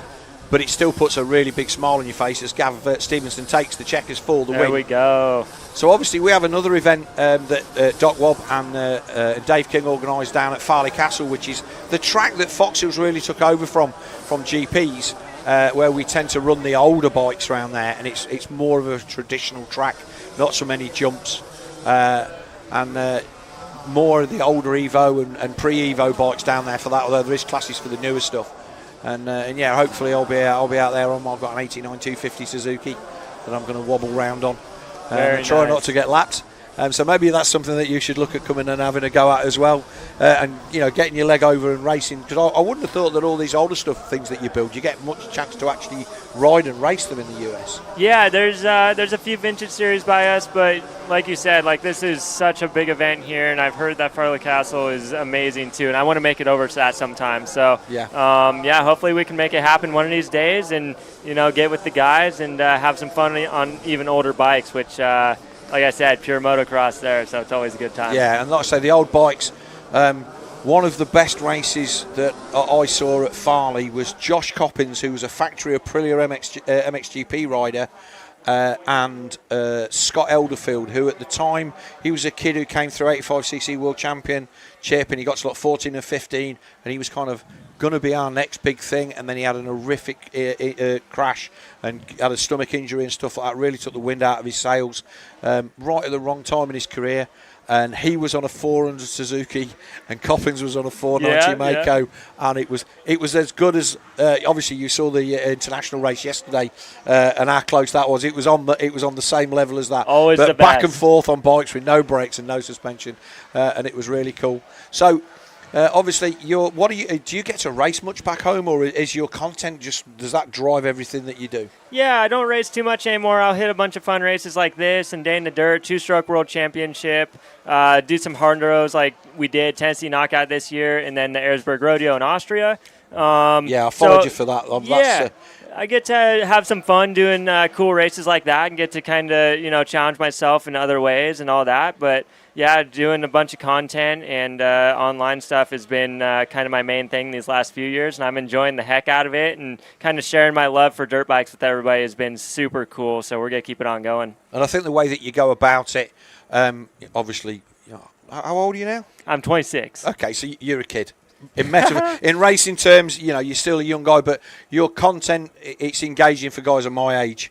Obviously, you're a Red Bull athlete, and obviously they put a lot of money into the freestyle stuff and everything. But the stuff that you do, the way that you go about it, it's just, you're just like, oh man, he's doing one of them, and it's easy to get carried away. Seeing the big jump stuff's great, but I mean, once you've seen it to a certain extent. It's still incredible, but yeah. Doing the old bikes, it's meant. Have you just got a unit? You got them all stashed back there, and you pull them out, or you actively search stuff? Oh man, yeah, we're always searching for weird bikes or whatever on Facebook Marketplace or whatnot, and then people know that we're looking for these weird bikes, and they'll just show up with them and go, hey, I started this project years ago, and I'm not gonna finish it. Like here's this. I just want to see it ridden and take it, and we get all sorts of things like that going. So it's pretty cool because we've got the whole Pacific Northwest kind of behind it and helping us and getting the bikes built, and all my amazing sponsors have been so cool with getting some of these bikes together, because I mean some of them start out just a box of bolts, which honestly is kind of how we like it anyways, because we like going through them sometimes, but at the same time they're fun to just ride when they're all ragged out. So it's a little bit of everything, and we like to show that it doesn't matter what you're on, you can have the most fun. So it's been a blast every second. And I say that's what makes the content engaging. So that's the thing that I've just come across. Nice. That's a 73 Rickman Zundap 125 that belonged to a friend of mine back in the day. And his father's kept it for all these years, and it's sat in a garage 10 miles from me. Beautiful. It's a beautiful bit of kit. And we're trying to find a museum home for it, but it's like $3,500 worth of bike. Oh, but there's my gosh. none of them anywhere. And I'm like, I really wish I wanted to want that, but it's not really a part of me. Right. That's an amazing bike right there. Yeah. What a cool So, find. right, anyway, Carson, I know you've got other things that you need to be doing for the guys on stream. Thank you very much for coming across and spending a little bit of time with us. I hope you enjoy the rest of your trip, and we look forward to seeing you back here in the future, where I'm sure you'll always be made welcome. All right. Thank you guys so much. We've been having a blast. All right. Cheers. Thank you Thanks. very much. Carson Brown, best of luck to him for the rest of the day. A little bit of an itchy bonce. Right, we're just going to take a couple of minutes. We'll have a word from our sponsors, and then we'll be back with whatever we're going to do through the lunch break.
I'm still a kid, but I'm tougher than you think.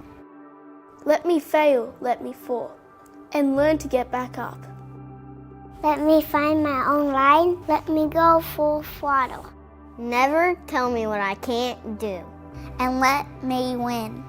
Never hold me back. Let me try. Let me try. Never underestimate me. It's the ride of my life.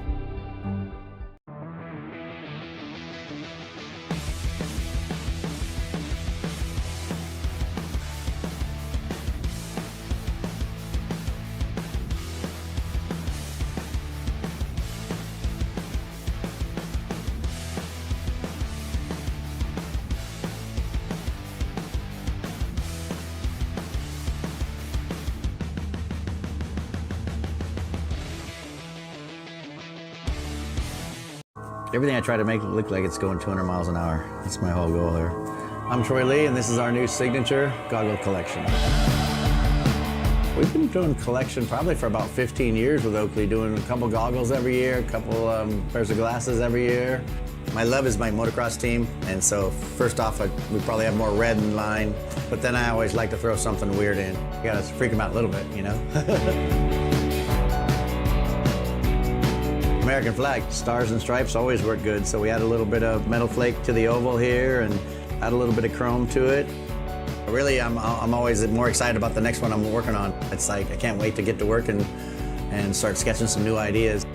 My name's Troy Lee. I'm the owner of Troy Lee Designs, and super proud to be working with Oakley. They make the most beautiful product on the planet.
I'm still a kid, but I'm tougher than you think.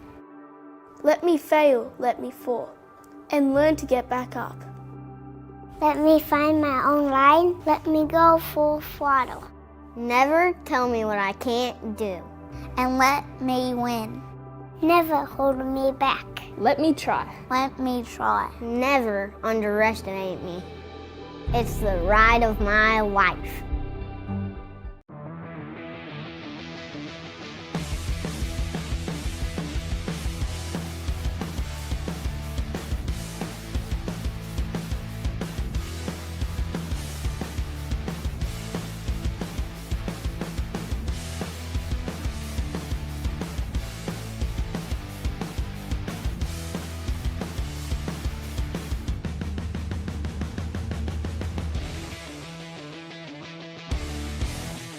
Everything I try to make it look like it's going 200 miles an hour. That's my whole goal here. I'm Troy Lee, and this is our new signature goggle collection. We've been doing collection probably for about 15 years with Oakley, doing a couple goggles every year, a couple pairs of glasses every year. My love is my motocross team, and so first off, we probably have more red in line, but then I always like to throw something weird in. You gotta freak them out a little bit, you know? American flag, stars and stripes always work good, so we add a little bit of metal flake to the oval here and add a little bit of chrome to it. Really, I'm always more excited about the next one I'm working on. It's like I can't wait to get to work and start sketching some new ideas.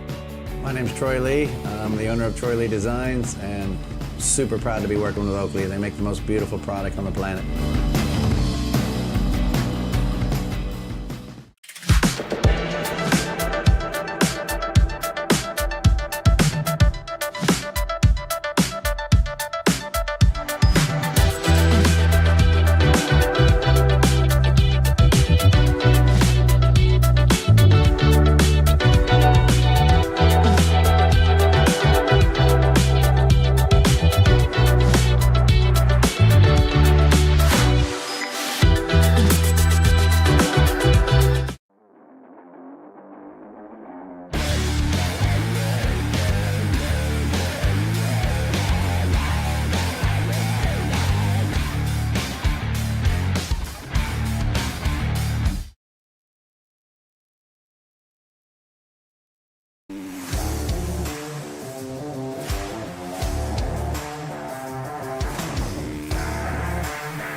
Right, welcome back.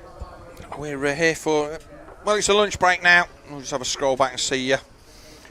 No, I think we've got to. Let's have a look, see where we are. Just scroll back up and Chris, we'll have a look at the socials. Thanks to all you guys who are taking the time. So we got that one. Yeah, we got that one. Well done, Freddie Bartley was the last one we got, so we can just scroll down. Bars MX Racing. What happened to Ben Musto? So, Ashley Robertson. Shout out to Bob Bandit Cook, and make sure that that's not trying to trick me into saying something. Yes.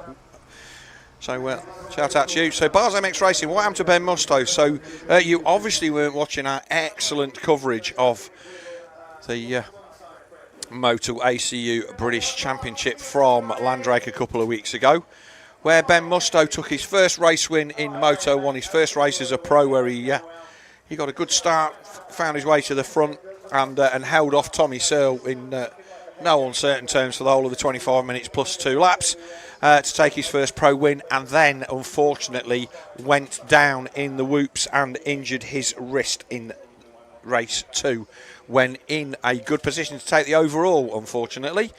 So that's where Ben Musto is at the moment. So he is out with an injured wrist. He is here and on site this weekend. Not had a chance to talk to him. I've heard conflicting stories that he has a broken wrist and he doesn't. There was certainly no bandages or anything on his arm when I saw him. So whether he's just resting that up in hope of being fit for the double header next weekend to compete in the double header up at Duns, which we're off to after this one. So that is why there's no Ben Mustoe, and I'm trying to think of who was filling in for him. I've got a feeling it might be Glenn McCormack. Indeed it was, because I think he led that race.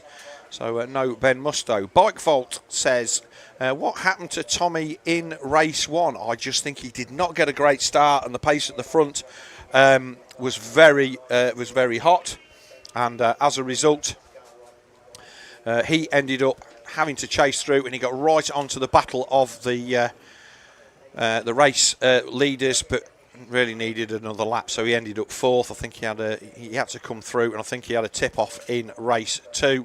And I don't know what happened to him in race 3 this morning. I'll have to try and find out. Maybe that's the race you're asking about. I don't know. Griffiths KTM27. Josh Binks is on fire. Yeah, can't disagree with that. He loves a bit of these events. Sam Abbott, they should have a super final side class as a last race. Top 4 riders from each class to battle it out. In practice, I totally agree. But the reality of trying to get that to work, probably not going to happen, especially when everybody is already spent after doing 4 motos. Alexandra Spinelli, hello Foxhill from Philippaerts family, thank you very much. And yeah, I got a great interview with David Philippaerts yesterday, which I thoroughly enjoyed. And then yeah, and he's having a good day here. And finally, great interview with Brad. He's a legend. He is indeed. Brad Anderson is an absolute legend, and great to have him along. We can see the crowd on the banks, and they're doing a little bit of work on the track as we speak at the minute. Right, we're just going to take another short ad break, and then we'll be back with another guest.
I'm still a kid, but I'm tougher than you think. Let me fail, let me fall, and learn to get back up. Let me find my own line. Let me go full throttle. Never tell me what I can't do. And let me win. Never hold me back. Let me try. Let me try. Never underestimate me. It's the ride of my life. Right, and welcome back everybody, and like I say, it's the lunch break here at VMXdN Foxhill's 2025, 4th edition of this fantastic event. and it's been a great one so far. Alongside me in the studio now, Matt from Moto Verde. Welcome to the studio. Thank you. You're an event sponsor. You sponsored our show and shine. You're powered our show and shine, powered by Moto Verde. We did. And obviously, that was a good event. Were you here on site when that happened on Friday? Yes, yeah. I had a good look around the bikes. Some outstanding examples this year yet again. It's something that we enjoy doing. So I feel quite a few bikes. So we'll be posting something on our socials afterwards. So one of the things that, for me, we sat in the luxury of our TV studio. You don't get out very often to see what's going on. Friday for me here is a great day. Every pre-race or the British Championship on the Saturday, getting around to see and talk to everybody, look at the bikes, do all of that. But that is a massive part of what Foxhills is all about. And obviously your company, Moto Verde, you are, all of your bike cleaner stuff. It's not just bike cleaner. You do camper stuff and all manner of things. We did have this discussion. I was old enough to remember when you were Pro Green. It's not that long ago, actually. How long? When was the name change? It was November 22. So there was a number of reasons for it. We still called by a lot of people Pro Green today, so a lot of people won't forget that. But yeah, we changed it in November 22. We was getting a lot of different approaches from different markets, and the Pro Green, the MX, kind of pigeonholed us into only the motocross industry. Yep. But we were being approached by the cycle market, the motorcycle market, vehicles, etc., water sports. So we took the bold decision, discussing with our worldwide distributors, and we came up with a new name that was that didn't pigeonhole us just in the motocross industry. So now we can expand and we can kind of push further than just off-road. I mean, from my point of view, look, I know nothing about marketing. When a company that was as well known as yours was makes that change, you're like, oh, that's. You almost think, well, there's got to be some good thinking behind it.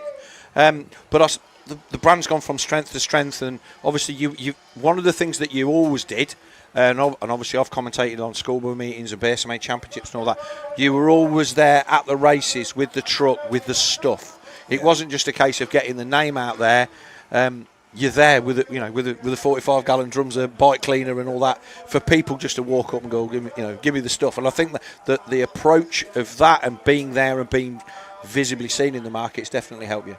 Yeah, for sure. I mean, Steve obviously started it on his own back in 2012, and he, for the first few years, just went trackside, and that was about building the trust of the brand. Yeah. And now, fortunately for us, we have distributors and spare shops and stuff that manage to go to a lot more trackside events, but you can't keep Steve away. Steve, as soon as we say we've got a busy weekend, we need to do X, Y, and Z, because obviously the company's grown tremendously in the last few years. He just refuses to stop coming trackside. He wants to come here. He likes the talking with the community. That's where he gets some of his best ideas from. He'll come back with his notepad. Yeah. He'll come back to me and Chanel and say, somebody said this at the weekend. I've got a great idea. 9 times out of 10 we go, don't know about that, Steve, but he'll kind of go off into his lab anyway and close the door, and when the door's closed you're not allowed to go in. Yeah. And then he'll come out with numerous samples, and we've got certain people in the industry that we always work with that give us honest feedback, and then that's how products are started to be developed. The one that I'm really in need of, I need something that will turn an Evo bike that's been sat in the garage for like 11 months and 2 weeks between Farleys to look brand new without the need of having to actually move it anywhere. Okay, and we do chemicals, not miracles. Yes, yeah. But joking aside, what you did say there goes off into the lab. So you're doing all of your own development stuff. You're not just like branding. You make the stuff yourself. You develop it yourself. It's all your own products. Yeah. And obviously, when you get involved with the teams that you're sponsoring, that's part of the process, getting the honest feedback from them. Oh, well, yeah, this isn't, it don't go really well with that or whatever. That's it. No matter how much you test things in the lab, until you've got it out there being used by people, you're never really 100% sure that, this is exactly what we thought it wanted to be. Yeah, well, chemistry is very, very complex anyway. So we do have a lot of associations with a lot of chemists, that have a lot of letters before and after their name. They're very, very intelligent people. And we discuss with them, and they have ideas that work on paper. Yeah. Steve's got a working lab at the factory in Coventry, so when you put those working things on paper actually into production in a working lab, it doesn't work as what they should. So Steve has spent hours and hours and hours testing, developing, making sure every product is 11 out of 10. That's something we always go by. If he can get it to 10, he can get it to 11. But then the next problem is if you can get it to 11, he wants to get it to 12. So we have to try and drag him out of the room sometimes. So my next question was going to be, where are you based? I did not know you were in my neck of the woods. Oh, yeah, Coventry, yeah. So sunny Coventry. Sunny Coventry. Yeah. I'll work in Coventry for my sins. Okay, yeah. And, but yeah, so it's been, obviously you've been here all weekend. One of the things for me is it's like, I'll go and get some in. I'll get it in a minute. And then all before you're carrying like drums around everywhere with you. But buying stuff in manageable quantities and having the sprays and what was one of the things that I saw that you've got a little thing that just it just clips into it. You fill your little jug out your big jug, and you're just like, I've been pouring stuff all over me, all over my table for years. Only half the cleaner that I buy ever gets on the bikes. I spill it. All of them stupid little things. Some people will do that. Yeah, and that's, again, ideas from trackside. When we come trackside and somebody comes over and says, why don't you do this? Or we visibly see it, then you think, there's a really good idea to that. So everything we try and think of, don't get me wrong, over the years, we've fell down numerous holes because running a business, small family-run business like ours isn't easy. And we've fallen down holes. We've kind of thought of doing one thing and then it's not quite worked out the way that we thought, so we kind of have to take a different path. And look, let's be honest, this industry at the moment, it's not just this industry, it's tough times for everybody, so you've got to be on the money as far as you've got to be making stuff that that makes a profit, because at the end of the day, that's what we're, if you don't make a profit, you're not making a living. Yeah, sure. But you've also got to make it, you've now got the issue with sustainability, you've got the issues with using stuff that obviously doesn't use chemicals that cause harm in the in the after use. We race in Belgium a lot, and you can't use wash stuff over there. They're really very, very strict on that. And obviously that's getting worse here. So there's a lot of scientific stuff goes on behind the scene. And whilst I am not a chemist, I know that some of the things that your stuff does at the molecular level, it's really quite simple. Because, this does this and that does that, so that's why it works. And you're like, that's why when I sprayed the bike, the aftershine on it or whatever, and you're just like, that just looks brand new. And 10 minutes ago, it just looks rubbish. Yeah. But obviously, you're diversifying into other products. You're not just a motocross company. You said that was part of the name change. So what other things have you got out there that, people can go to their local Moto Verde supplier and buy? Well, going back to what you firstly said about the chemical side of it, as you rightly say, there's so many stipulations that are always moving for us as a business. And we find definitely it's self-governing in the UK chemical industry, so there are numerous bike cleaners out there, so it's not really governed by anybody, it's self-governing, so people can get away with doing certain things that shouldn't be done, whereas we've done it the correct way. Our chemistry that we do is completely different to any other bike cleaner on the market. We don't use caustic salts, we don't use aggressive chemicals. There's a lot more elements to our bike wash than what there is the majority else on the market, and that's because of the passion that Steve has in it. And there's also a little bit of chemical trickery as well that we do to keep our formulas hidden. So yeah, it's ever changing, it's ever moving. Things are coming in, prices going up and down, so we kind of have to adapt to that. And we're a bike cleaner. We're very, very good at being a bike cleaner. We added on the vehicle range and the water sport range because most people that have got motorcycles or off-road bikes have got a van to clean. Yeah. That's something that we're not really pursuing. We're kind of having that as an add-on product. Yes. But this year now we are focusing solely on expanding the business to other countries. Yeah. And also adding to the range to go in further into the cycle market as well. Yeah, that's cool. So, like I say, you're here. You're an event sponsor, and like I say, you can't beat being at the races. I mean, as much as I love doing the live stream, we were just reading the socials out. We've got people in Angola and South Africa. I think we had 4 or 5 different African countries where people are tuning in. People in New Zealand and Australia and people in Italy. But it has a global reach. And if from your company's point of view, from whatever industrial unit you're tucked away in the back end of Coventry, the fact that you can reach somebody with a brand that people recognise, and so it enables you to kind of do well. Even if I'm only doing stuff here, it's been seen not by everybody all over the world, but the social media impact of the business now has a big thing. For instance, like I say, the show and shine, the little clips from that, my phone will be absolutely full of that, and all of them will tag your company. And obviously that's the value for money that you get out of helping out the riders and the teams that you get. 100%. It's all exposure, so it's all good exposure, especially being around these kind of bikes. We've reached distributors in all kinds of parts of the world, place I didn't even know existed. So there's a little island called Reunion Island. Yes. It's off the east coast of Africa. I never knew it existed. It's a French colony island. Yes. And they seen some of our social media, and they're a distributor there. And now, you know, and they've placed an order, they've had it delivered. And, you know, social media reaches all parts of the earth, and it's great. I mean, obviously, we're based in the Midlands. We're spoilt a little bit. We've got so much massive industry around us, big car dealerships and all that kind of stuff. A small business, it's a different feeling as to how things go. We were down at Landrake for the British Championship a couple of weeks ago, and the sponsors that we got in there were local family group car dealerships that all of the big players, it's not worth going to Cornwall. But you've got families, I mean, the Hawkins Group, thank you for your support, by the way. They've got like 10 dealers dotted around, 250 people employed there, and they're a local company doing local things. And you as a family business, dotting your...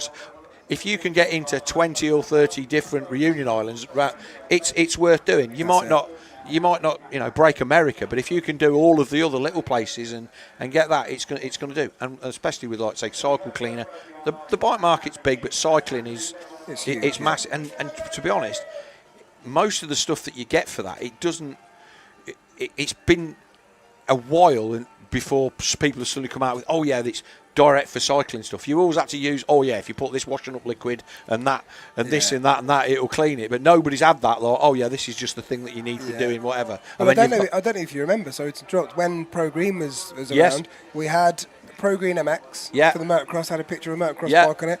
Pro Green MC, which had a picture of a motorcycle on it, and Pro Green BC with a picture of a bicycle on it, because you had to physically show people that it was for that bike. Whereas now it will wash any bike. Doesn't matter what it is, any bike, our bike washes for it. So it's crazy. And the thing, obviously, with a motocross bike, it's about removing the mud and the dirt. With a road bike, you've got paintwork that is like, I mean, if you've got a Ducati Panigale that are like 25 grand or whatever, you've got to think really carefully. Well, if I'm spraying stuff on here, what's it going to do? And then obviously push bikes, you've got aluminium frames, steel frames, carbon frames. Exactly. They all have their own niches.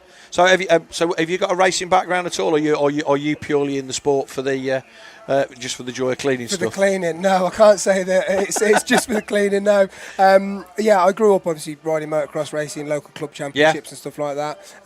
Went away from the sport for a long time, probably 10, 12 years. Yes. And then, obviously I had a chat with Steve and Chanel, and kind of my background fell in because I still know a lot of people. Got back into it, and then it's got me re-hooked, put it that way. Yes, you never leave the sport. The sport just kind of leaves you a little bit. So obviously, you would have raced Coventry Club and all that kind of stuff.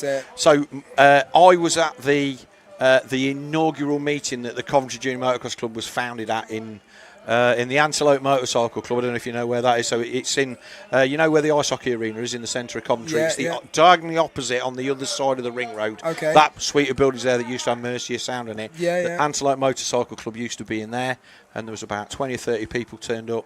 We needed a motocross club in our area. And we founded, there was the Coventry Club and the Northampton Club, kind of both came about at the same time, and we kind of enjoyed the boom of the sport through the early 80s off the back of that.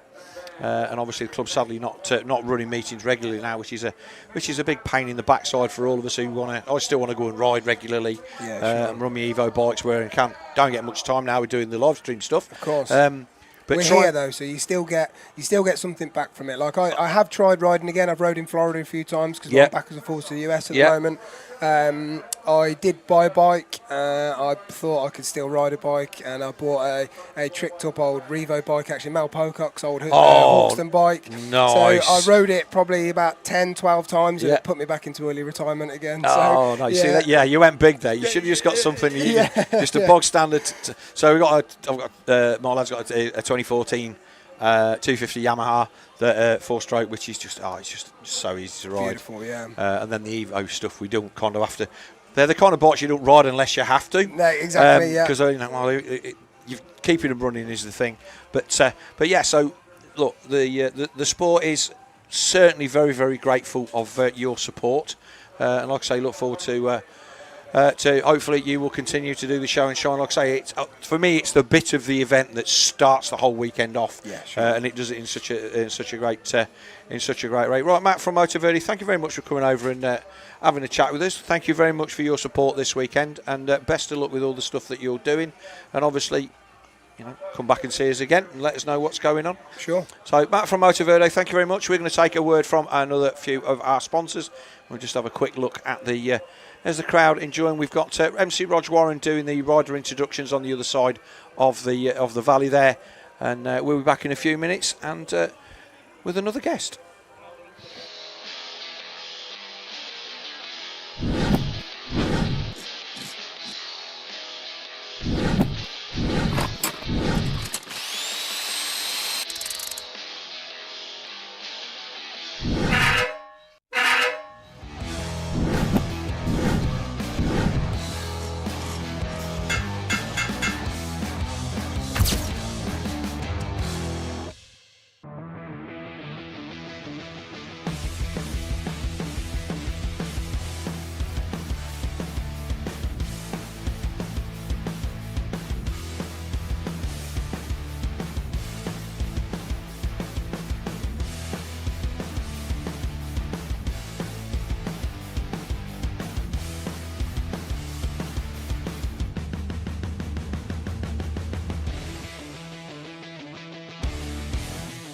Everything I try to make it look like it's going 200 miles an hour. That's my whole goal there. I'm Troy Lee, and this is our new signature goggle collection. We've been doing collection probably for about 15 years with Oakley, doing a couple goggles every year, a couple pairs of glasses every year. My love is my motocross team, and so first off, we probably have more red in line, but then I always like to throw something weird in. You gotta freak them out a little bit, you know? American flag, stars and stripes always work good, so we add a little bit of metal flake to the oval here and add a little bit of chrome to it. Really, I'm always more excited about the next one I'm working on. It's like I can't wait to get to work and start sketching some new ideas. My name's Troy Lee. I'm the owner of Troy Lee Designs, and super proud to be working with Oakley. They make the most beautiful product on the planet.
So one of the things we always do at the end of our broadcast is always thank our marshals and officials. And in true DirtWorld-TV tradition of doing stuff on the hoof, we just have to have a marshal walking by. Welcome, Mark. Welcome to DirtWorld-TV. So you're one of the Orange Army that are no doubt at meetings all over the country, week in, week out, doing all the donkey work that nobody sees, that makes all this stuff happen. What have you been doing here at Foxhill this weekend? I'm literally just a track marshal out there this weekend. And which point are you on? So I'm down in the valley where the track used to jump up into the crowd and come back down. Oh, okay, so you're down in that bit down there. And having a good time? Yeah, really enjoying it. Yeah, and do you do motocross? Do you do road racing? Do you do anything you can? I don't ride at all. I mean, for marshalling, do you go to other events? I do all sorts of events. Yeah. I've been doing it for the last 8 years now. But I do some road racing stuff as well. So do you get local down here? Would you get to Castle Coombe, places like that? Yeah, I've done Castle Coombe a few times. But I travel all over the country doing stuff. So I've done BSB at Donington. I've done Cadwell. They're up at Cadwell this weekend for BSB. Yeah. Is this your first time here at Foxhills for this event? It's the first time since the event come to Foxhills I've been. Yeah. I used to do it at Farley back in the day. Yeah. Okay. Well, we're there in a few weeks' time. Yeah. I'll be wobbling round, hopefully not needing your services. But good, it's good, and for anybody that wants to get involved in the organisational side, obviously you make a small fortune out of it, only because you start with a large one. It's for the love of the sport. You are 100%. The backbone. It's for the backbone of the sport. It's what makes all of this stuff that just seems to happen. Yeah, I mean, obviously you're a track marshal. We've got our crew guys at MXGP who will be here till Monday, Tuesday, clearing up. We got a litter team here yesterday. We came out this morning. I was up at 6 o'clock. Place looked like brand new. Yep. All of those jobs that people, you can come and get involved, but you're so close to the racing and you're involved in doing something. It's great being a spectator, but 100%. And so when you make that transition to be like, oh, well, I'm just going to come and watch, to, oh, do you know what? I wouldn't mind waving a flag or whatever. Obviously, training. I know the road race stuff. They put you through your paces, and it's a proper. It's a proper thing that you've got to do. But obviously, to come to something like this, it's obviously the same rules apply. It's a little bit more low key, maybe more enjoyable. Yeah, 100%. I mean, you definitely got the best seat in the house here. You can't get any closer. You're rubbing shoulders with the riders practically all the time. And there's loads of different aspects to it as well. You're not just there. You could be doing the start gate. You could be doing other things. You just get involved, and there's progression available if people want to do it as well. Yeah, because obviously you start off as a marshal, and then you get to be obviously the road racing. You get to be a chief marshal, sector marshal, all this stuff, and then at some point, all the guys that are there organising all of this, they all started on the flags. Yep. Back in the day when I was racing in schoolboys, your parents used to marshal for you now, but now we've got what I consider. I don't like not calling marshals professional marshals, because you guys, even though it isn't a profession, it's a passion. And like you say, you do it for the love of the sport. The level of commitment that you guys put in to keep us guys on the track safe, it's really commended. So what have you got? Have you got Foxhills this weekend? What else have you got lined up for the rest of the season? I've got nothing next weekend. The following weekend, I'm at Landrake with the Nora Pro. Okay, we were down there for the British a couple of weeks ago. That's a nice venue. And then week after that, I'm at the Nora Pro at Roxton. Landrake is the Nora team event I'm at, and the Nora Pro at Roxton, and then I've got the Compass Cup at Culham. Oh, right, okay, so that's up our neck. So you're a busy boy, and you're a busy boy. And, of course, what tends to happen, and we see that with our crew at MXGP TV, you get a close-knit, we have a WhatsApp group with these 20 guys on it, and girls, guys and girls, all get there and do the stuff, and you go, right, this is what's going to happen, blah, blah, blah, blah, and you get pulled from one event to the other, and it's good that that you've got kind of that camaraderie. I used to work with MXGP guys back in the day when it was MX. I was doing all of their rounds. Took a year out due to back injuries. Oh, okay. And stuff, and I'm slowly working my way back in. Well, if you talk to Neil, I'm sure that he would more than be happy to have you guys back on board. I've been working on it slowly, working my way back in. I've done 2 rounds. Yeah. Well, I've done 1 round, and I'm going to be back at Ling for the. So we'll look forward to it. All right. Well, Mark, thank you very much for stepping in and giving us a Marshall's Eye version of life. We know what it's like. We've all done it, but our appreciation always, like I say, there is you are the foundation of what our racing is built on all over the world, and it's nice to get and have a chat. And if you get a chance to have a beer at Ling, then that would be great. Mark, thank you very much. Thank you very much. Cheers, no worries. Cheers. Right, we'll take another word from our sponsors, and hopefully we will have Paul back over with another guest very shortly.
I'm still a kid, but I'm tougher than you think. Let me fail, let me fall, and learn to get back up. Let me find my own line. Let me go full throttle. Never tell me what I can't do. And let me win. Never hold me back. Let me try. Let me try. Never underestimate me. It's the ride of my life.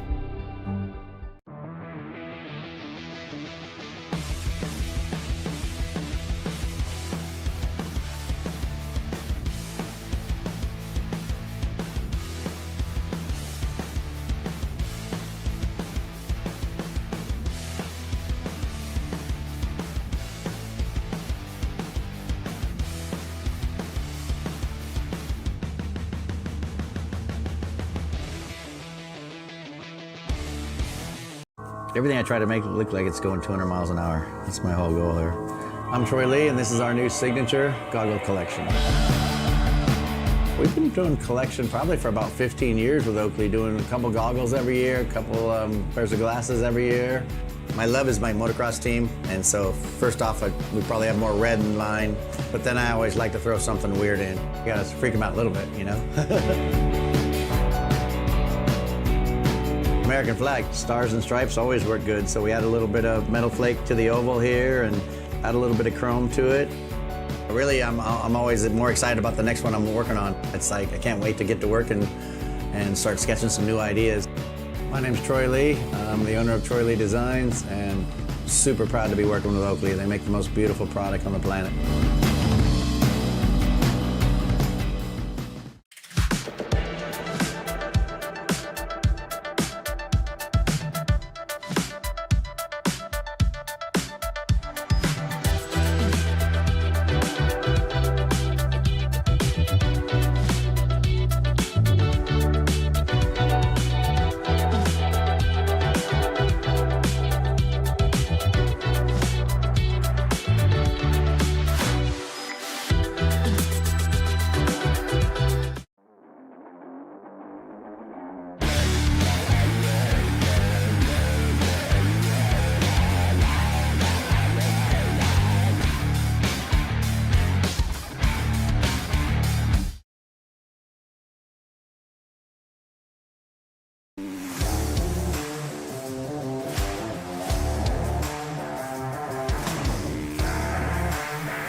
Right, welcome back to the VMXdN Motocross of Nations 2025 at Foxhills, brought to you by The Range, wilco.com, homebase.co.uk, Michelin, Crescent Yamaha, Pico Stasic, 80 Motocross and Road, Troy Lee Designs and Pro Circuit. And the guest back in the studio for the second time, thank you very much, is the man that owns our main sponsors, Mr. Chris Dawson. Welcome back, sir. Thank you for letting me sit here, because it's a little bit quieter here than when I've been watching it. Yes, it's obviously we get to see stuff here that you don't get to see when you're over on the bank there. It's swings and roundabouts.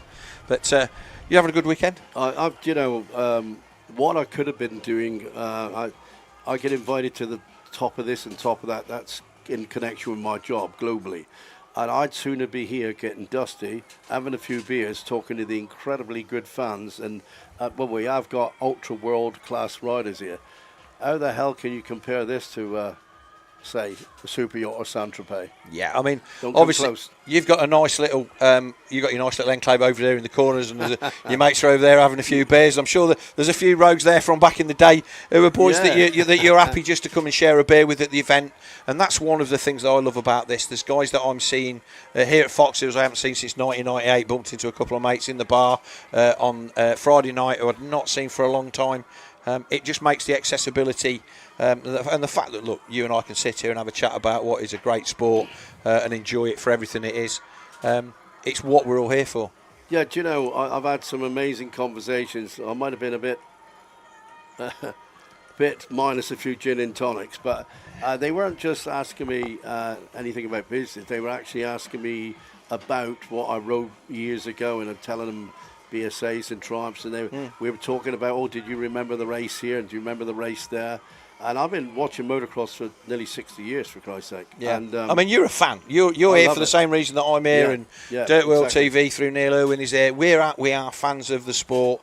And so, do you collect bikes? I know you've got a. I know there's a few that you've got that I've seen, but is it something where I've got to have that, or are you just happy to have those few mementos of maybe the stuff you cherished back in the day and couldn't have? You're pretty spot on there, because I'm trying to buy the bikes that I couldn't afford back in the day, like for instance the CZs 250, 360, and I just didn't have the money.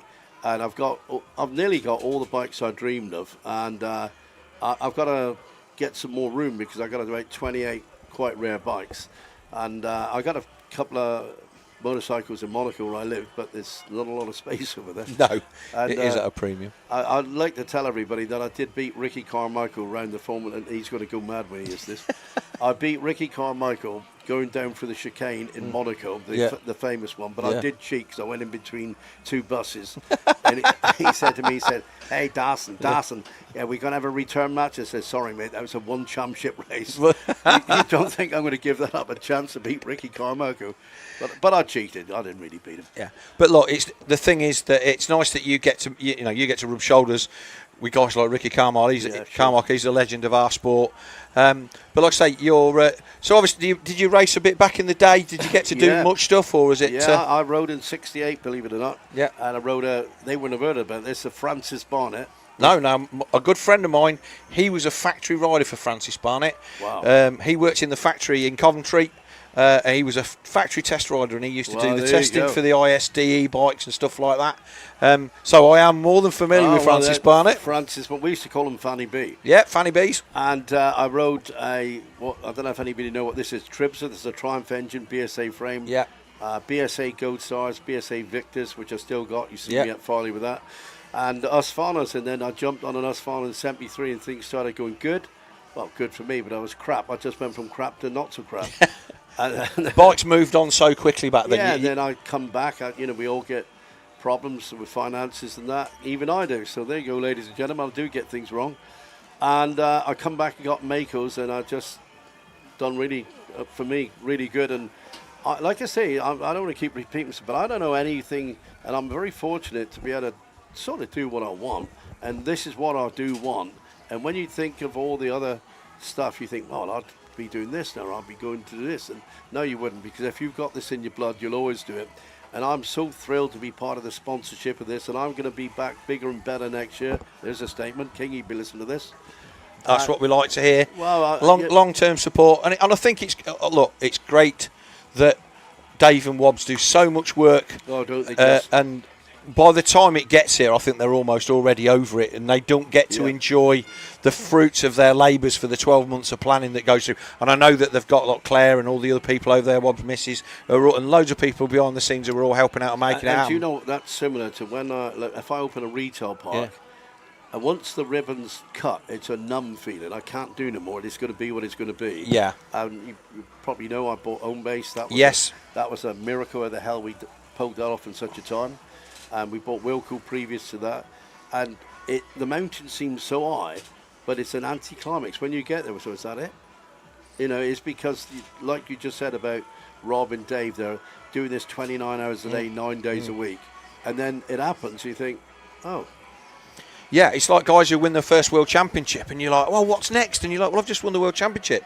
You know, why can I not just enjoy and bask in this little bit of glory? But when you've worked so long and so hard to achieve whatever your goal is, and you've suddenly got it, you don't really get a chance to enjoy it, because the instant it's there, it's like, well, what am I going to do next? And I suppose for you in the line of business that you're in, you're having a situation where you're rescuing companies that are in danger of going out of business. Yeah, we've done a few, but you know, I don't want to talk numbers, but when I become a certain from that, and then like that B in front of your name, which is very embarrassing, really, I didn't know what to do. I had a very frightened, what happens next? Now what do I do? And it was a very strange feeling, but you know, it's similar to what you just said about world titles, but the only world title I got is in the bar.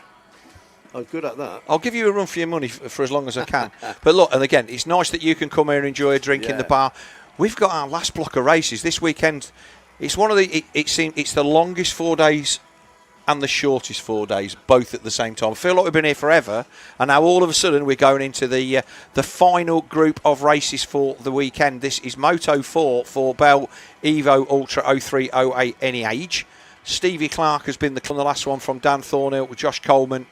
Josh Taylor, the 7 of Louis Kessel, and then the 25 of Harry Bradley. Ben Gillett there in 7th, Luke Oldfield in 8th. We are going to try and get the up-to-date overall scores. All 4 motos are going to count for these guys, so we can try and get the scores on the doors sorted out. Did you ever start behind a metal gate, or were you a flags and elastic man? I'll go back further than that. The clutch hand would have to be on the back. Clutch hand, yes. Yes. The clutch hand had to be on the crash helmet. Yeah. And we used to be like that with your face on the bars. And then we would go, we used to grind the gearbox so you could have a neutral between third and second, and lean forward like that, hit the throttle, because else you just saw the bloody thing. Yeah. And, what's that? So you're happy to sit in for this race? Are you all right? I've actually got to go. Oh, that's fine. That's cool. But thank you for the offer. But well, when the mule comes back and you can step out and sure. And hopefully we might see you in somewhere later on when all the racing is over and done with. I think there's a few parties lined up. There is a few parties. Are we going to see you at Farley again? Yeah, I'm going to. Yeah, we'll see you there as well. I tried to get out of racing, and but somebody lent me a bike. Said we got a bike. So oh yeah, you got 250 Yan. We had that. We did mention that yesterday. And then they said, I said I'll put on a lot of weight. I ain't got any riding gear. I said we got that. I thought, no, what do I do? How do I get out of this? So 5 second board goes, and we'll see if Stevie Clark can do the do from the inside. Again, 500 on down the inside. Everybody through. It is the 511 of Stephen Clark. The 26 of Josh Taylor in there as well, and it looked like it might have been one of the other Dirtworks Hondas that's in there, the number 9, unless that's the Thornhill on the number 8. Both of those boys in there. Looks like the number 2 in there as well of Tom Grimshaw, if he is out in this one.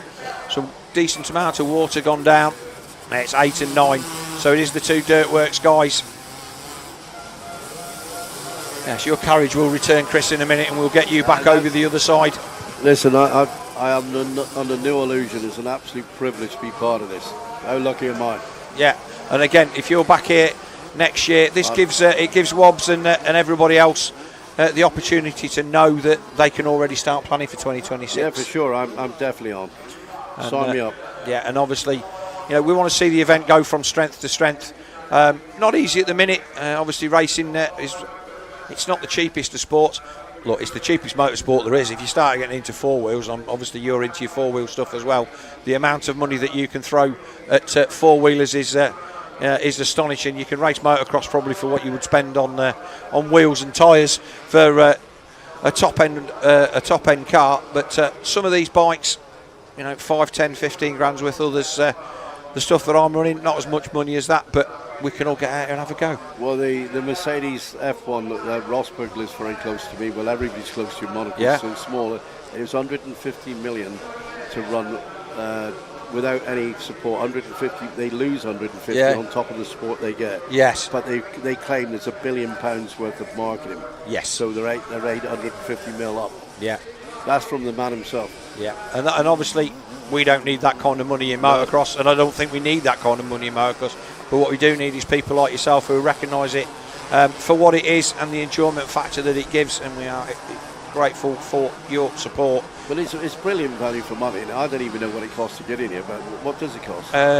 I think for a weekend ticket for a family of four, it's about 175 quid or something like that. Well, if you had a family of four, that's still a lot of money if you're skint. But the value for money you get here, that one race you seen yesterday, that was worth 20 grand. I know. And the thing is as well, it's a full three-day festival. You can get it on Thursday, so you're on track for 4 days. You're looking at the number 7 of Louis Kessel. I think Stevie Clark has already started to disappear into the distance. But Kessel then, the top runner in the UK British Championship. There's our race leader, Stevie Clark. He's going to come up bounce up onto there. And it is the 26.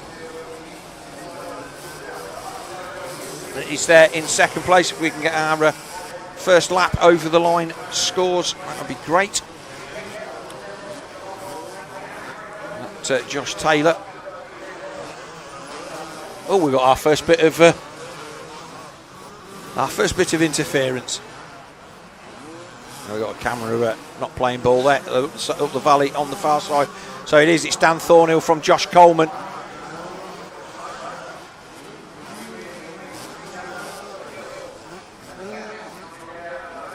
As they come down the hill. So yeah, Josh Taylor second then. So that was the results for this race. So it's Clark from Taylor from Louis Kessel.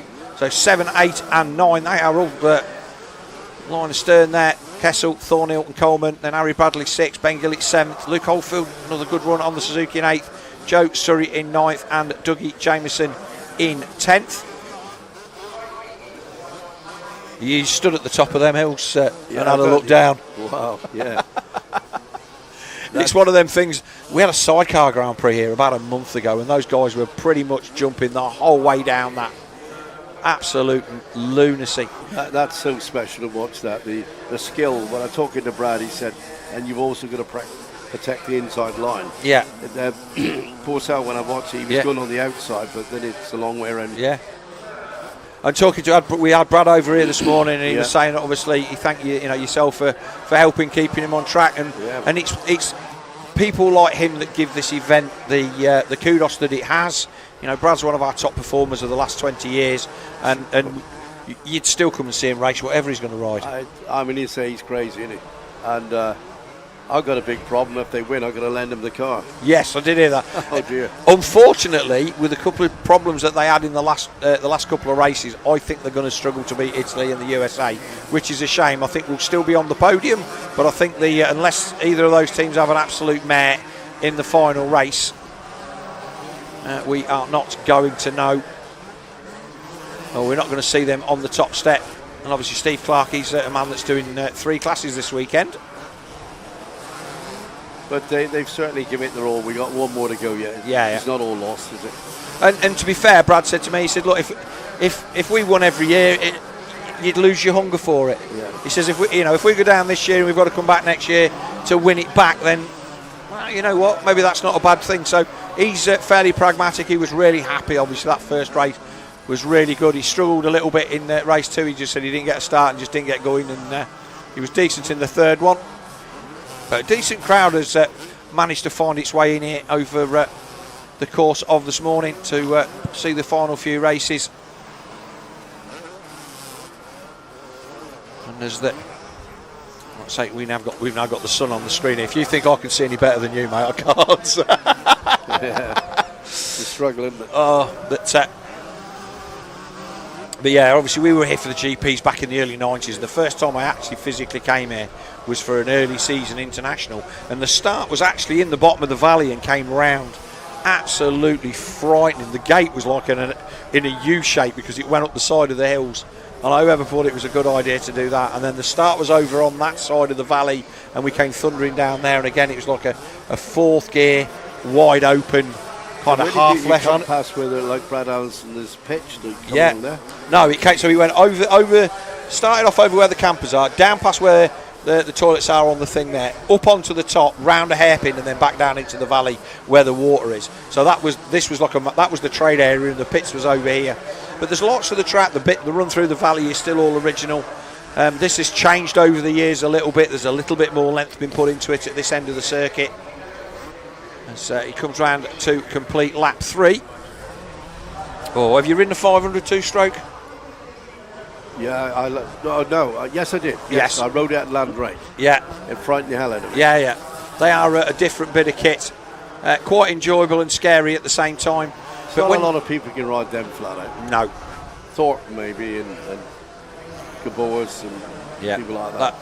That legendary trio of Thorpe, Malherbe and Gabors are certainly what got me interested in going and seeing Grand Prix and getting out and travelling Europe a little bit and watching the races, rather than just seeing them come to the UK once a year, go out and go to Belgium and go to Holland, and then before you know it you're doing 6 GPs a year and you have no other life. That Numar was special, wasn't it? How do you say it? Numar, yeah. And yet when you look at the circuit, I've walked it recently, and you're just like, I've watched races around here on TV, and I cannot believe that this is what it actually was. See, that would be something. Get one of these over at Namur. That would blow the world. You're never going to do it in Belgium. The Green Brigade over there are properly not into bike racing anymore, unfortunately. No, because you used to rip down the straight past the bar. Yeah. Yeah, what a place. Yeah, they've.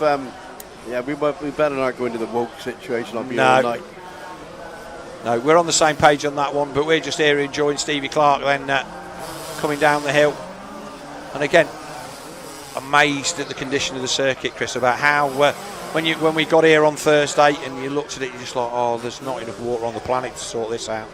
Look, we've got a rider down at the top. It hasn't rained here, isn't it? 2.5 months? Yeah, 19 weeks apparently, so I'm reliably informed. There was somebody on the live stream who will tell me how many times I've said that this weekend, no doubt. But it's a pertinent point that against the backdrop of what we had last year when we got rained out completely on the Saturday. I did sell a lot of raincoats though. Oh, I bet you did. Lots. But what I thought was cool, you guys restocked stuff. Oh, there's something that you want. We've got it. Yeah, it was fantastic. We had a truck up this morning, 6 o'clock. Yeah. Believe it or not, here's a competition for you people. Guess what we sold most of? And I'll give you a clue. It's not camping. It's not coats. I'm saying no more. So. Well, I'll tell you what, let's have it. We'll put something on the socials. Yeah. If you can guess what Chris Dawson's articulated trailer sold the most. £50 voucher. He'll give. Okay, we'll watch that. We'll sort something out there, and we'll get a £50 voucher for the range to whoever guesses what we sold the most of out of his truck so far this weekend. Chris, your chariot awaits. You're going to get a lift back over the other side. Thank you. And by the way, the most important people here are the fans. So. When you're watching this, fans, thanks ever so much. I'm glad to support it, and I'm glad you support me in all the retail ventures I got. And you never know, part-time I might be your new Prime Minister. I know, there's a thought. Oh my God. Chris, it's been a pleasure to sit with you again. Thank you very much for your time. Thank you. Enjoy the rest of your day. Well, hang on. It's all right, we've just got a mic caught around it. Right, so thank you very much for Chris Dawson, the man from the CDS group, who was sponsored this meeting with his range and home base companies. Home base, which he's just recently purchased. We wait for Stevie Clark then. He's there. Josh Taylor second, Louis Kessel third. I think Harry Bradley there in 5th. I am not sure what the overall is going to be on this, and currently we do not have we don't have the ability to scrape for the overall, and we will bring you the results as soon as we have them through our WhatsApp group. But definitely going to be Stevie Clark, 4 wins from 4 in this Bell Ultra Evo 030 age, any Group 2.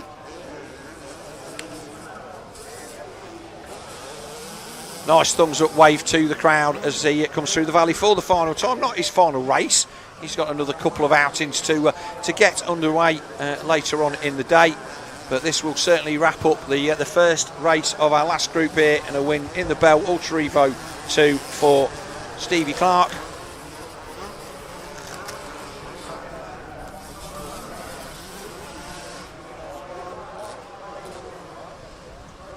And our checkered flag man will wave the checkered flag.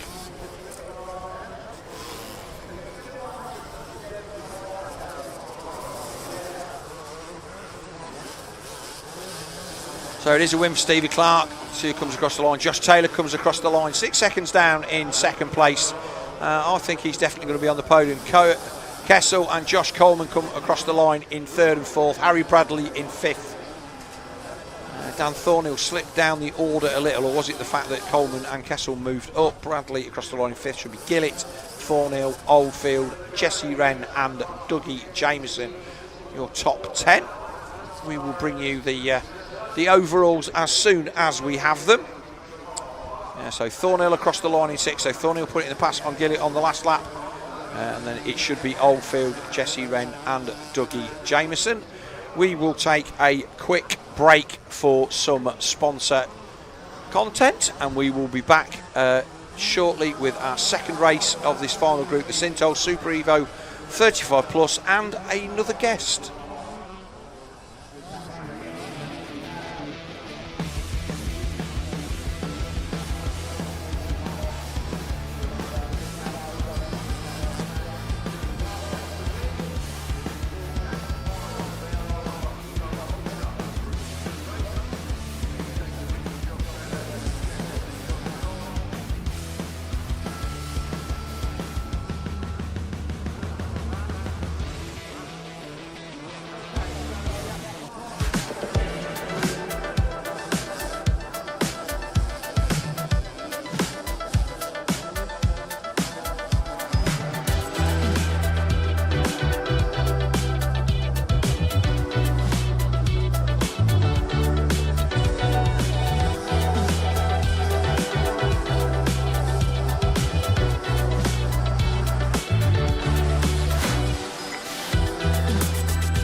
Right, welcome back. Super Evo.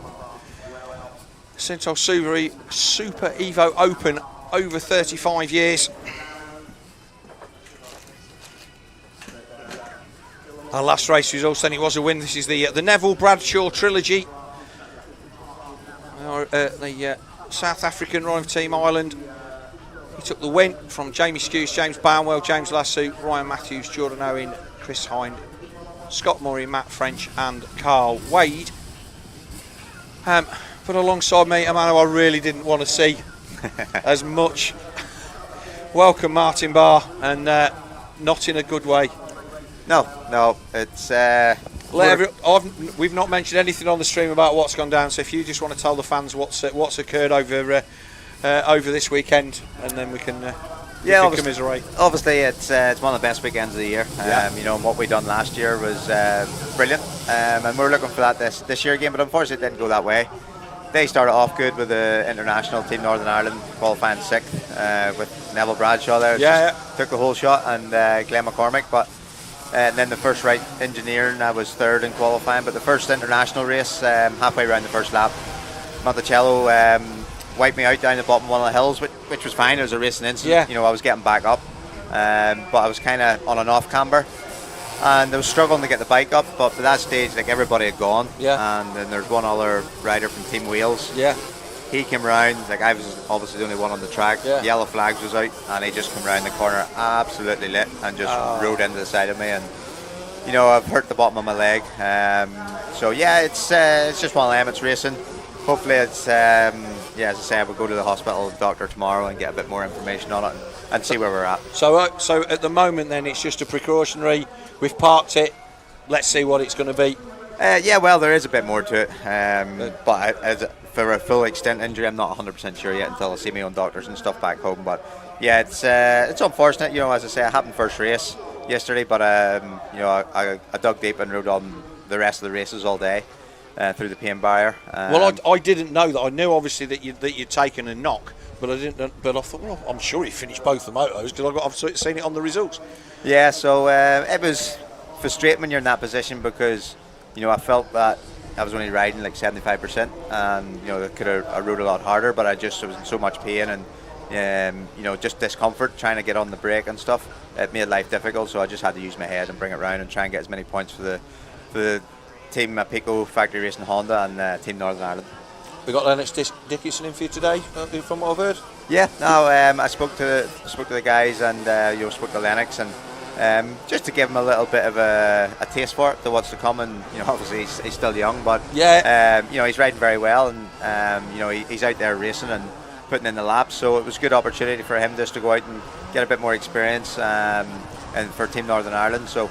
And as well, he's doing the right engineering race as well. So. Yeah, so he's out, and he's doing all right in MX2, MXGP. Yeah, no, he's one of the young guys coming through. Him and young Cole McCullough from back home. Lennox, he had an injury at one of the Scottish rounds. He done something to his ankle or his lower leg and had to get an operation and stuff. So he's not that long back, but yeah, he's definitely one for the future, coming from Northern Ireland, and you know, hopefully we can shape him up to be, you know, one of the front runners in years to come.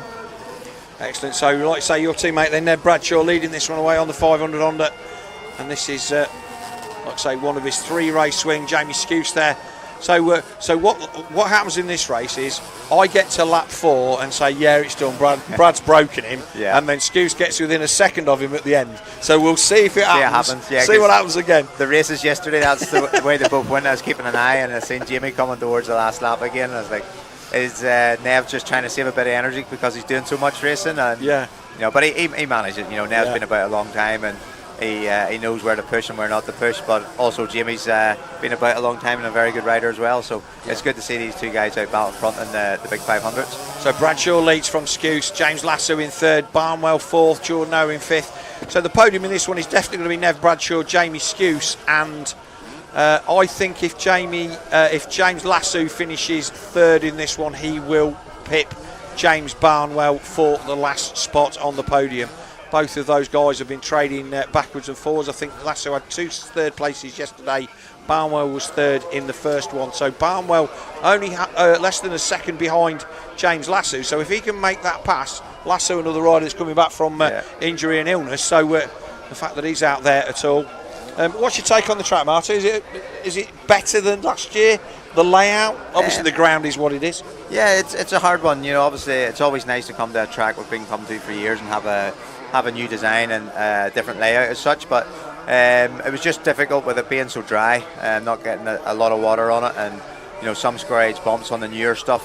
It was difficult, and then obviously just riding injured, I couldn't ride it the way I wanted to. But you know, I'm all for a change. You know, it's good to see it. It changes it up for everybody. But definitely the track today looks a lot better. They have a lot more water and stuff on it. Not as dusty in that, because the first couple of laps was pretty sketchy at times. You know, when you're going through them big dust berms, and you didn't know if anybody was down or not. But it was. But yeah, it's old school. That's the way it was back in the day, and you know, you just have to get on with it as such. I mean, obviously from a traditionalist point of view, you want to come back here and ride the old layout and be the same, but you can't just keep coming back and riding. You've got to change stuff up. There's still the feeling of the original buzz of the track. Obviously, you've been racing a long time. When did you first race at Foxhills? I think my first year here was possibly 2002, I believe. So yeah, quite a few years ago. When I've been back at least once every year since then. So it's a really good track. When I first came here, I really struggled with it because we don't really have a lot of hard pack tracks back home to practice on. There's a lot of race tracks, but I didn't really get to do much racing back home because I was always over in the mainland or away doing the Grand Prix at the time. So I did struggle when I got here in the adults, but I worked hard at it, and I actually got one of my first ever overall wins here in the MX1 at a British Championship back in 2011 with Bush KTM. It was Steve Turner. Yeah. So yeah, it was cool just to see, when I put the work in the hard pack, I was able to change things around and get a better feel with it. And obviously that's the thing that a lot of teams now, GP teams based in Longwell, because they need to get, they want to be able to ride in the sand and that. Back in the early GP days, we would have like a couple of hard pack GPs where the Italian guys back then, like Franco Rossi and a few of the other guys, they would be like top 5, top 10, and then it's to Lowell and they wouldn't make the cut. And it's insane to think that. And it is, you've got to ride the stuff that you need to ride, that you ride badly to try and up your game. Yeah, and obviously, we see now the tracks are not prepped in the same way at GPs as they used to be. They're all, obviously you've got the sand stuff, but anything that isn't sand tends to be a little bit samey. I thought Sweden, did you catch the Swedish GP? Yeah. Oh mate, that was what we come racing for. That was brilliant. That was the best race I've ever seen until the first international race yesterday, which you wouldn't have seen because you were in it. It was in it, yeah. Well, even though I was saying that I was in it, because I was so far back. Watching the race? I was watching the race, and I seen Ando coming through and Pourcel. I was like, go on the last lap, and that's brilliant. You could hear the crowd, and I was like, fair play. Yeah. It's what everybody wants to see. So, no, hats off to Ando. He was riding brilliant there yesterday in that first race, and the boys they're all on it. It's good to see the lineup there, the Grand Prix names. It's it's really cool to see everybody out there enjoying it and having fun. Of course, we see you every week still in the Motor ACU British Motocross Championship. And obviously this thing is not going to aid that. I doubt we're not likely to see you at Duns, or is it too soon to say? I'm not 100% sure. Obviously, I would love to be there. I'm currently running 6th in the British Championship, so I'm 38 next week. So it'd be nice to try and finish off that in the top 6. Although there's a lot of fast guys there behind me as well, but. I'll hopefully know a lot more tomorrow once I'm home and see the doctor. But it could be a big ask for Duns, but never say never. Yeah, and then obviously we ran off the series at Ling, but you're still enjoying racing. For the first time, I actually got to talk to your team, Boston and Brown, in the beer tent. We spent far too much time talking about stock cars and not motocross. But it was nice to have a chat with him. But I see how closely knit that team is, and obviously got Tom Grimshaw as a teammate. And it always looks great at the meetings, and it's just nice. And now spending some time talking to him, I get why it works. I get why you want to be there and ride for him, and I also get why he wants you as a rider. The value that you bring to his effort. Yeah, no, Dylan and Anna's been absolutely fantastic. They run a brilliant setup, one of the best teams in the British paddock, and they've been about a long time. And Dylan's been one of my sponsors, I think, since 2009 possibly, when I started wearing the late neck brace. We've have a long relationship, and being in his team now the last 4 years, as you say, it's very family orientated. Everybody gets on. We go there to enjoy ourselves but get the job done as well. And Dylan and Anna, they don't put any pressure on us. They know from a rider's point of view that we put enough pressure on ourselves, so as long as we go out and do our best, they're usually pretty happy. So hats off to them, and a big thanks to them. They've been a big part of my career, and obviously I announced there during the week that this is going to be my last professional year. I'm taking a little bit of a step back, so to end up with them guys, it's been good. So last lap flag out. So that was the next question really. Obviously you've kind of made that announcement that you're going to step back from full-time racing, which obviously look, you can't carry on forever. And and even if you could, you have to kind of go, well, the next bit of my life's got to start. I'm sure you never envisaged that when you were hoping that one day you might be able to ride at the level that you did, that you'd still be going all of this time later, because back when that was, Most people have done for 30. Let's be fair. Yeah, no, definitely. I've no, no complaints. I've had a really good long career. As I say, I'm 38 next week, and I still feel that I'm not far away. Obviously, you have your Conrad Muse and Adam Sterry, who's a step ahead of everybody else, and Josh Gilbert. But that next group, I'm there, and it's nice to see that I'm still up at the sharp end and stuff. But everything comes to an end at some point. I'm not going to fully retire. I'll still do races here and there. But just as far as the commitment and week in, week out, my wife and kids, I've had to sacrifice a lot. And, motocross rider, you have to be selfish. Yes. So I just think it's, it's time to give back to them. I'm a son at the twins there. 5 in October here. And my little man, he's starting to ride a bike and stuff now. So I'm thinking, I'm going to have to start saving. Prepare to be poor. Prepare to be poor. Well, like I say, look, it's been a great career, and obviously your Motocross of Nations record, 18. Yeah, 18 we're on. 18 we're on. I'm trying to think of how many I've been at. It's into double figures definitely, because I think we've only missed one since 2000, or two since 2005. I think my lad, he went to America. Right. He was over there for the Redwood one, which I didn't get to. And explain the Motocross of Nations. It's the biggest race of the year, where everybody tries to qualify, and Ireland win the B final. Yeah, I think you went through the B's at Ernay when it was an absolute mudder. Yeah, we've been there quite a few times. I think that was yourself, Richard Bird. I can't remember who the other one was. Stuart Edmonds. Yes, and Stewie. And I was stood with Richard Bird's parents in the thing, and he was quite a youngster then, and they were just like, "Oh, I can't believe you got picked," and he's like, "Oh, you made the main race, how cool." Bradshaw wins, and he will take the overall. He's going to run off and now jump onto 125 in our factory image Evo 125 and 500 race. Skews gets to within 0.9 again at the end. Too busy yakking him. We missed the fact that he's closed him down. I think Nev's just throttling it down and keeping it covered. 2:18 to 2:17 on the lap times. James Lasso then waiting for him to come across the line in third place, with Jordan O in fourth. James Barnwell drop to fifth, so I think that is going to mean that James Lasso is going to wrap up the third step of the podium in this Sintol Lubricants Super Evo Open over 35-year race. So let's say you got the boys going to start racing. Is there much? What's the scene like over there for the schoolboy stuff and that? Is there much on there for you to do? Yeah, it's not too bad. There's a couple of different series for the young kids, which is good. But yeah, look, he's been showing a bit more interest. I don't push him. Have him out in the garden playing golf, kicking football. He has to make golf, mate. Yeah, that's where money is. But yeah, he has to make his own choice, and he's got a lot of little buddies at the races and stuff. So he done his first race a few weeks back at McGilligan MX Park and absolutely loved it. So he's been asking for his next one. So I don't know if that could be him hooked now. Yeah. But if he wants to do it, I'll support him. It's hard for him to stay away from it when I'm so involved with it. Yes. I've got my own track back home. I do a lot of coaching and stuff. So he's. And you're going to carry on doing that, obviously. I'll carry on. So, will that be something? Is that what I mean? Does that support you at the minute? Have you got another job that you're going to go and do, or have you got enough things going on that you're doing okay? Yeah, no, I've obviously my track. I'll be able to spend a lot more time in it, and the training's the big thing. Obviously with me doing my own training and practicing, it's been hard to do as much as what I wanted. Yeah. But I've got a cool little group of guys that's coming through, and I'll be able to spend a lot more time with them.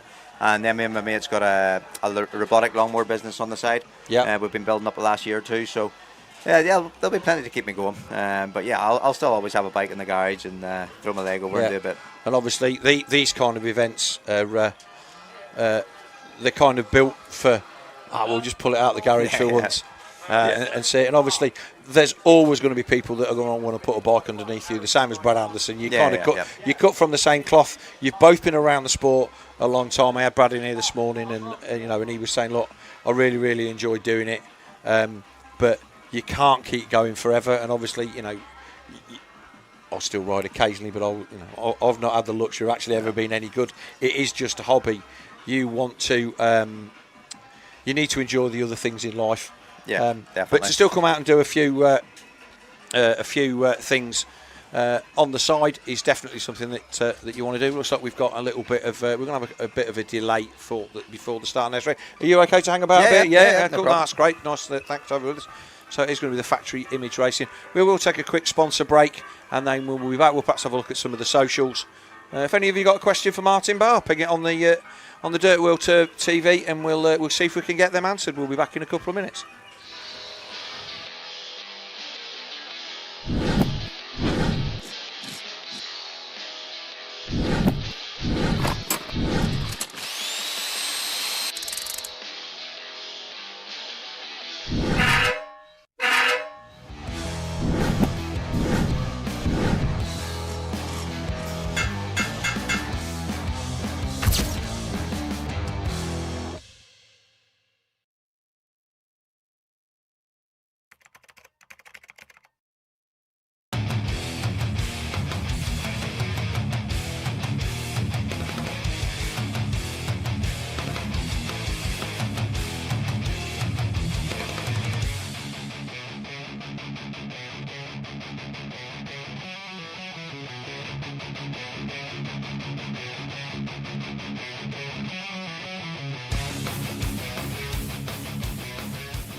Oh, right, we're going to have a quick look at the, we've got this delay, we're going to have a quick look at the social. So we've been doing this, mate, and it's just, people are coming on the social. We're doing pretty well out of it, to be honest. That's good. So if you scroll back up, Chris, and see where we got to, where we finished out on the last few. Let's have a look. Oh, God, we can go further back up than that.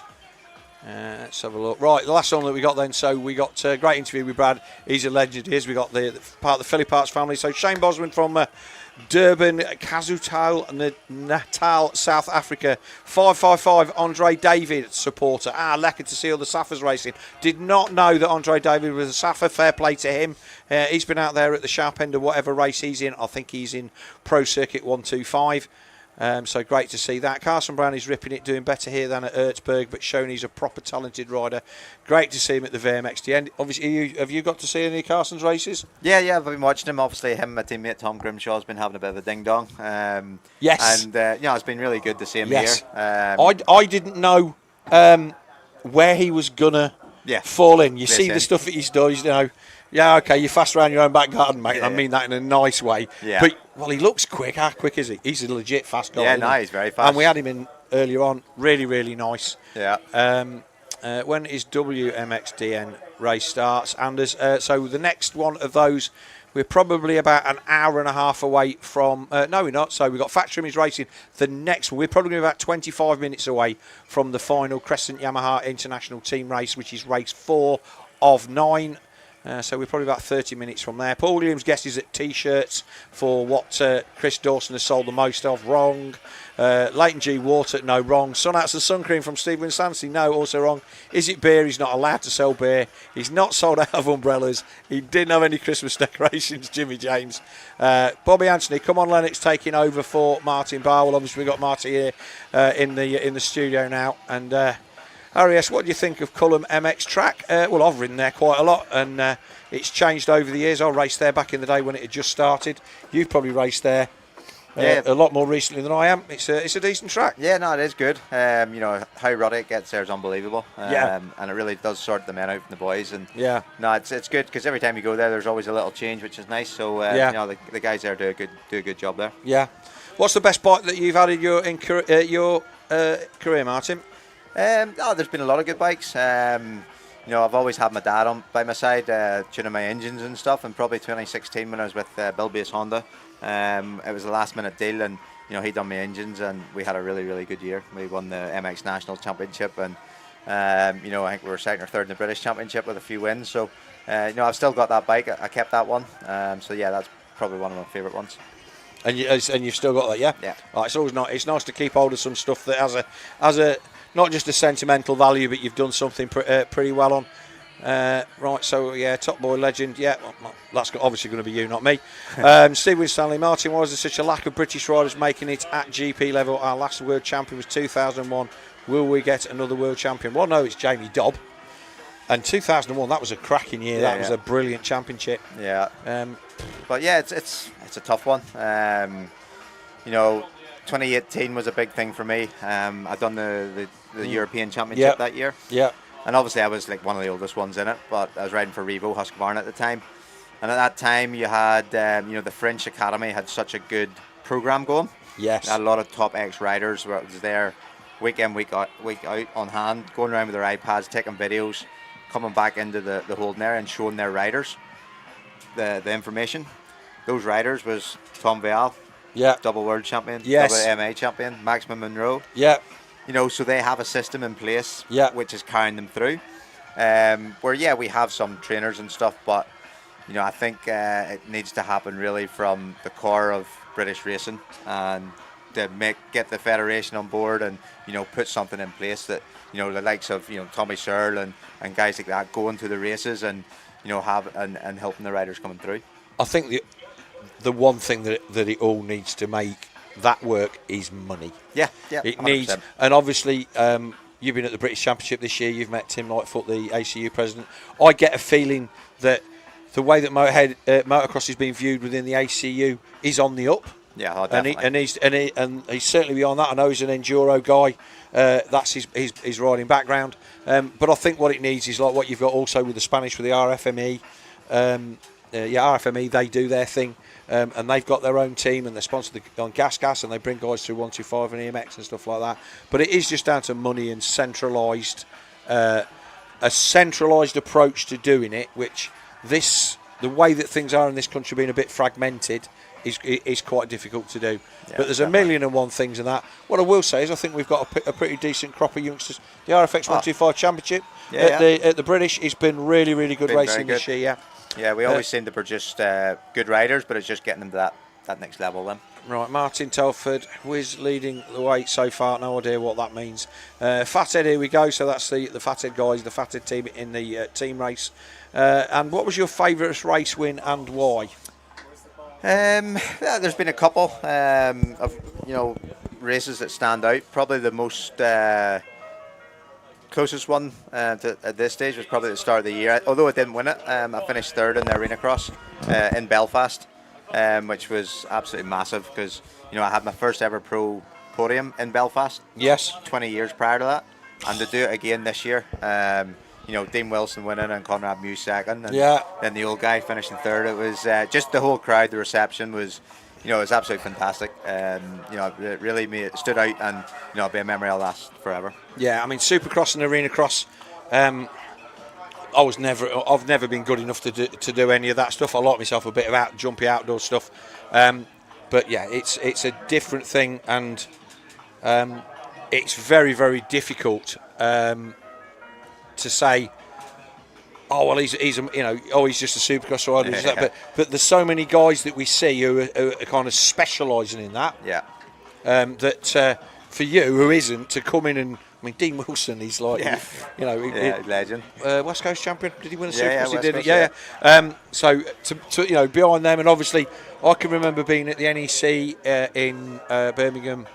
I can't remember what year it was. Conrad was on a 65, clearing the finish line jump, and you're just like, oh man, first time I'd ever seen him riding. Oh yeah, he is going to be. He's going to be something special. But yeah, so obviously I'm local to Birmingham. We go to the Arena Cross every year. We've been to all the NEC Supercrosses. And I think it is good. I think it's for young ones. It's a good skill to learn. Yeah. You know, if you can get that timing right and stuff, it can help in outdoors as well. And you know, I think it is a very good skill to learn. And hopefully it goes from strength to strength as well as the motocross, because you know we need it all. Yeah. So. Rob Bash, Martin is one of the nicest people in the paddock, always has time to chat to everyone. Indeed he does. He's always happy to give up to our time for us, which is much appreciated. Daniel Kerr, any youngsters coming into the sport now, what's the best advice you could give them to go on and have a successful career in motocross? You know, it's the big thing is having fun and enjoying it. You know, obviously you see a lot of people that's coming into the sport and straight away they're getting all this pressure and, you know, training schools and all the rest of it, but you know, you can overtrain them too soon. You know, they're only kids; they can only dilute so much stuff into their brains. So it's just keeping it simple for them. And you know, the big thing is having fun. You know, that's a few of the guys that I coach back home in the 50s. They're coming on steps, but we're keeping it simple, we're keeping it fun, and you know, you can see the improvements that's coming through. So, you know, even for me still, you know, you have to remember why you started riding the bike, and it was solely just the enjoyment, and you know, and having a blast with your mates at the paddock. So, you know, it is really important to keep it fun. And of course, like I say, if you're not going to be a full-time rider anymore, that's something that you've got to find something to fill that gap and still being part of the sport, enabling you to kind of still come to the races maybe and follow some of your riders and do that, and you know, be at the track but not have the pressure of having to sit behind the start gate every week. I guess that'll feel weird the first time you turn up at a British Championship and you're not having to do the do. Yeah, no, definitely that's my plan. You know, to try and give them a bit more support on the weekends as well as you know, during the week when we're out coaching and stuff. But yeah, as you say, it will be a bit different. But you know, I've no complaints, I've no regrets. I've been there, I've done it, enjoyed it, and had a good long career. So you know, hopefully I can give a lot back into the young and upcoming guys and girls that are racing. Wonderful, right, well, nothing else. So what we'll do, we'll take another quick sponsor break. We'll maybe have a drink while we just got this quick delay, and hopefully we'll be back up and running as soon as we can.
Welcome back. We have a little bit of a delay, but hopefully we're going to get sorted out soon. We need to try and sit up and make ourselves look a little bit more presentable.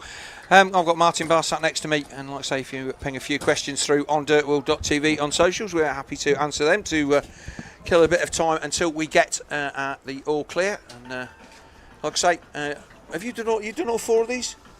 No, this is my third year. Third year, yeah. Third year, yeah. So obviously VMXdN.wob and Dave King put this event together. Chris Dawson said he was the guy that obviously we did the changeover. He's in for next year already. Oh, really? So I think that gives the boys the ability to go, well, at least we know we're going to do another one. Yeah. And that's certainly what you want in this economic climate. Don't forget to follow us then, VMXdN Foxhills on our socials, Facebook at VMXdN Foxhills. At Vets VMX Foxhill Group, and then Instagram is at VMXdN Foxhill. Do you know what that other one there is? Look on the. Is that TikTok? It's TikTok. Yeah, it's a quiz we didn't know yesterday. And at VMXdN Foxhill on TikTok. Obviously, the VMXdN merch all available off .wob's website. T-shirts for even a man of my girth available, and even bigger. There will be the souvenir. We've got this the right way around. Yeah, we have got this right way around, haven't we? VMXdN programme. If you didn't manage to get to the event, these will be available to buy on the website afterwards, I do believe. Lots of stuff going on. All of our sponsors this weekend, we've got Factory Image Racing, obviously, who are sponsoring a class. Floor Track, who have helped out financially with this. We've got Fox, obviously legendary gear company. FXR, Gabriel Installation, who are sponsors of the Sean Simpson SS24 GP team. Molson Plant, obviously Molson team from back in the day, big earth mover people. Moto Verde, we had them in the booth earlier on in the afternoon to talk about their product range. Bell Helmets, Big Van World. God, you've seen the Big Van World unit over there. Looks really impressive. Cool. Lovely in it. Brenron, Keith Paxton and family, their business. Crescent Yamaha, was really nice to get to chat to Paul Denning this morning. Spend a couple of races with him. Always a really, really nice man to have a chat with. Doc Wobb, obviously, for everything that he does for all the riders and everything. I know Kingy puts a lot of work into getting the guys sorted out and stuff, but it's Wobb that builds the bike. Pro Circuit, of course, and then we've got the Troy Lee Design CDS Group, which is Chris Dawson, who we spoke to earlier. Works Insurance, Swanee's company, who obviously he's that's it, the way he earns a crust. Wright Engineering and Sintol Lubricants, they are all of our main sponsors here. Obviously, you've got a Pico Honda. I always say it's a nice setup. Really good chat with Dylan about how he goes about doing his business and the things that you don't even know about the business, which is cool. Always nice to spend time with him. DD, ask Martin what his 3 favourite tracks in the UK again. My 3 favourite tracks, Desert Martin back home. I've had a lot of success around there, first Grand Prix and all the rest. Although it's been off the calendar for a few years, but we're fingers crossed it's coming back again. So yeah, that'd be my favourite. Hawkstone Park, probably my second favourite. It sorts the men out from the boys. It gets rough and choppy, and it's a real technical track, which I enjoy. And the third one, probably up in Tain. We do the Scottish Championship right up north. I have seen that track on the internet. Yeah. That does look pretty good. There's some good tracks. That Scottish Championship, it's a legit one. Obviously, Conrad's coming up there. You've been doing it. Yeah. It's giving it a little bit more kind of gravitas, and as well, if them guys are going and doing it, we'll go and have a look as well. No, definitely. Johnny Hamilton and his team's put on a fantastic job there the last few years, and really stepped it up. With Johnny doing what he does in the dozer, the tracks are always really, really good. And even still for me, being 21 years, professional years, this year I've rode 3 new tracks that I've never rode before. So it's not easy to go to new places after all that time. But it's just nice to, I'm going to a new track, rather than tracks, I've been there before, know what way it's going to cut up and what have you. So, no, the Scottish guys have really got something going there, and hopefully it just goes from strength to strength. The last round of it's actually in 2 weeks' time at Drumclug, where I've never been before. Yeah. It's only an hour and a half off the boat, so it's a local one to me, but I've still never been. Yeah. So, hopefully I'll be there. I'm currently lying 3rd in the championship, so, we'll see if we can hopefully round it off. So Daniel Keir asks, do you think you will start up your own team one day once you retire? I've run my own team a few times over the years. 2020 I was an official KTM team, and just over the COVID year, and I think it was the MX National. I was the first Austrian group home in the championship. Yep. So I've been there and done it, and I wouldn't say no. Just this day and age, it's hard to get the title sponsor on board to make everything work and all the rest of it, and the manufacturers, it's getting tighter, but maybe one day, who knows, even if a team's currently running and it's maybe something I could do to come in and manage or whatever. But yeah, I've been there before and done it, and I really, really enjoyed it. Yeah, and obviously if you're going to do that without having the and I've got to ride as well, I think that might put a different slant on it. You can maybe enjoy the experience of getting everything ready to see somebody else do the do, rather than getting everything ready for somebody to do the do and that's me as well. Yeah, definitely a lot of work in that one. Dan Westlake then, have you got an Evo or twin shock bike handy? You should come to ride Badger's Bash next year, August the 15th, 16th, an event to celebrate Brian Badger Goss and all things scrambling. Be great to have you. So Badger Goss, he was I want to say Husqvarna importer at some point. Possibly, it's almost a little bit before my time, but definitely late 60s, early 70s, a very famous rider back in the day. When when scrambles riders were household names. Household names, yeah. I haven't got an Evo one or a twin shock, but who knows? All I can say is don't, because they breed. It'll be like, oh yeah, I've got one of them. Well, that one's one of them, and that's one of them. Yeah, so yeah. Going back, you said your favourite track was Hawkston. I rode Hawkston as a schoolboy in 1978. And like tugged round at the back in a meeting that was the first ever schoolboy meeting that was held at Hawkston. It predated the schoolboy class that we used to run at the New Year's Day meeting. Right.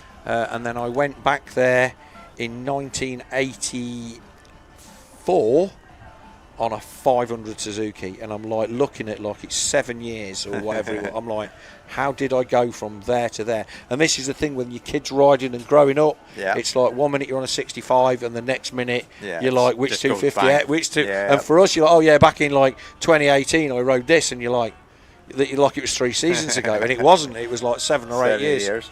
And yeah, so just for those of you, we're just having a bit of we just shoot the breeze with Martin Barr. We've got an on-track delay, which we're getting the info that should be sorted in the next 5 minutes or so. Our first track delay this weekend, but we will get that sorted out, and hopefully we will be back on track with the factory image racing. It means that Nev's going to have had a decent rest. Get a little rest this time. Yeah, no, fair play to Nev. He's definitely putting the work in this weekend. We're doing so many classes and races, so you know he'll be enjoying that little break up there. Have you been watching the stuff that he's been doing on YouTube with Max Hind, the 999 laser stuff, and you're just like, it is, like I say, the chance to get to ride different stuff like that that's kind of out of your wheelhouse normally, and appreciate what us old boys used to have to ride. That's got to be something. Yeah, no, fair play to him. I think Nev's doing more riding now than he did when he was when he was racing. So, but it's good to see he's still enjoying it, and doing different little projects like that and trying different stuff. So, no, it is pretty cool to see. Jim Boyd, what's Martin's view of mountain quarter track over at home? Obviously, somebody from your neck of the woods. Yeah, we had a round of the Ulster Championship there last weekend. A new track for me. It's been there maybe 3 or 4 years, and only have 1 or 2 races on it a year. And the Knot Club, Mark Galloway and his crew put on a really good show. They put the work in, and a couple of the English guys came across. So it was good to have a nice big race at home again. We haven't had that probably since Desert Martin 2019, the last British Championship. So it was nice to see a good crowd there supporting it. The track turned out really good, and as a track, it was nice to ride. Just again, the weather's just been so dry. It was it's hard to get the water on it. Like Landrake and here as well. But it's I really enjoyed it, and hopefully I'll be able to do it again sometime. Cool. So is that sand or is it? No, it's hard pack. Oh, hard pack. Okay, cool. Yeah. So hence the water's more of a problem on the hard pack. Yeah. And so it's been, like I say, it's the 4th year of this event, and we've had some names here. Let's say we've got David Philippaerts was in here yesterday saying that he came back with a 250 because he knew the 500 was too much. A lot of it is about being on the right bike and having a nice setup. Your Hondas looked sweet yesterday. I was over there having a chat with Dave Grimshaw while he was working on Tom's bike, and you're just like, oh yeah, they're really nice. They are. They're not. They're all made to race, but they look spot on. Yeah, no, Dylan built that one himself, and it's something he took a lot of pride in. And when he first presented it to me, I was like, oh, "That's too nice to ride. You don't want to get you don't want to get it dirty." Well, it's not dirty around here. It's getting it absolutely stoned. But yeah, no, as a bike, it was mega to ride. I hadn't rode it since the event last year. I flew over last week to get 1 day on it, and just straight away you jump on it, and puts a smile on your face, and he's got it working very good. She's asked me to come back. So no, we can't complain. He's done a good job with the bike. Excellent. Right. We'll go to another sponsor break, and we will be back very shortly. Right, so what?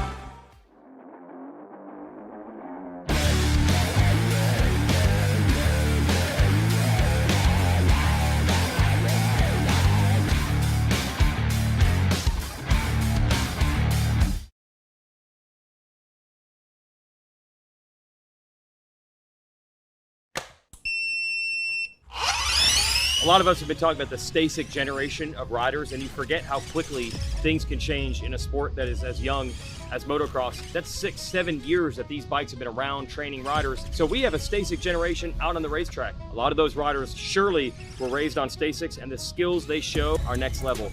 All the things that coaches have been teaching riders on larger motorcycles for decades, they're doing it younger than ever, and it's hard to believe the Stasic generation is already here.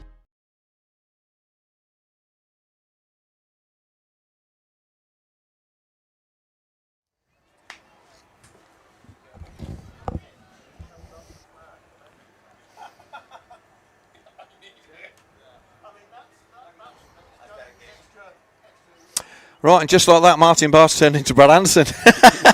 So we've got a bit of a delay, Brad, and you're over here just getting ready to go out. You were out in the final race of your weekend, the Crescent Yamaha International Team Race Moto 4. The talk of the weekend, obviously, we spoke earlier, was race 1. You're actually going to try and do that again?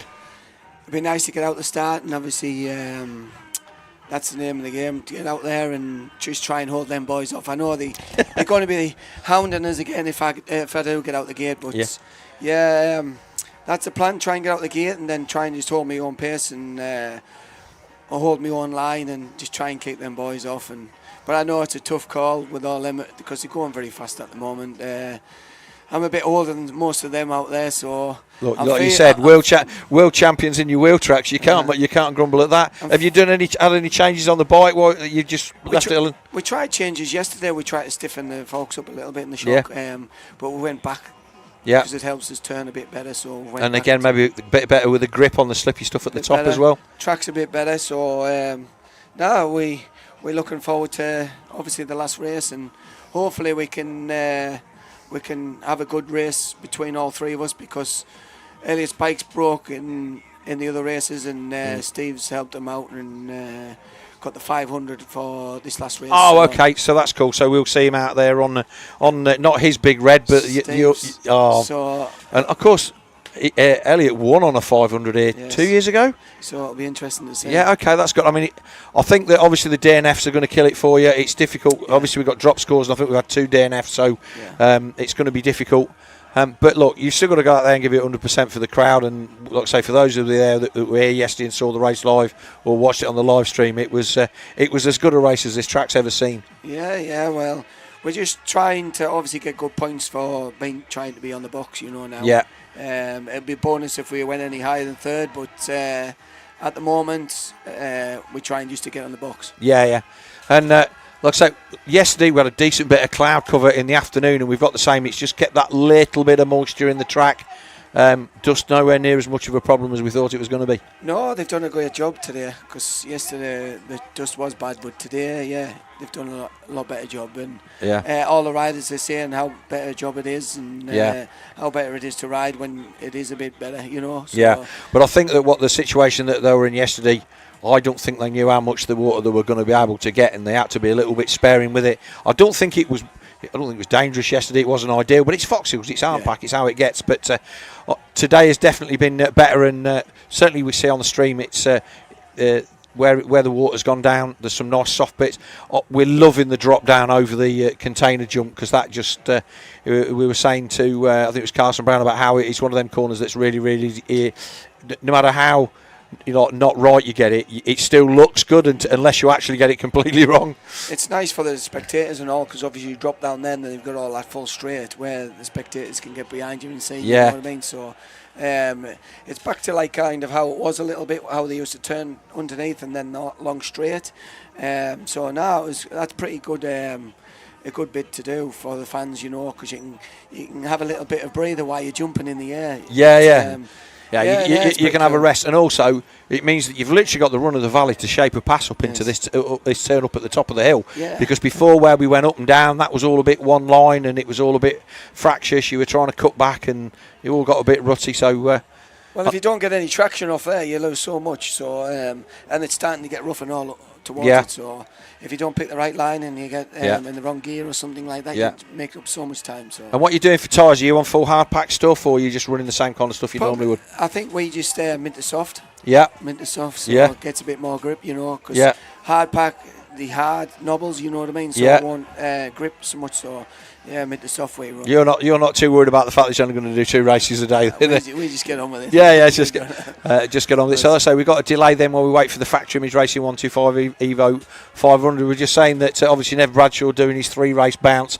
He'll be sat in the shade up there, making the most of the rest that he's got. Fair play to Nev. And yeah, so you've got one more moto and for the day, and then it will be a few beers. Do you think? A few beers. Are you away off tonight, or are you? No, we're stopping tonight and then off to Belgium, obviously tomorrow. So yeah, it'll be just a few beers, have a chill out, talk to people, and hopefully on the rostrum. And do you know what I mean? So I just remembered. So somebody on the live stream, Orp Legrand. Oh, that's it. He come in on the live stream, and Phil, I can't remember who it was, but thanks for that. It was really doing. I had the entry printed out for it and everything, and I can't remember what it's called. Yeah, so that's going to be that's good. What boy you got lined up to run there? You're taking the 500. You're taking the 500. You told Elliot, mate, don't bend it. We're racing it next week. It was all prepared, brand new tyres, plastics. So I hope Elliot doesn't go out there and twist it up. No, but look, if Elliot comes out the gate like Elliot can on a 500, that might be another kind of nice twist to the end of the race. Yes. Right, it looks like we're going to be getting ready to go back live. Brad Anderson, thanks for coming back in. Best of luck for the final race of the day. So Brad is going to go back. He's going to get ready, and he was just basically tending his gate, and he's just decided to drop it. The beauty of making it up as you go along, and just as quick as he steps out, Martin Barr steps back in, or hobbles back in. That's right. Yeah, we're still going to be a few minutes yet, but yeah, I imagine Ando's a lot of fun to race, Martin. Yeah, no, Ando, we have a lot of race history. We've been there and done that. We were teammates back in 2010 at Power Honda, and he's always been hard, but a fair rider to race with. We have a lot of respect for Ando, and we've had some good battles over the years. And to see him still doing what he's doing. That first race yesterday as we were talking about was absolutely fantastic, and really gets the crowd going here. Yeah. So as I say, we're still waiting for the factory image Evo 125 500 race to get underway. Have we got any more stuff on the socials, Chris, for a couple of minutes, or are we going to go to some sponsor material?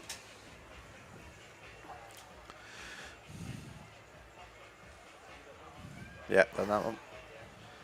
Right, yeah. So Ariana Solana. Yeah, we've just got a delay on the start of this one. We just got something on the track that we're sorting out, an injury, and we will be underway with that race. So I imagine that you're going to be cheering on Felice in that one, and that will be. It's not the delay is not because of that race. That race is waiting to go.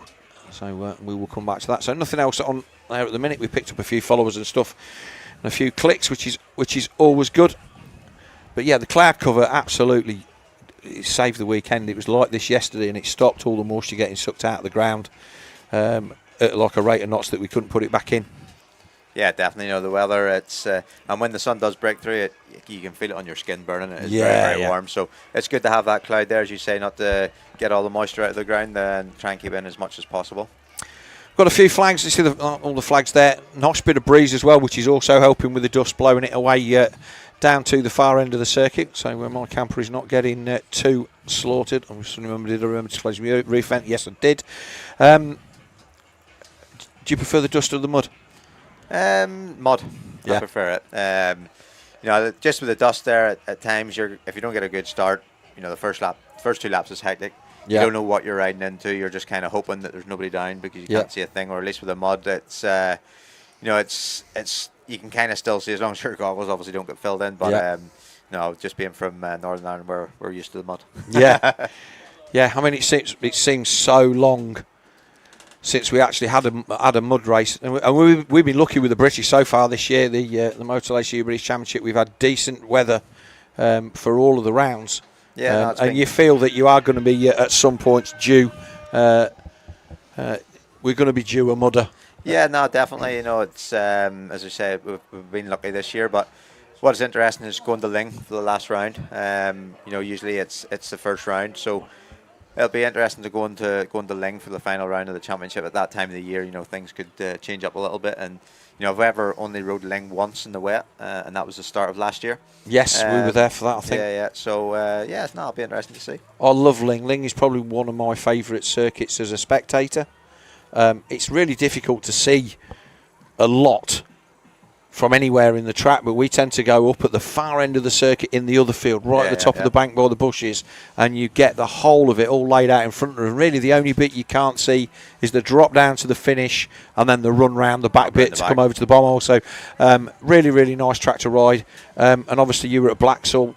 Motocross is still strong in the east of England, and they're two great tracks that we're happy to have on the calendar. It's been a long while since I've been to Blacksall, and I'm trying to think. It was mid-90s. I think Rob Herring was on a Castrol Honda, and just never got back over there. We used to go to Hawkston and Ling and stuff like that, but Blacksall was never one.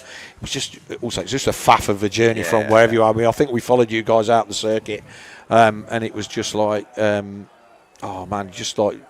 It seems to take forever to make any distance at all. Yeah, no, but it's one of them. Once you drive through the end of the gates at Blacksall, you know, you can see the club there, how much work and effort they put into the place. It's always, you know, nicely, freshly cut. You know, everything's in order and it's well presented. You know, and as riding it as a rider, it's a very, very good track as well. So, you know, as you said, the motocross is strong down that part of the world. Have a lot of good riders there at the minute, and you know, it definitely helps with a lot of good tracks down there. Yeah, it's good to see Jack Nichols have a good day there, because he's a rider very much like yourself. Obviously, he's retired officially as a full-time racer, but he's still doing the British Championship, but running the True 7 group, you know, with his dad and everything. But he still holds the mail. He's a decent rider. Yeah, no, definitely. Hats off to Jake. You know, he's you know, as you say, he's semi-retired, but he's still up at the sharp end. I think he's running 5th or 6th in the British Championship there as well. And you know, he's a year or two younger than me, but he's you know, he's a grafter. You know, he's a good business going there, and he's worked hard to build that up. And you know, obviously still at the sharp end of motocross. It's you know, it's healthy. It's good to see him doing that. Got a decent crowd in. Nice to see the banks full. There was people out at this top underneath the Big Van World UK thing. There was people there. Got those chairs there. 7 o'clock this morning. I was out unloading, getting everything out the booth here to get ready to.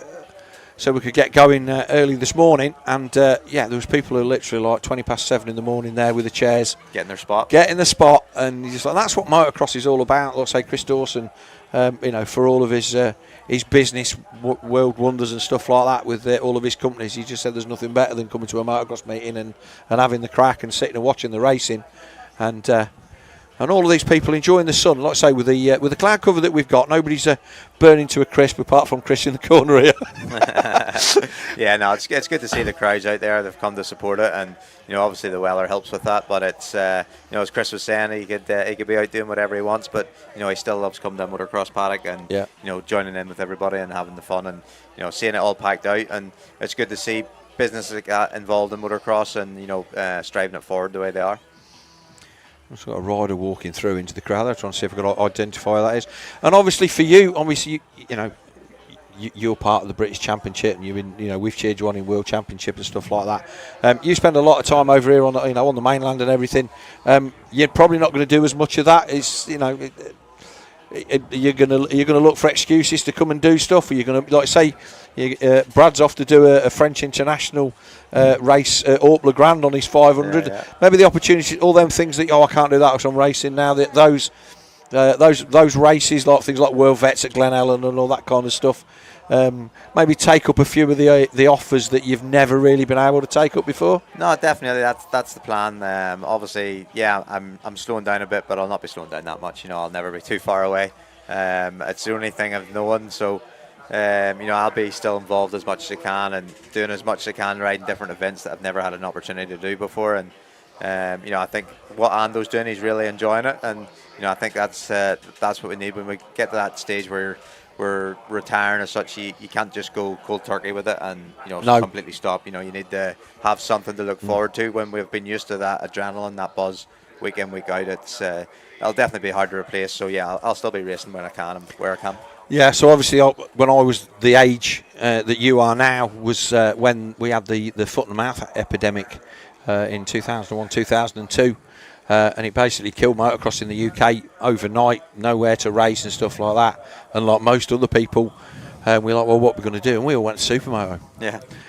And I never came back. I've been doing some Evo stuff, but I still do that. And obviously Supermoto had a real good foot in the Irish Championship. Used to be really decent, and some good lads out there doing that. And we were fortunate enough to be part of that. Yeah. And that's we've got a big meeting in Mette in Belgium in a couple of weeks, the week after Western Beach race, where a lot of the ex-motocrossers used to come out. We've had Stefan Everts race that, and Bevorts and all these kind of people. So. Like I say, there's lots of other things that you can do, and but like I say, being at the sharp end of British motocross for 20 years is certainly an achievement. And how it's changed over the years, the fact that we're sitting here and people can watch the races like beamed into their own house. I'm old enough to remember when like you'd be looking in the Daily Mail in the thing in the back to find out the results of whether Thorpe had beaten Neil Hudson or whatever at insert random track name at Newbury or something, and the same with the GPs. It'd just be like race 1, blah blah. I was a paper boy. You'd be looking at, you get to the first house and you'd open it up and you'd look, you'd open it up and find out who won the GPs. But yeah, no, as you say, it's changed over the years, and it's so accessible now with this here, which is absolutely fantastic. Obviously I have a lot of friends and family back home that can't unfortunately get over, so they've been able to watch this and keep an eye on things, and it feels as if they are here when the coverage is so good and all the rest of it. So it has come on quite a bit over the years, and as you say, 21 years I've been in the British Championship. It's been a long time, but as anything, it just feels it's went like that. Time's passed by so quickly, but it's been one hell of a ride. I've really, really enjoyed it, and as I say, but I'll not be too far away. Right, we'll have another couple of words from our sponsors, and then hopefully we'll start to get some riders come onto the gate for this factory image Evo 125 500 over 30 race in the next few minutes.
Right, back live then. So, Martin Barr, thank you very much for spending some time. It's been nice to get an insight into your career. Obviously, hope the injury sorts itself out. Thank you very much. And hopefully we'll see you back here again next year. Enjoy your partial retirement, but congratulations on a great career. No worries, thank you very much. And yeah, it's been a journey, and we'll be lucky to be able to share it. No, definitely, it's been one hell of a journey, as I said, and I'm already looking forward to this event next year, because this year hasn't went to plan. Last year we got the #1 plate in the right engineering, so hopefully we can come back next year and try again. Okay, we'll look forward to that happening. So Martin Barr, for now, thank you very much. Enjoy the rest of your day, and hopefully best of luck with the injury prognosis, and we will see you when we see you. No worries, thank you very much.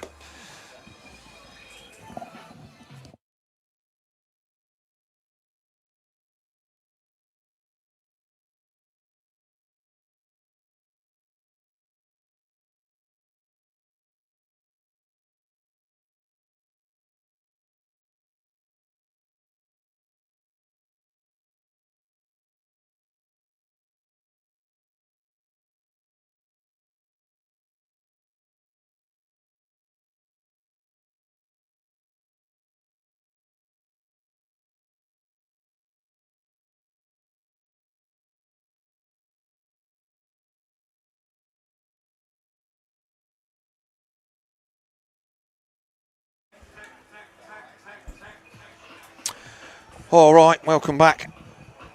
And Marshall has been taken now. Hopefully all okay. Yeah, so we just had, we got one of our Marshalls, unfortunately, had looked like he got clipped at the bottom of the valley. So they're just making sure that he's okay. And he has been moved, but obviously we've got to go with our medics, and they're too busy to, obviously we can't just restart racing straight away. We just need to make sure that he is where he needs to be. We've got a big medical facility down the far end of the paddock, which is obviously got to deal with that. But then it's just a case of getting everybody back into position, and we'll be underway. The next, obviously, the races we need to try and get finished. So the remaining races will all be 4 laps, apart from the 2 team races, which will be 5. Ian Cutter, was great to see Brad on screen and hear him have a chat. Yes, indeed it was. He's a great guy. Never really spoken to him at great length before, but he's always really good value when you get him on the mic. We were at Farley a month ago. It was a pleasure to see him ride. Great guy as well. Superb weekend so far. Yes, it is. And like I say, if you've never been here, you need to come, because it is exactly what it's supposed to be. It's a great weekend at the races. Blacksall is still a great track. Yes, it is. And we were there for a British Championship round earlier in the year, and it's been around a long time, and hopefully we will be going back next year as part of our championship once that is confirmed. That has been confirmed that Paul Irwin, as series director, will be running the Moto ACU British Championship for 2026. Moto Verde put me on rider support program a few years back. We love the products. Keep the support for the youth riders. Keep up the great work. Yes, that was great to see. Billy Mack, where is Billy Mack? Nobody knows. But if he wants to come and race this, he can sort himself a bike out. He's been here before. It'd be nice to see him, but he's enjoying his retirement.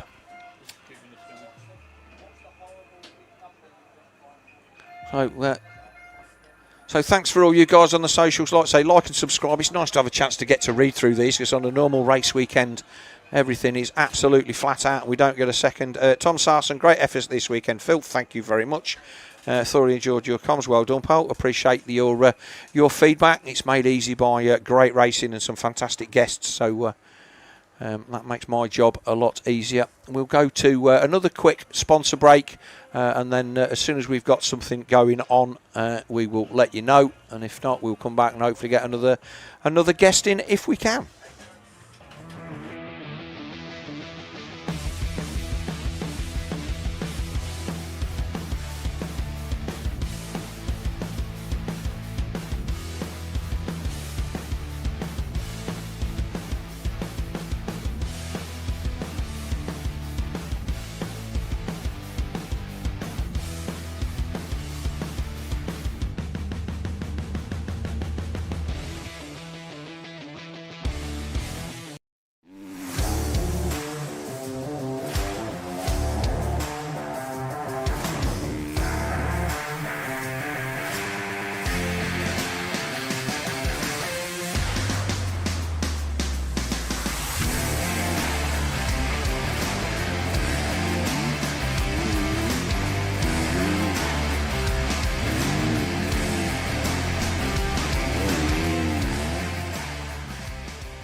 Right, welcome back everybody.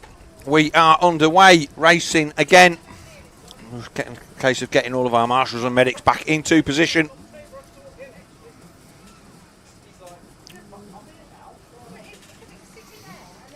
All right, so Felice Campagnoni, he's the man who took victory in the last one of these. We're going to follow the 125s again because it's just easier for us to do. It gets really confusing when the front of one race gets into the back of the other. And to be fair, the 125 racing has been the better of the two. Nev Bradshaw then had a massive rest between his race that he just did on the 500, out on the 125 on the 272. Darrell Bolton, number 17, he was third. And the 444 of Jim Davies, he took fourth position. Then it was the 429 of Ryan Allen, getting towards the sharp end, although he's more of a 250 rider than a 125 guy. Then Tom Moore, Matt Coles, a man who usually builds bikes for Mike Brown. He came across the line in 7th. Then 8th place, Jamie Law and Will Warden, they were the guys on the 500s on the second gate drop. And then it was Glenn Bixby, Marcus Smith, Lindsay Duke, and then Steve Bixby third in the 500s with James Kensington in fourth. But we're going to follow the 125s.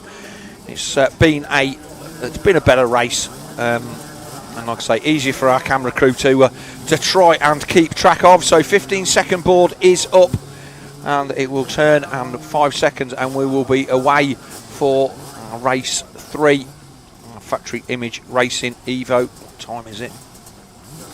It's 3:15. So we're not too bad for time. Not as good as we were. Away they go. See who's getting Bradshaw. No, he's not got the jump. He's going to be second or third into turn 1. So it's Campagnoni then on the dubious KTM. I say this should be a pre-89 class, but anyway, whatever. Nev in there. They've had some good races. The rest of them starting to come through. The dust kicking up. Obviously, the track drying out very quickly. Bradshaw. That's the 17 of Bolter and the 429 of Ryan Allen. Jim Davies there in about 7th or 8th place. They come down the valley for the first time. I say it's going to be a 4-lapper. We need to get some time back into the schedule. We have got a curfew here. Then we've got to get under, I think, 6 o'clock or 5:30, something like that. The opening lap then is Felice Campagnoni that leads on the number 5 KTM down and into the far side. Bradshaw then in close attendance.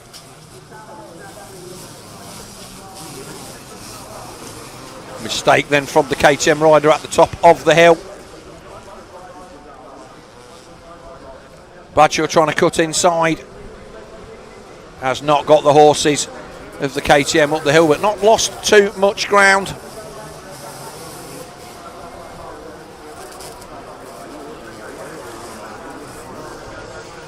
And you can see definitely getting blue groover down those hills. The track is drying out very quickly. I think as far as water's concerned, if there was any left, we'd have been putting it on in that break. So we've got what we've got. And Campagnoni then on the KTM 125. The Italian dropping down the hill. Bradshaw there in second.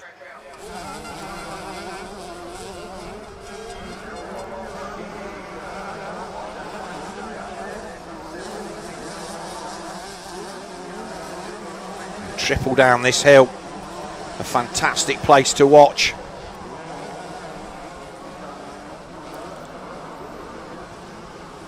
Getting the hurry up from the side of the track. Well, there's Bradshaw there in second. Third place, it looks like it's still, but in fact, it looks like the third place man has gone down in that tight corner. That might well have been Darrell Bolter that's slid off. And we get if we can get the riders across the line on the first lap, let's see who we've got. So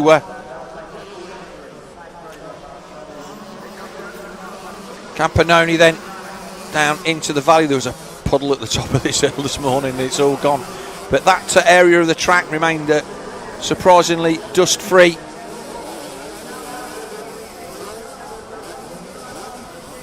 Bradshaw still giving chase.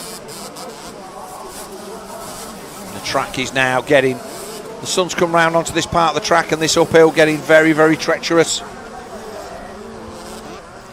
So results is Campagnoni then from Nev Bradshaw, Darrell Bolter and the triple fight of Andre David, the man from South Africa, another one of the Saffers apparently, according to guys on the live stream. So good work from Andre. Not sure whether he's flown in especially from the race or he's based over here, but good showing from the triple five. Jim Davis on the triple four in 5th, 429 to Ryan Allen in 6th, Matt Cole 7th, Tom Moore 8th on the 432 and Glenn Bixby 9th, with Lindsay Duke in 10th. In the 500 race, it looked like Will Warden was the first one of the 500s to come across the line in that one.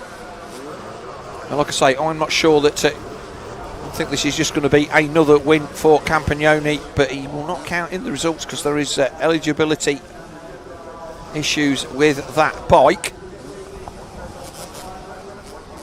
Maybe somebody's argued the toss with that overnight, but certainly the note on the bottom of one of our result sheets that's sending it down the valley.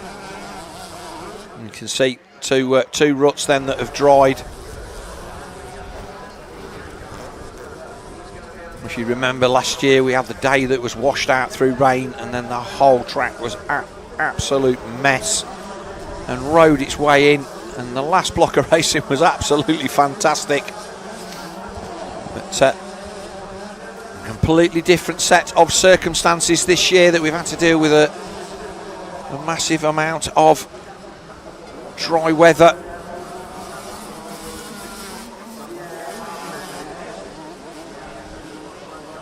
And that jump down into the valley now looking way easier than it did when we came here a couple of years ago and saw it for the first time. So Bradshaw then jumping up fully onto the top now because it's dried out on the top and you can get the bike stopped without ploughing the front.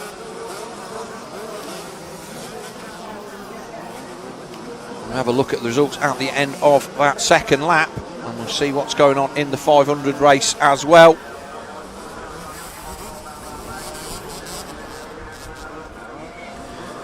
So it is still Felice Campioni from Bradshaw, Bolter, Davis, Andre David now down to 5th. So Davis on the Honda has put Andre David on his Honda. Alan 6th, Matt Cole 7th, Tom Moore, Glenn Bixby, Lindsay Duke. And in the 500 race, it is Will Worden from Steve Bitsky and Jamie Law, with James Kensington in there in 4th. That actually looks a better race than this one at the moment, but anyway, we've made our bed and we're going to have to lie in it. But it is the number 5 champ KTM being chased down by Nev Bradshaw. Like I say, he is going to find himself back on the start grid in a few minutes' time for the final Crescent Yamaha VMXdN team race, which hopefully will deliver what we saw yesterday in race 1.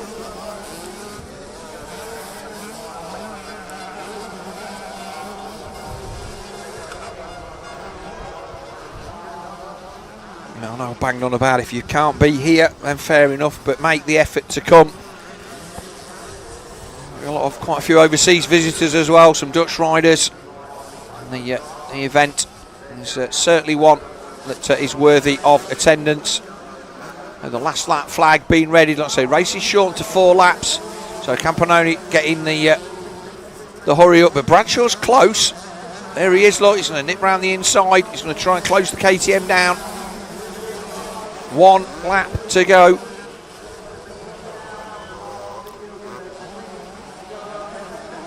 They're looking like they're going to be getting into the back of the open class field. And this is where we saw Bradshaw have a little bit of an issue in the previous one, not getting through the back markers quite as well as he would have liked. But he looks like he is okay. The number 4 of Morris Heffernan, they've just put a lap down on the 500 Honda, but Bradshaw still not giving up on this one. Like I say, that hill that they're going up now will have turned to concrete as the sun came round. But the Italian already at the top of the hill. Bradshaw about 10 bike lengths back.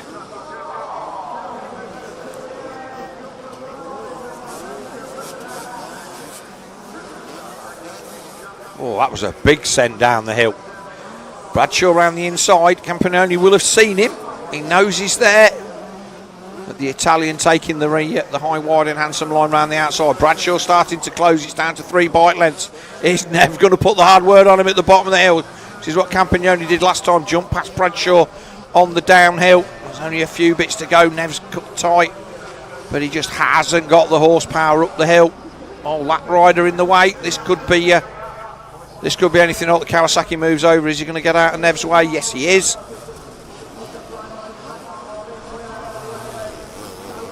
Oh, that looked a little bit iffy there. Just got the front wheel a little bit skewed on the face of the jump, but it does look like it's going to be the KTM man that is going to bring it across the line.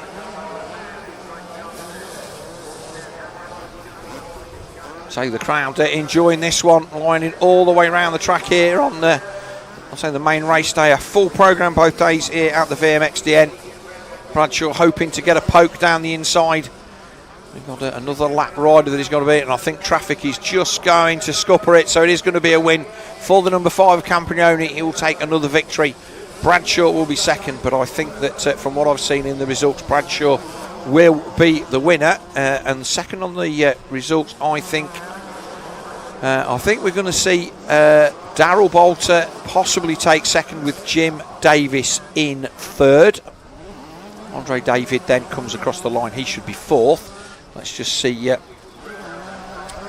Darrell Bolter comes across the line in third. They've gapped these guys quite a long way. Shows you the pace at the front. But this is what you get at these Evo meetings. It's a massive, massive difference of the fastest rider to the slowest. So Jim Davis manages to just pip Darrell Bolter on the final lap. So he's motored through. That might well get Jim Davis on the podium. We'll have the results hopefully coming through on our WhatsApp group. We'll try and update you with those.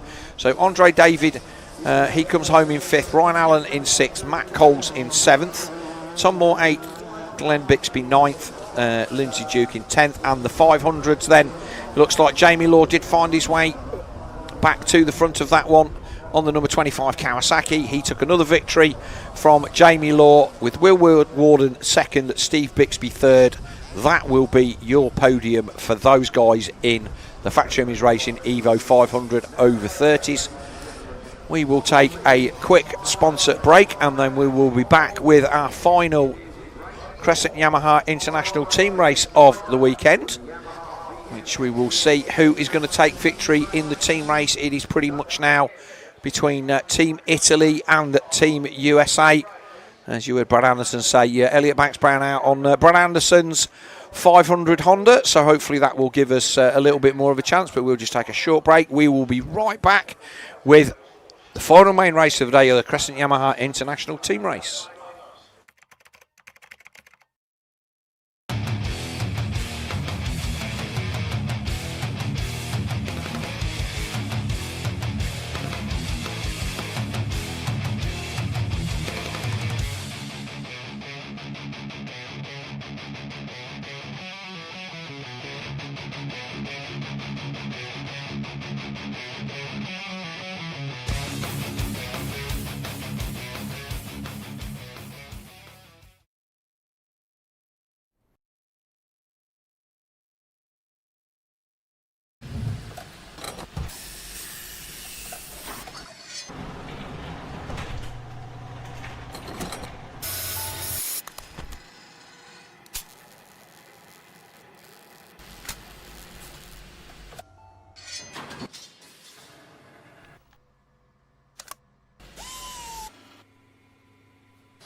Exceptional races, they're going to retain their titles. But with your help. So here we are then, the big one, the final race of the Crescent Yamaha VMXdN International Team Race. Riders coming to the line, we see there the 511 of Stevie Clark, Alan Key on the 25 Yamaha.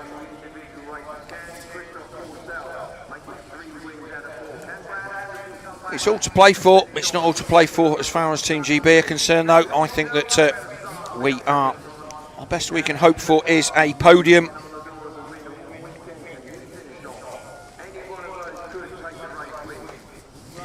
because America and Italy are definitely there at the top of the thing. We're not sure what scores are going to be dropped. I'm going to try and have a quick look at our scoring as it went. My good lady wife has tried to do the points as best she can, and as it stands we don't know what scores we have to drop, and this is the problem. We don't know what the worst race result is at the moment, but at the moment there's three points between Italy and the USA. The USA on 36, Italy on 39, GB on 64, and the Isle of Man on 88. So the 15-second board is up, and away they go. Oh, Philippaerts has got a shocker. Oh, BT 101 gets the whole shot. The man, oh, he got cut away. It's Ando, Brad Anderson. So Ando leads from Pourcel. Who's that on the Honda going down the... that's Elliot Banks Browne, I think. Is it Elliot Banks Browne or is it Steve? Is it Stevie Clark? But Brad Anderson then on the Steve Clitheroe Rochford Garages Yamaha. It is Clark that's in there. The number 2 of Elliot Banks Browne was in there as well. Glenn McCormick out there for Martin Barr, don't forget. So none of our usual suspects out the front. We've got riders down in the corner, and I'll see who that one is. So they've all got shocking starts. I'm trying to keep an ear on our circuit announcers, but it is Brad Anderson that leads them down for the first time. So Pourcel in second, Ben Townley in third. He'll be pleased to finally get a start on the 101, show his mettle. And then we look to the back, it looks like it's Tommy Searle there on the number 1 in fourth. So it's a 1-4 at the moment. Oh, this is going to be really tight. Tommy puts a pass on Ben Townley as they go up to the top of the hill. The rest of the guys, all of the Italians, all fighting through.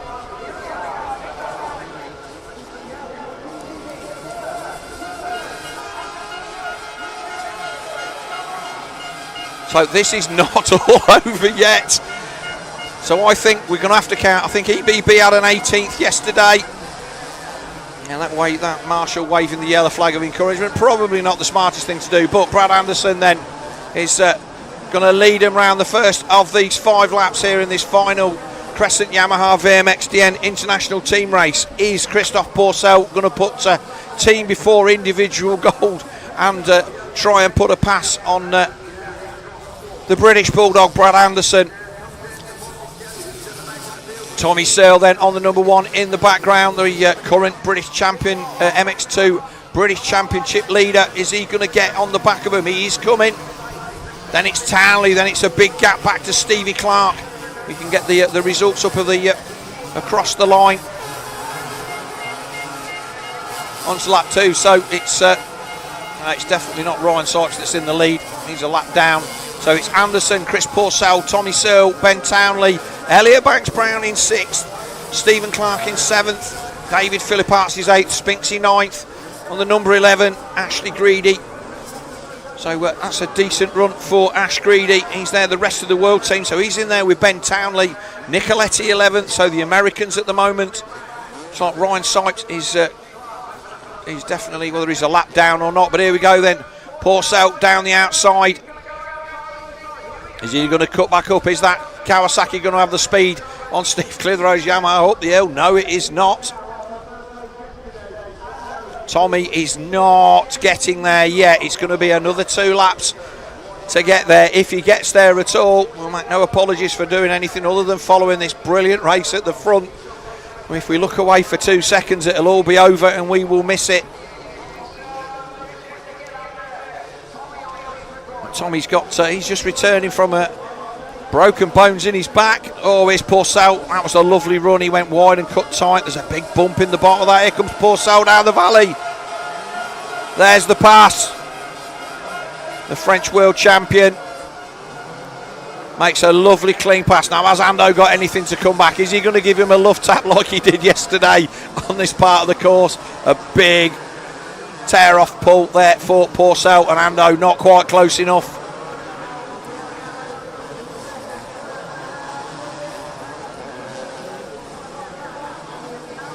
So Elliot Banks Browne, he's in there in 5th. We can get the results up as they cross the line. We're still going to be in this. The points are all over the place. People are going to say who's won. Nobody really knows. But it's now Pourcel on the 377 for the USA, with Anderson and Tommy Searle 2nd and 3rd for Great Britain. Then the New Zealander Ben Townley in 4th. Elliot Banks Browne in 5th on the Brad Anderson 500 Honda. Then it's Stephen Clark. The rest of the world team, he's there in 6th. David Philippaerts in 7th. Nicoletti 8th. Then it's Spinks and McCanny. Their team's having a good time. Evo Monticelli, he's there in 12th. Where is Alessio Chiodi? Because it's the worst Italian result that we need to worry about.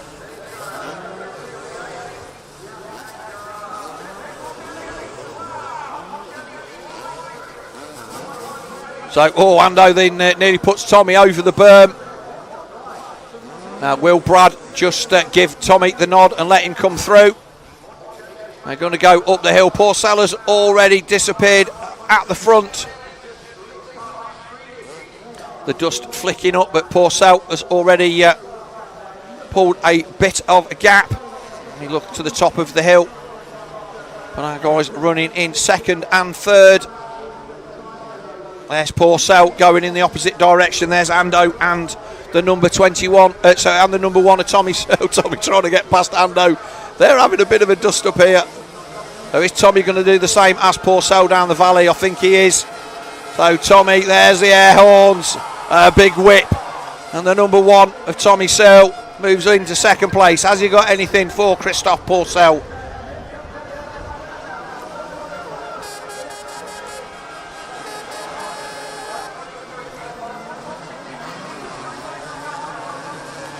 I think that this is going to be too close to call. I think that Italy might nab this, you know. My valued assistant scribbling away outside. We're also trying to keep an ear on what the circuit comms guys have got, because they might have a bit more of an update as the scoring. But Pourcel then leading, Searle 2nd. Brad Anderson 3rd. 4th place should still be Ben Townley. Let's have a look in the background. We'll wait to see if Townley comes into shot. No, he doesn't. If Chris can give us the over the line at the end of lap 3, we'll see who is where. Oh, look at this battle in the middle. There's Monticelli and Nicoletti going at it.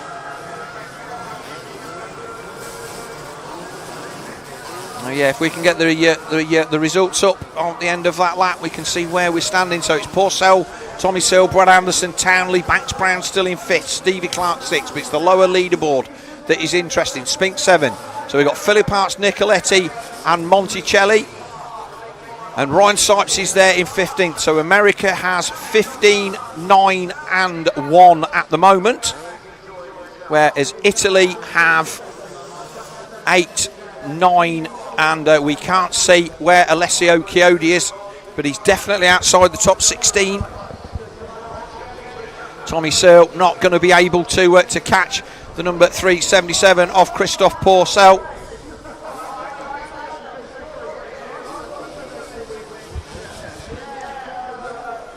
But the man currently leading the Moto ACU, or not, it's the 250 class in the ACU British Motocross Championship. Tommy Searle on the number 1. We've got nothing for Christophe Pourcel. He's been metronomic. The opening moto yesterday saw a great 4-rider battle, and Pourcel headed by Brad Anderson across the line. It's the last lap, but it's the battle in the centre of the field which we are not unable to pick up. But in fact, there it is. So if we need to follow this, guys, this is where all the action is. This is where the championship. We've got Stevie Clark all over the back of BT 101. No, we needed to stay with that. So they should be coming over the finish line any minute now. There's his there is Searle. But it's this battle here. Look at this. This is 6 riders then. This is where the race is going to be won and lost. The final lap. So that's Philippaerts past Townley. And that looks like, is that Josh Spinks there on the number 11? Yes, it is. Spinks is in there as well. Then there's Nicoletti. And look at this. There's Stevie Clark. So that's another one of the Italians in there as well. So there's Nicoletti. There's the 43 of Meccani. All these boys down the centre of the centre of the thing. Stevie Clark then. That's a pass then. That's Philippaerts finding his way past Elliot Banks Browne. Sorry, Monticelli, I think, finding his way past Elliot Banks Browne on this final circuit. Oh, this is too close to call. Absolutely no clue who is going to win this one. It's going to be between the USA and America, almost certainly, because of the bad luck, as we see the rest of the riders going up. Yeah, sorry, USA and Italy, yeah. Stevie Clark, there's he's also trying to make a pass at the top of the hill. Right, we'll need to go back to see our race leader across the line. The 377 of Christophe Pourcel. Should be down in the valley now, I would imagine. So there's Ando through the valley. The race leader will be making his way through the checkered flag. There he is, 377. Great job by our director there to pick up the leader on the final lap. You've got to see the man over the line. That's the rules. And Christophe Pourcel is going to do so. If we hold this shot, we'll get to see him. So second place is going to be Tommy Searle, and we'll see them come into view any minute now. So that's going to be Anderson in third. Who is going to be fourth? That looks like that's going to be Philippaerts. That's 2 Hondas. Oh, this is all to play for. So Pourcel, Tommy Searle, Anderson, Banks Browne. Oh, all to play for. Oh, awesome stuff. So Brad Anderson, Philippaerts gets 4th, Banks Browne 5th, Clark is 6th, Monticelli 7th, Spinks 8th, Nicoletti 9th, Danny Meccani 10th. What a race. I have no idea who won that. Absolutely no idea. My spidey sense tells me that with Nicoletti, Pourcel, Sipes in 16th, it's going to be tight. Well, Sipes has beaten Chiodi, so that is a win for them. But Philippaerts and Monticelli, I think the USA have done enough. I think the USA have done enough. But what a race.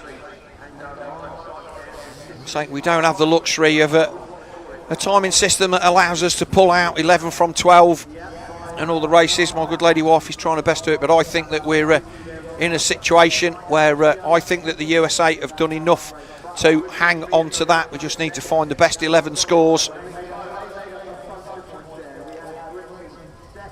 But a great race, I'm sure you will agree. Even our on-circuit commentators do not seem to be 100% clear who has taken victory there. Oh, I'm out of breath. Next race is already coming to the line. This is the Range Evo Plus over 30.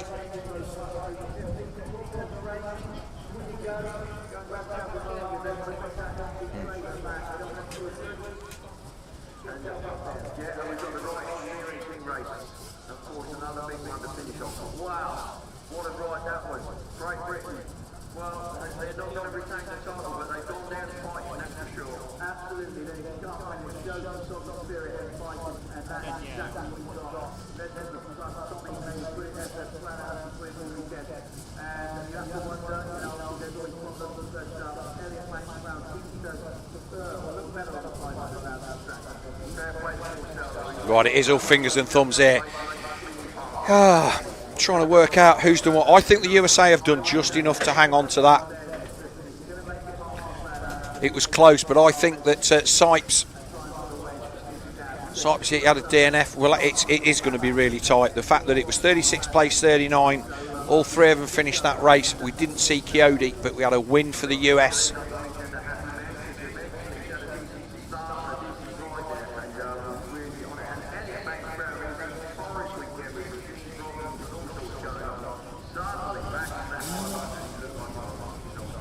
last few guys come to the line. We had Stevie Clark in the last one and Steve Clark in this one on that number 2, that lovely nice 250cc Yamaha. Last few riders coming to the line for this 4-lap big range Evo plus 30 Moto 4.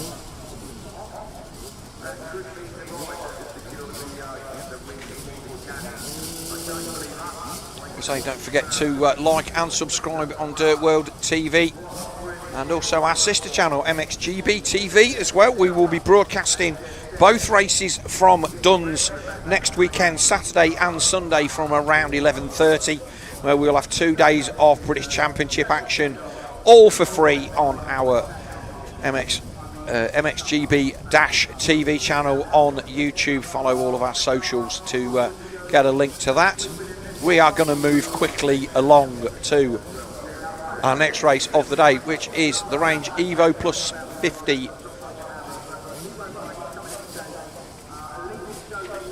Green flag, and we wait for the 15-second board to go up.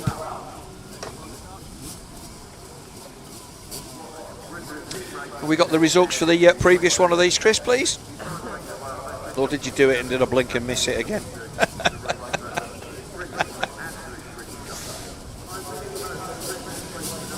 So here we go then, gate drop, and away they go. Another blistering start from Sean Doyle on that 200 Supercross, aided by my thumb tape, but it looks like it's the 28 of Lewis that's got the whole shot. Phil Lewis with Duback round the outside. It's going to be, no, Lewis has shut him out. So he properly shut the door. There's an earth bank there, and the 28 of Phil Lewis showed Duback the outside. Eastie's there in about 5th or 6th position.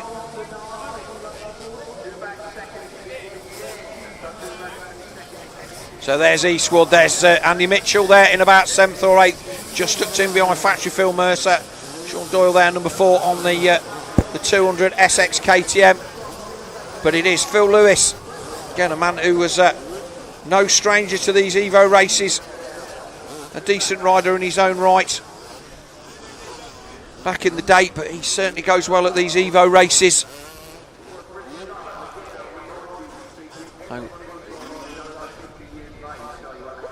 Eastwood then up to 2nd place, parks himself down the inside of the Doctor.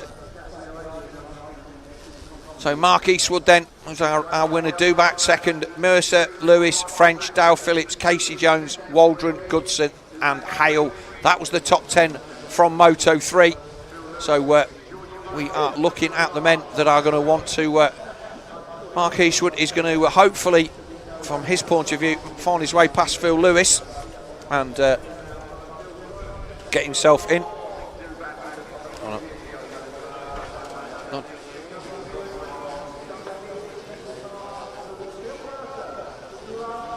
So Eastwood takes the lead up the hill, but this is getting, here's Phil Mercer in the background.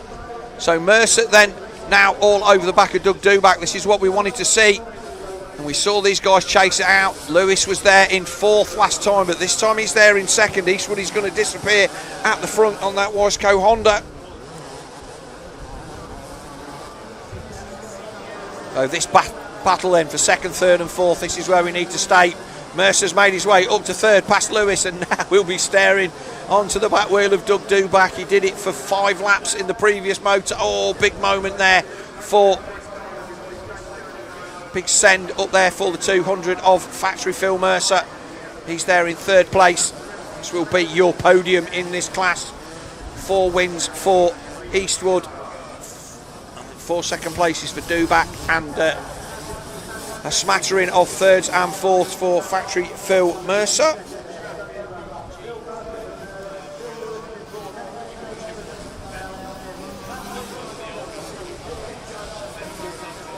So there's Eastwood, Duback, Mercer. They've already put some time into Phil Lewis, but Lewis is he's fast enough to be 4th here in this company, and that's exactly where he is. Still a good solid ride.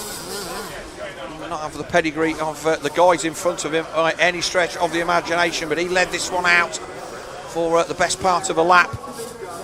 But Mercer then coming onto the back of Dr. D, Doug Duback.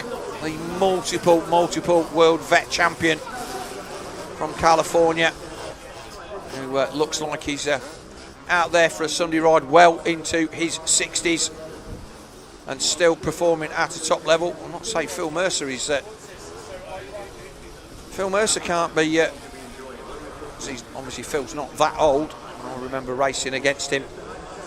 I'm trying to think when that was. It'd be 1980, 88 or 89. He may have been 4 or 5 years earlier than me. But obviously it's a plus 50 class, so Mercer definitely had a 50th birthday to be eligible for this.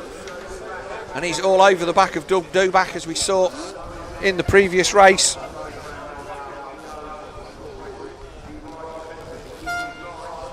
Oh, this is going to make a move down the inside. No, he hasn't quite got the dries in around the outside. Oh!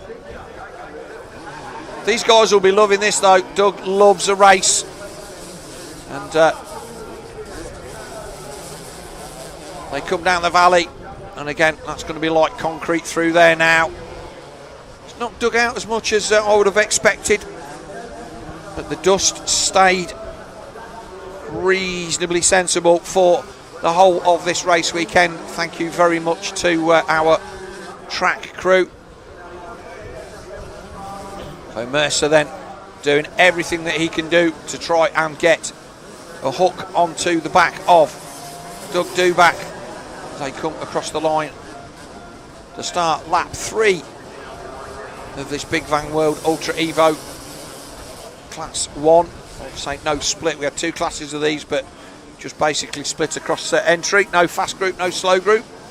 Maybe we do that next year. We run qualifying and put the top half out of both together. Although then that makes printing the programme quite difficult. All these things that you don't think about.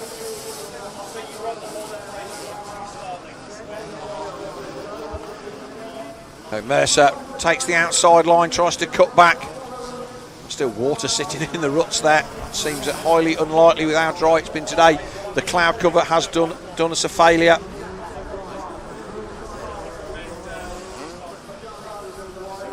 Not able to get the drive up the hill to put any pressure on the Yamaha man.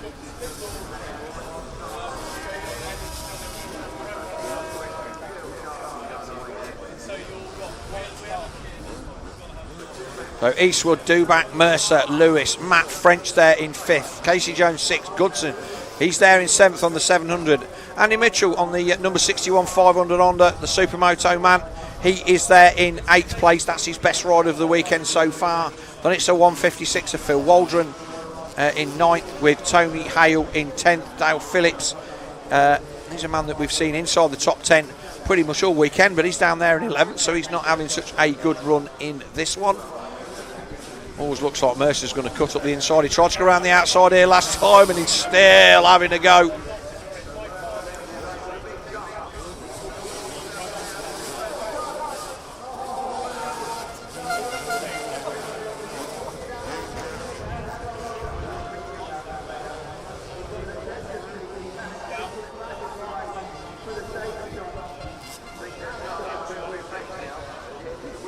Oh, here we go. Phil's got the run. He's got the run. Doug will move him over. Oh, this is tight. Last lap flag is out for our race leader. Eastwood, he's got already over the line, but Mercer gets it over. Oh, I thought Duback was going to give him the big elbow there into that final turn, but Phil managed to get into the turn and out without any contact.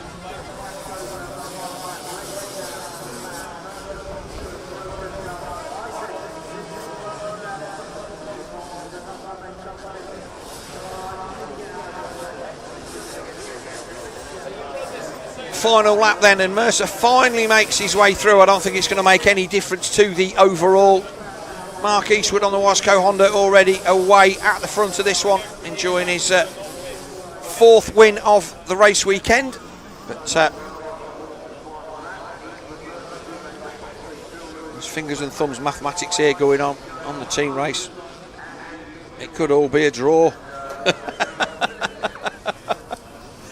We're still waiting for official confirmation of those team race results. And obviously, you'd like to think in these days of bearing in mind that there's people watching in Natal live on TV, and we can't get live up-to-date results across a 6-foot piece of track. But I still think this is too close to call. My wife has done the fingers and thumbs mathematics on this, and this is a lot closer than we would have thought, to the point where we dare not say. Yeah, she's just holding her hands up going, I'm not going to call this. So Eastwood then is leading from, Eastwood leading. Factory Phil Mercer there in second position. Duback in third as they make their way round for the final time. For this race 6, the Big Van World Ultra Evo. This is the Range Evo Plus over 50. Getting ahead of myself. Getting the applause then from the crowd. Then Mark Eastwood making his way down the valley. That's him. Jumps back in. Triples down. And again, one of our top performers over the years, Mark Eastwood.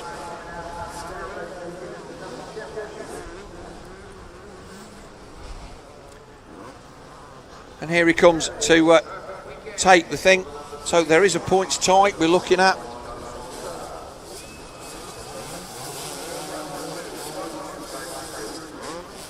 Oh, so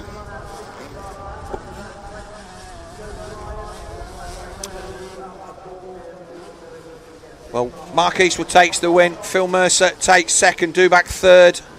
Phil Lewis fourth. So, my good lady wife, fingers and thumbs.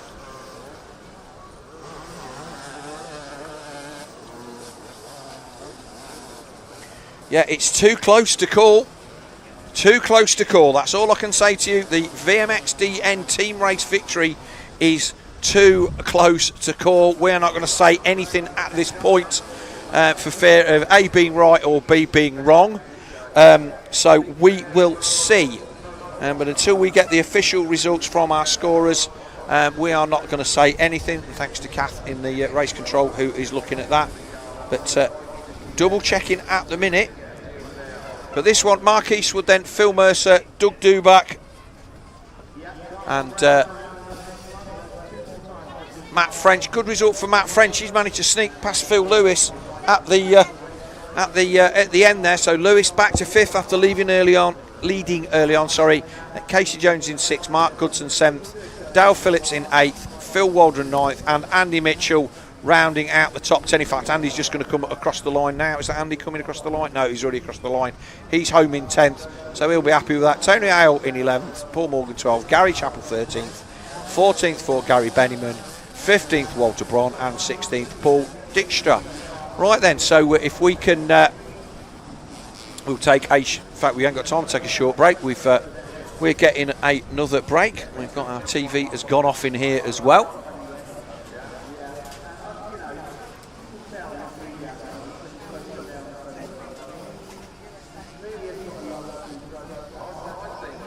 Your TV switched off for 4 hours due to inactivity. We've not stopped. Oh, you're having as much fun watching this organised chaos as we are producing it. Obviously, we are not in.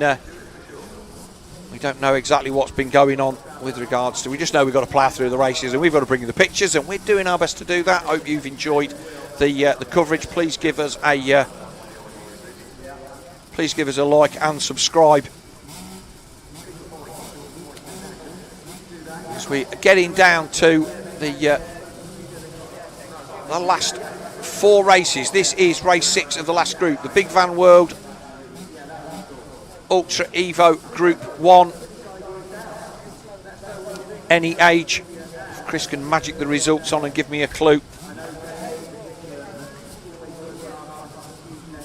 So what was going on in this one? Normally we have paper copies of all the results floating around, but we just haven't got that here this weekend due to the way that everything is done. So Carson Brown then and Tom Grimshaw were first and second in the last one, with Sam Nunn third, Bayliss fourth, Dylan Woodcock in fifth, Chris Ayres sixth, Jarno Bow seventh, Henk Pater in eighth, Tom Brown ninth, and Alfie Calvert in 10th. So Carson Brown on the stolen Yamaha there on the far side of the grid.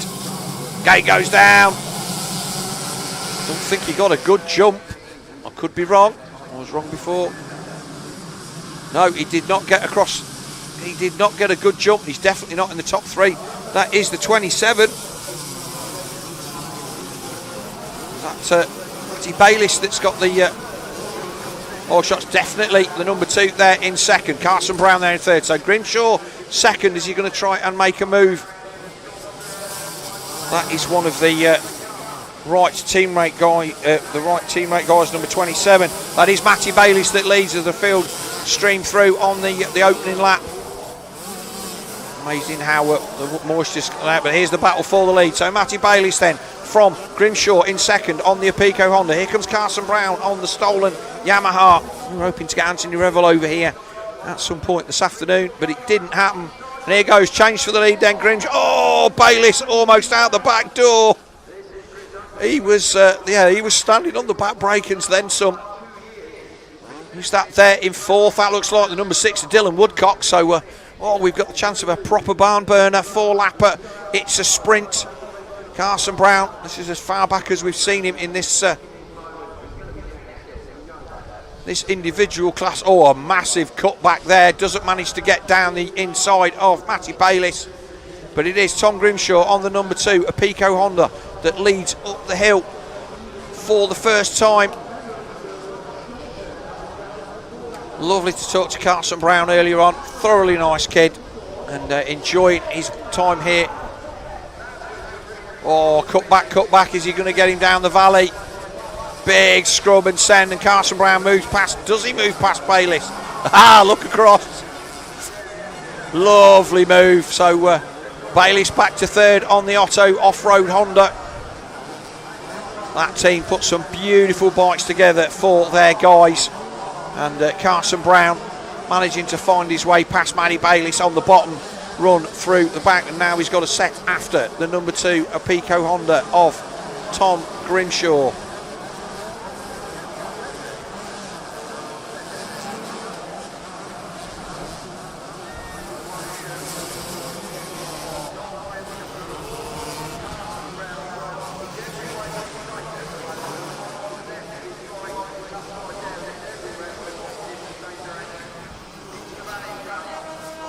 Brown closing in. They've already put some time into Bayliss. Fourth place is still the second of the stolen Yamahas of Dylan Woodcock, the man who now makes his living working with Dad Lenny in the film industry. That's showed us some fantastic stuff the other night. But here we go. This is the race up the hill. Grimshaw still holding sway at the top. I think Carson Brown jumped a little bit wide there. Oh, he's cut back on him up the hill. Here we go. Is Tom going to be able to cut back underneath him? He does. Oh no, Brown held the inside line and he's chopped him off. Hit the berm. Grimshaw's going to try and come back. Oh, nice dual. Nice little scrubs down the top of that hill. Really easy to get wrong on the loose dirt at the top. Grimshaw back round the inside. Oh, contact, front wheel to rear wheel. But now Carson Brown has to do the inside. Oh, the inside again. Another love tap. Tom Grimshaw will be absolutely loving this. Say the man, British Championship rider for this team. He wants to go away with a race win. He wants the big guy to take a victory away from Carson Brown in this class. I think that Brown has got too much speed down the valley. Another massive whip. No, Grimshaw's still there. Come on, Tom. No favourites, but come on, Tom. But it's been great to have Carson Brown here this weekend here at Foxhill. Fair play to Doc Wobb for getting him over here. He said he's been wanting to come for a few years. We can't see him in the main team race. He's just far too young for that. And he's railed round that turn before the finish and pulled 3 or 4 extra lengths on Grimshaw. I think Tom's going to have to give best at this one. He has a quick look back. But for all the speed that Grimshaw has on that Honda, let's see if he can come back on the 910 of Carson Brown. Third place then still is the 27 of Matty Bayliss, with Woodcock there in fourth. If we can have the results on the screen, we can see who the rest of the top 10 are. So yeah, Bayliss is Sam Nunn there on the 37. He's there in 5th. Chris Ayres in 6th. Baum in 7th. Pater 8th. Cody Spicagna in 9th. And Alessio Novello. That's the first time we've seen the Italian up into the top 10. But Carson Brown away. Some big bumps there. But now a big lead for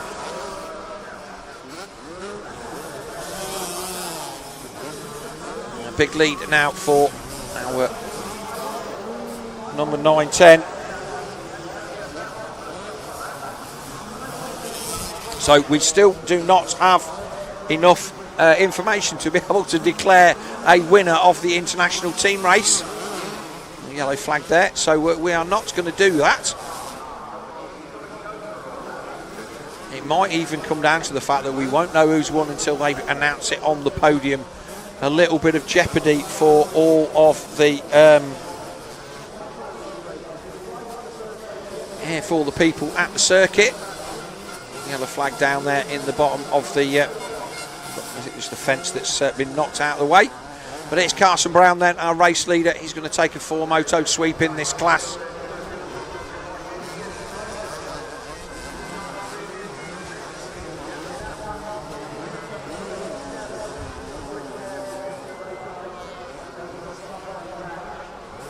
We're going to get a last lap flag this time, or are we getting the checkers? No, last lap flag this time, boy.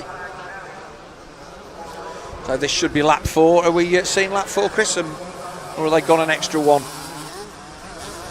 Yeah, okay, that's cool. So Carson Brown then, the youngster. If you don't follow him on YouTube, he's really good value for money. And does some really incredible things. A good ride for Tom Grimshaw on the Pico Honda. Say nice little step up jump there that he just clips the top of.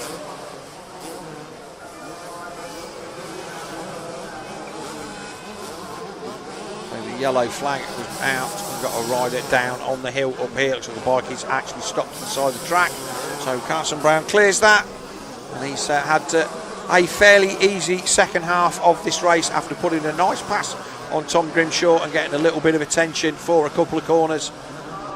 The young American, he's still got one race to go because he's going to be out in the Wright International Team race, which is the next but one race after race 7, which is the Pro Circuit Evo 125 race. There's the result so far. Carson Brown from Grimshaw, Bayliss. That will be your podium, I am pretty sure. Then Dylan Woodcock, Sam Nunn, Chris Ayres, Jarno Bau, Henk Pater and Cody Spicagna.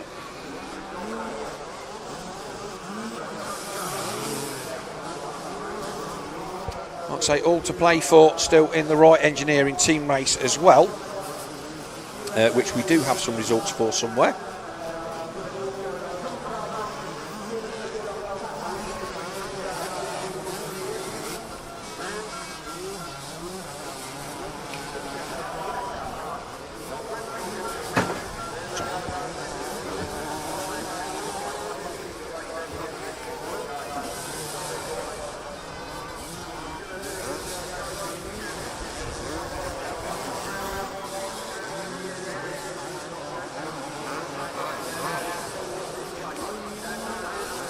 So race leader, then Carson Brown comes across the line to take the checkered flag.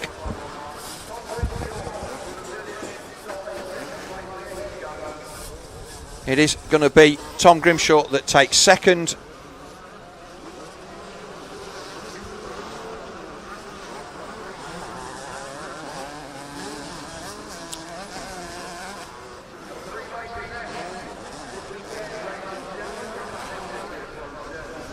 All drama in here. TV's dying, dogs on the floor, all sorts of stuff. Matty Bayliss then third, Dylan Woodcock fourth, Sam Nunn in fifth, Chris Ayres sixth, Jarno Bau in seventh. No riders on the grid as we see at the moment. So shall we take a quick sponsor break, and we will be back in a few minutes with our Pro Circuit Evo 125 over 25 final moto.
Welcome back.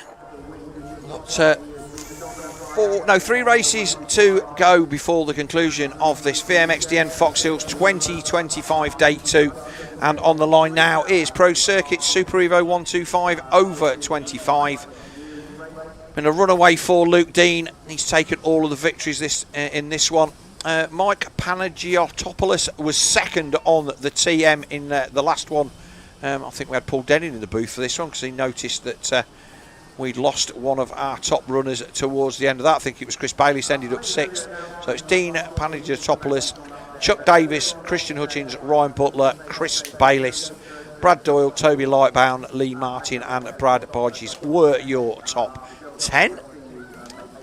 And we will see how this one goes. There's no doubt that the man who is going to take the honours in this one, providing he has no issues in this race, is going to be the 52 of Luke Dean, who, let's not forget, will be back out again immediately in the Wright Engineering National Team race.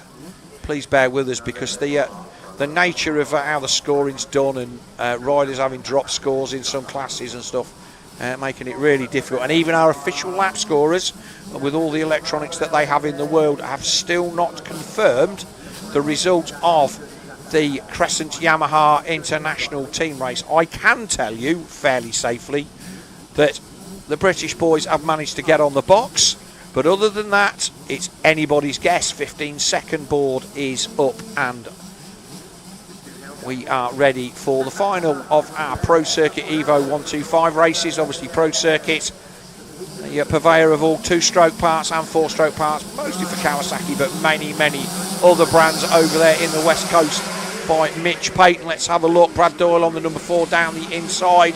Let's have a look. Oh, it's the 17 of Bayliss and the 52 of Dean. The 11 of Rob Hollyoak round the outside of the Stormworks Garage Husqvarna. In fact, he didn't. He got chopped out. So Dean managing to cut across him. Then it's Panagiotopoulos there on the TM in 3rd. He's finally got a start on the pink bike, and he's closing down across the nose of Hollyoak. The rest of them come through. There's Davis in about 8th or 9th, Doyle in 11th or 12th.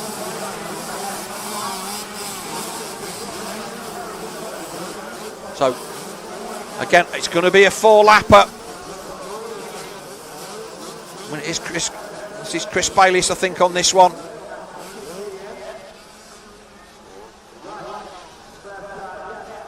So Bayliss leads. We'll just call it Bayliss. It's one of the two. We'll find out when they come across the line. Dean there in 2nd.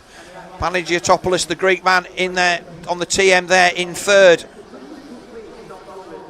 Hollyoak on the Husqvarna in 4th. Anybody who can fire a pass across the front of Rob Hollyoak.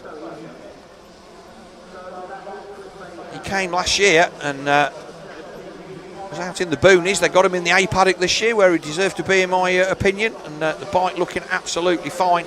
But for the first time for any length of time, we have seen Luke Dean not at the front of this one. So there's Hollyoak, then the 77 of Lightbound. Davis there in about 7th or 8th. The rest of the field coming through. The shadows are starting to lengthen, but here's the battle at the front.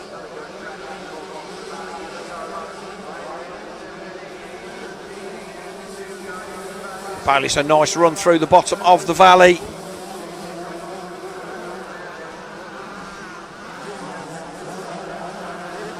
Nice as I've seen that uphill right-hander for a long time. Usually digs out really badly. The dry weather meaning the track not going as deep as it normally would. So Bayliss is going to lead them across the line. We'll get the results for the first time across and we'll see which one of the Bayliss boys it actually is. Nothing there to pop up at the moment. We need to let a few more of the riders come across. It is Chris Bayliss, so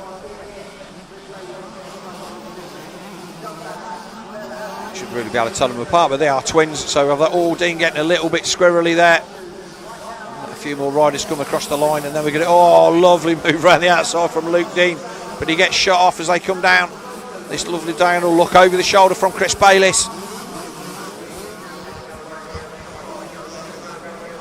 Oh, Again, just gets cut off. There's only one fast line up this hill. Bayliss is on it. Dean trying everything he knows. It's nice to have a battle at the front. We said that Dean was going to run away with this one, but he's not at the moment. So it's Bayliss from Dean, from Paginautopoulos, and then Hollyoak in 4th. Butler 5th, Toby Lightbound 6th on the 77. Then it's 7th, Chuck Davis on the 22. Oh, pass from Dean. Bayliss is going to move him over at the bottom of the hill. Is he? He's going to run him out. Yes, he does. Sends him the long way. Bayliss is going to... Dean's going to cut back underneath him. Yeah, Martin 8th. Boji's nice. And Mate. Oh, contact there. And he's down. Oh, that was... well... Live by the sword, die by the sword there. And Bayliss showed the outside of the track to our race leader. And Bayliss now, he'll have dropped back to 3rd position because the TM of Paginautopoulos is there, the 61. So Bayliss back to 3rd, Hollyoak 4th on the number 11 Stormworks Husky. Oh, Dean nearly knifes the front. Yeah, no replays available to us, unfortunately, but that was the move of the race. That secures Luke Dean's 4 for 4. But it was Bayliss that started the shenanigans, and I don't think that Luke Dean knew that he'd put him on the floor. But to be fair, I think he just moved him offline far enough that the dust did the rest. But the Greek rider on the TM, whose name I have mangled beyond all belief for 2 solid days, having a great ride in 2nd. Great to see him out there on that one of the earliest TMs, but certainly we do not see many of the Italian bikes in the UK Evo racing scene. So Dean, if we just hold this shot here and we'll see the battle for 2nd. There we are. So there's Paginautopoulos in the background. So this is the battle that we need to stay with. Dean has disappeared at the front, but the battle for 2nd is the 61 of Paginautopoulos, Bayliss, and the 11 of Rob Hollyoak. The 204 in there as well. That's Ryan Butler. So Butler coming to play as Bayliss looks down the inside of the 61 TM, then decides to go round the outside. That TM comes out of that turn really quickly, pulls a few bike lengths.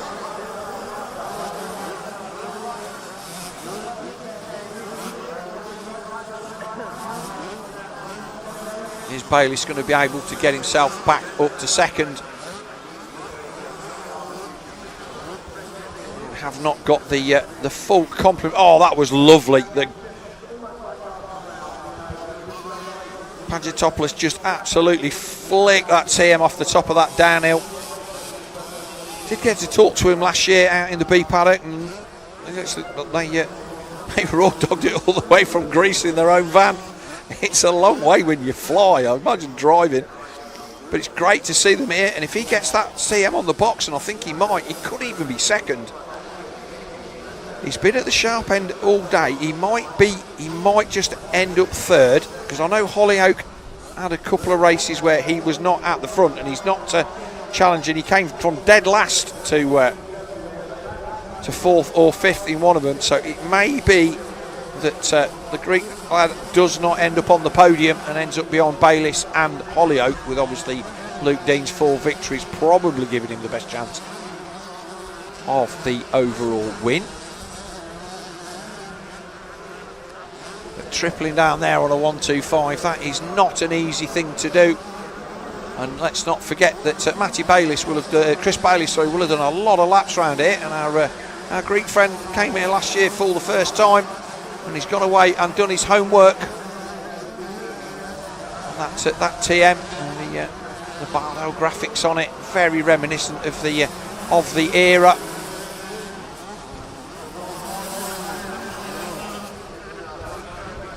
Bayliss round the outside, one of the few riders that we've seen do that. Is he going to be able to square off and come back down the outside? No, he's not.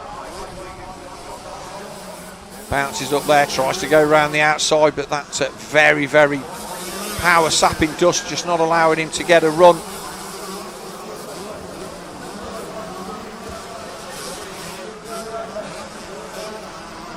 Oh, here we go. There's the pass. Bayliss gets around the outside. Greek man made a little bit of a bobble on the inside, and that was all Chris Bayliss needed to invite himself through into second place. Looks like the gap back to Rob Hollyoak is out far enough that the TM rider might not come under pressure on this final circuit. He has a look over his shoulder and he won't even be able to see Hollyoak because he'll still be down the other side of the hill. And there is the man, the Stormworks Husky there in fourth. So he's a man that will loves riding these old bikes. Has the Greek got anything left in his locker to come back at the number 17? Well, he's looking like he's having a go. This is how it was over the line. Dean, Pagiotopoulos, Bayliss, Hollyoak, Butler, Chuck Davis in 6th, May in 7th, Martin 8th, Christian Hutting's 9th, and Toby Lightbound. Looks like he's tipped off and he's dropped down to 10th. Here is Luke Dean on the final lap. We will see him across the line in this one, and he will go straight to the gate for the final Wright Engineering team race of the day. How are we doing for time? It still says 16 something, so that's all right in my book with 2 races to go. Nice brake tap. Lands on the front wheel, and he will take his 4th checkered flag. Bayliss then. This run to the finish. Oh, nice bit of cutting there. Cheers, guys. So Bayliss will take the win, but the battle for second. Let's see who it's going to be. No, it is going to be Chris Bayliss. Is the Greek guy going to get down the inside of him? Don't think he is. No, Bayliss then second. Pagiotopoulos third. It's going to be a difficult podium. I think Hollyoak might be in there with a shout of that as well. We will try and see. Obviously, these results are all completely unofficial. Butler comes across the line. That's his best result of the weekend, I think, a 5th for the 204 of Ryan Butler. And then it is Chuck Davis across the line in 6th. Then it will be Jack May. There's the battle with Christian Hutchings on the number 55. Toby Lightbound then in 10th. We will take a very quick sponsor break, and we will be back with the penultimate race of the day, the Wright Engineering National Team Race final moto, with all to play for in that one as well. We'll see you in a couple of minutes. Don't go anywhere.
Right, so welcome back. We're not quite ready to stack the gate. Yes, we are. We've got riders coming to the line.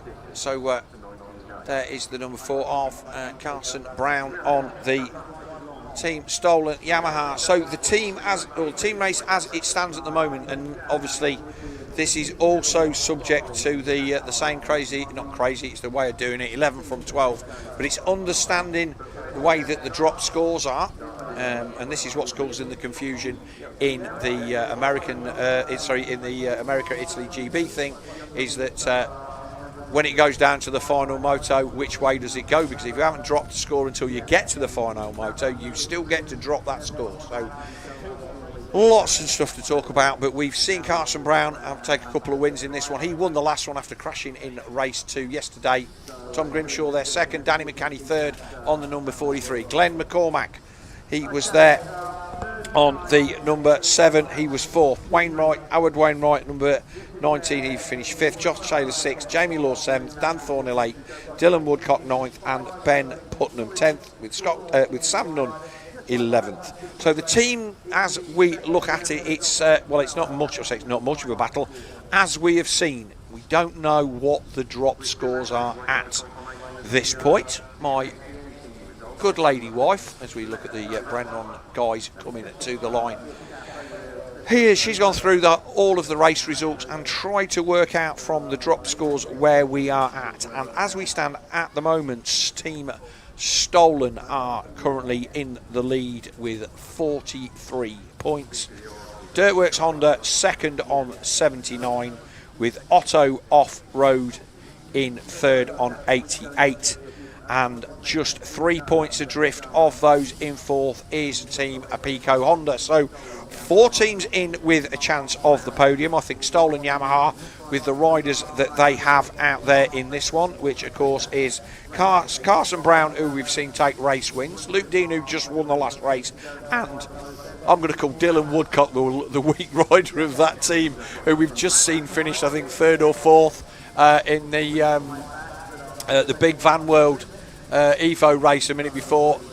The guys raced Supercross and done all sorts of stuff, so you would have to say on paper they are the strongest team. Dylan Woodcock has backed up whoever he needed to over the whole weekend and has been at the front. The Otto Off-Road team, which is Harry Bradley, Josh Taylor and Matt Bayliss. Manager Dan Whitehead puts together a load of really nice bikes. Team manager for Dirtworks is Ben White. Glenn McCormick, Dan Thornhill and Josh Coleman in that one. So it's still all to play for. 5th place, the Wainwright team, the Wainwright family. Chris, Sean and Howard. So they win the award for the team with all having the same names win. But great to see Howard take a race win in this. That was really good yesterday. So 15-second board is up. 5 seconds then. Oh, a few people getting antsy. Let's see how it is down there. Oh, did Brown get shut out? There's a big pile up on the inside by the looks of it. That is the 19 that's taken the whole shot. And that's Wainwright again. That's Howard Wainwright. So it is Wainwright leads his second race of the weekend. Take my glasses off. The number 12. Can't see who it is in the fence there. It is the 12. That's Ben Putnam there in second place. So cousin of Charlie, who we've seen as everybody streaming through. So there's the number 6. So that was Woodcock. Then there's the number 4. So that's Carson Brown. So Brown was down in the first turn. So this is what, unfortunately, we're probably not going to get to see much of on the live stream, because Brown has got to come through from the back. He's ended up on the floor. So for the people, this is why you come to watch. When you're on circuit, you see all of this. Our camera guys are doing our utmost to bring you the sharp end of the race, and we're going to have to see what Carson Brown can pull out of his pocket. But it is Howard Wainwright, who is a lovely scrub off the top of that. Another fantastic start. He was the 2023 MXY2 champion and won the Honda Cup in 2024. So Wainwright is down the hill in the lead, waiting for everybody else to come through. Suzuki in there as well. So there was the 4 of Carson Brown. If we can keep these wide shots, guys, we will be able to pick up the progress of Carson Brown, because it's his result. We also need to try and find the number 5 of Luke Dino. I think he's in there. We'll have a bit better idea when they come across the line for the first time. Oh, big whip down the valley, but it is the 19 of Howard Wainwright. Not sure if there's individual race winners in this one. I think it's just a team event. Brown trying to find his way through. We'll get the top 20 across the line. And Wainwright got a handy lead for the end of lap 1. So Putnam still there. Bayliss in there behind him in third.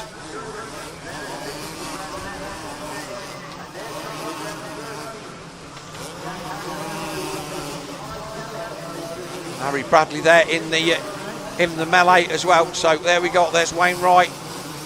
Putnam. And it's Taylor. The rest of them coming through. So 8 and 9 in there as well. So that's Thornhill and Coleman into the second lap then. If we can have a look at the across the line at the end of lap 1. It was Howard Wainwright that led them across the across the stripe. Grimshaw not having a good start either, so the Apico team having a bit of a mare as well. So Wainwright, Putnam, Josh Taylor, Jamie Law there on the number 3 in third for Team Apico Factory Racing. Bayliss in 5th, Coleman 6th, Thornhill 7th. Luke Dean is there in 8th for Stolen Yamaha, so that's a good result for him. And then Lee Truman, Lennox Dickinson there in 10th, Bradley in 11th, so Kellett in 12th, so Carson Brown across the line in 13th place. Dylan Woodcock 15th, Tom Grimshaw 16th, so still a lot of work to be done as we watch Putnam and the 26 of Josh Taylor battling for second. Oh, Putnam leans in. He rode I think it was an 89 KTM 500 in the Moto ACU British Championship down at Canada Heights at the beginning of the year, just for fun, and just showing that he is still a decent rider. Howard Wainwright has checked out at the front. I'll say things you thought you'd never say. A decent rider, Howard Wainwright, and he's obviously found the sweet spot of this circuit. He's going to go across the line there. He's not that far ahead. It's a few seconds at best. Putnam makes a mistake.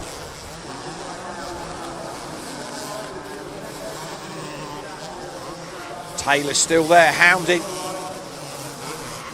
the number 12. The floor track team of Rutter, Harrison and Putnam. Not seen either of his teammates in the top 10. Oh, there's the 27. So all of a sudden Matty Bayliss is getting himself in on the back of his teammate. So Otto Off-Road and Dirtworks. These boys don't want to take each other down, but at the moment, these two, we want to see where their third rider is. So Harry Badley, Josh Taylor, Matt Bayliss, they're all pretty well up. This might well elevate them to second place. Overall, they're not going to catch Team Stolen as it stands at the moment.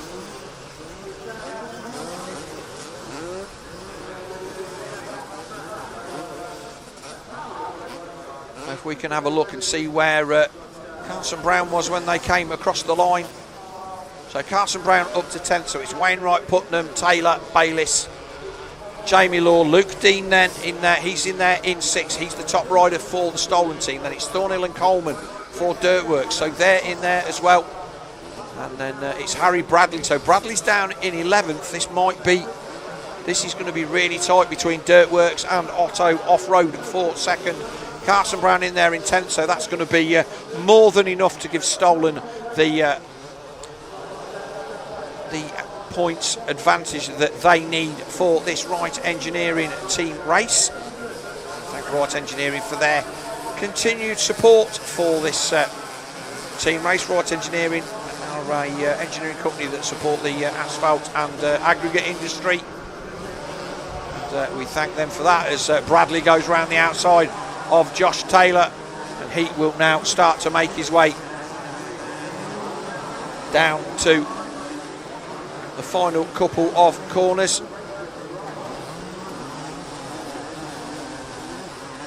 Going to be a couple of laps to go still. For all of you that have been with us on the broadcast from Sparrow's Fart this morning, I thank you very much for those people that are all over the world enjoying this racing. It's been great to read your comments on the socials. If we get a chance to get back to that between this race and the next one while we're waiting for the results, we will. So there is the number 3 of Jamie Law in there, so he's starting to come down. So I think that Apico, with Tom Grimshaw down the back end of the field, I don't think that they're going to do enough to overhaul Otto Off-Road. It is going to be a win for Team Stolen Yamaha as it stands at the moment.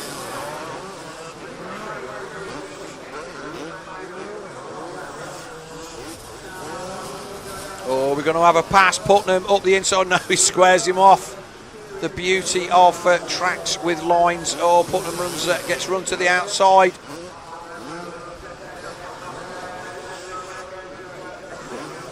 Is he going to run him wide? He's not. Putnam's going to cut down, and the rest of them are coming as well. Putnam moves across.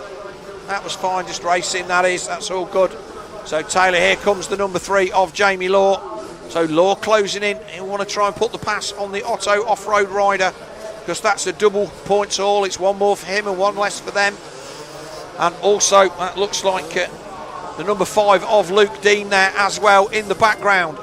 He's chasing Jamie Law, and the 8 of Dan Thornhill. Not sure what lap we are on now. I think we're possibly going to get the last lap flag this time round. We'll have to wait and see. We are on lap 4, so it is going to be last lap flag this time by.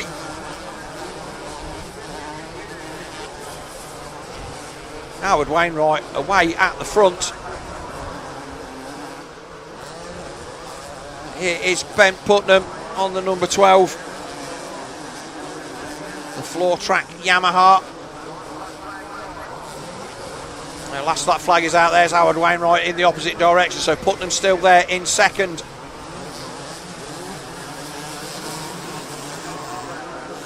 So those two are away, but it's a big battle behind them for 3rd, 4th, 5th and 6th. This is going to decide the podium, so here they come, charging down the valley for the final time.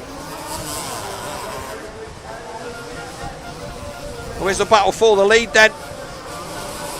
All right, so yeah, of course, this is the 27 of Harry Bradley. Let's stick with this. So Bradley has come from nowhere to put the pressure on the final lap on Howard Wainwright. I forgot about Bradders, he was in there.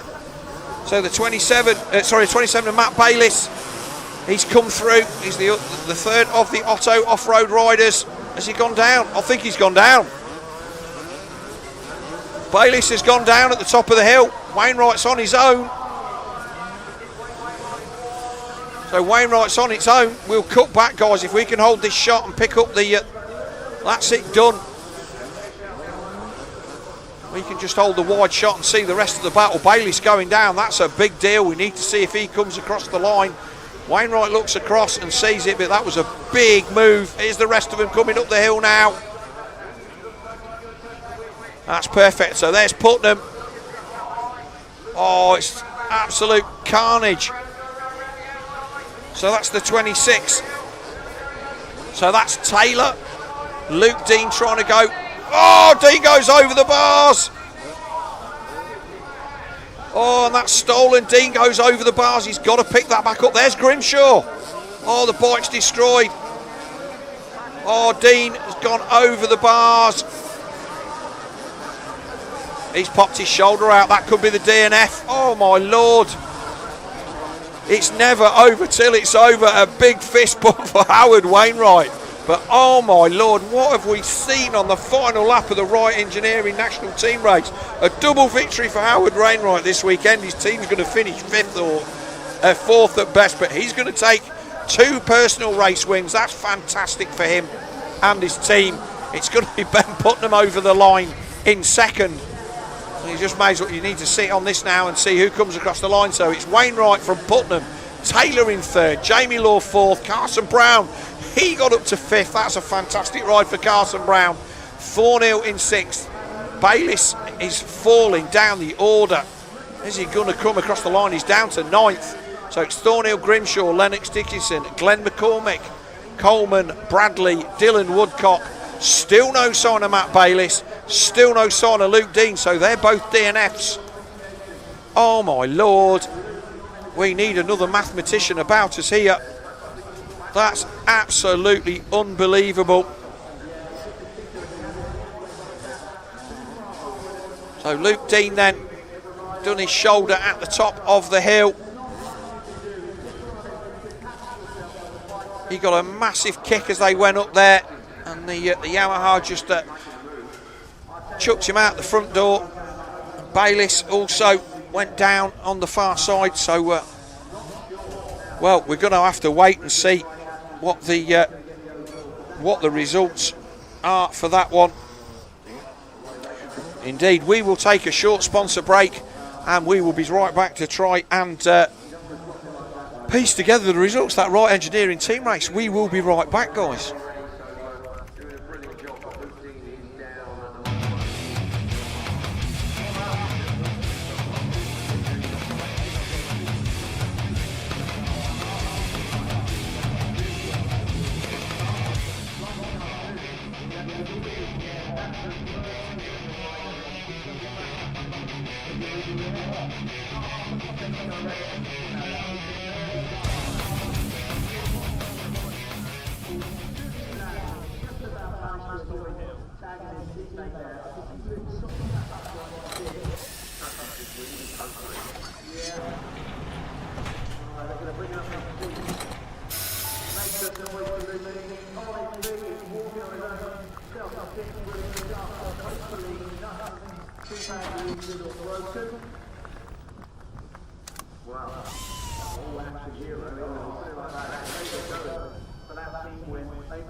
Right, so Luke Dean, he's had a fantastic weekend, but bowed out of the front door. And just seeking a little bit of medical attention up there. That's good to see that he's up there and walking away. Oh, what an absolute unbelievable turn of events. Somebody somewhere will have had the me saying turn of events in the sweep somewhere. Our final race of the day is coming to the line, the Fox Evo Plus. We still have no confirmed result through on the team race. And that is going to be saved for the podium. It is the classic answer, no one knows. So we will get the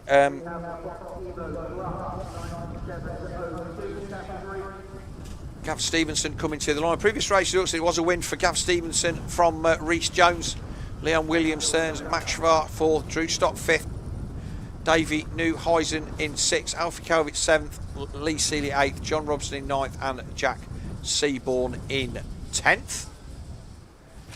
I've got a feeling we lost somebody out the lead of this one early on, and I've no idea what the overall of this one is. And obviously, with all of our timing and scoring doing their fruit, trying to work out all of the other team races, I guess we will have to wait and see. But this is the final race of the day. Can we just put the socials up on one of the sub screens, and I'll have a quick look at that while we watch the gate rack up and just try and get through the last few and see what is going on. Always put them up on the screen, right? So Josh Vale racing, no he isn't. Tommy Gunn, yes Josh Vale is riding, not this weekend. D1 out the yellow marker before it's at Bayliss, right? Anything of looks like they made no effort with the track. Well, as usual, people who are not here having no clue whatsoever. If you knew the amount of work that went into even getting the race on this weekend, you would have a different tack. But let's not get into that. We'll just scroll back up a little bit and see what else we missed. No, not a loss. Where's Billy Mack? Not here. Yeah, we did all of those. Didn't know retired, whatever. No, not a great deal on there. Everybody too busy watching the racing. So we've not missed anything. Thank you for all your contributions, whatever you put on there today, though. Nice bit of fan interaction and nice to get to be able to do it. Obviously, we had the delay earlier on where we had I thought we had a good Q&A with Martin Barr. I really enjoyed doing that.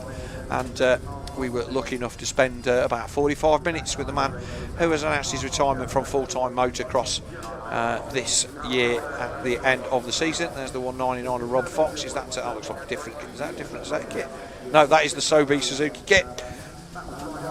That's 199 Sobe Suzuki. That is the Travis Pastrana replica. Fox Evo Plus 97 to 02, any age.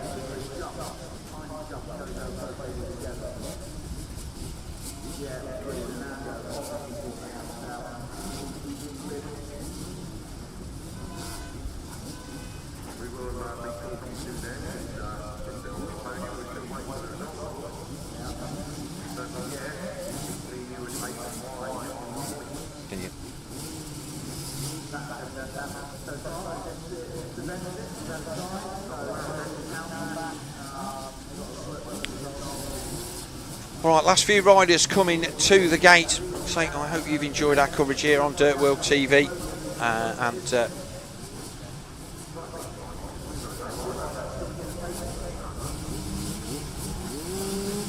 Green flag then for the final time this day. 15-second board is up, and for the final time we're going to get a gate drop and we're going to get a race winner. Chris is going to put the results up at the side of the screen so we know who won the last one, and it will all be good. Here they go then. Oh, a few creeping. Let's see who got the old shots. Oh, a few getting tangled up. It's Charlie Putnam. No, it isn't. Stevenson then comes through. So is this Stevenson that's going to lead them down into the valley from Putnam? Who's that there in, that looks like Williams in third or fourth.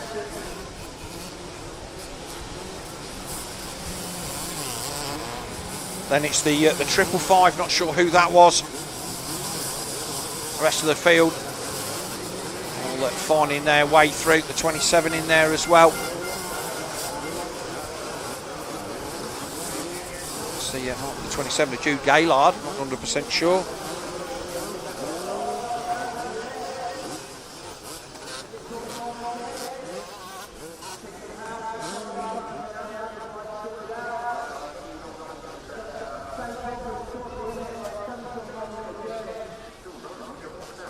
Here our on-circuit guys going mad about the right engineering result, because something that looked all dead and buried with a lap to go is now all up in the air with 2 DNFs.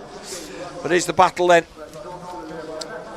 The 555 of Max Schwarter, our Dutch fan. He's got to start this time. He's been there just in the throes of the top 5 for most of the day, but he's got a gate this time, and he is there in third position. Our race leader has already got himself, I think he's already long gone. He's already up on the top there somewhere. That's Putnam. There's Putnam going in the opposite direction. So Charlie Putnam on the 91 on the Honda. He's already down into the valley.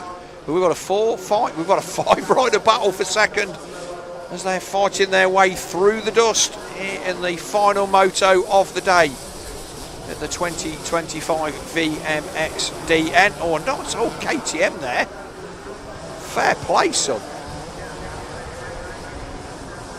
We'll see who that is when they come across the line, but there is Schwarter on the 555. Is the 95, that is Aidan Maloney, or it could be Adam Donnelly. Well, both, one's a Honda, one's a Suzuki. Neither of them is a KTM.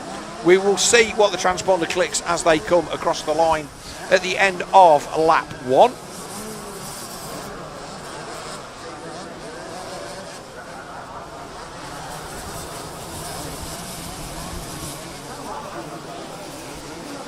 Everybody loving that jump down into the valley, myself included, which is easy for me to say. I don't have to do it, but it is Schwarter that's still there in second place on the 555. Here comes the 104 of Jones. There's the 418 of Drew Stott, so he's making his way through the field as well. If Chris can put the results up on screen for us at the end of that lap, we will see who is doing what.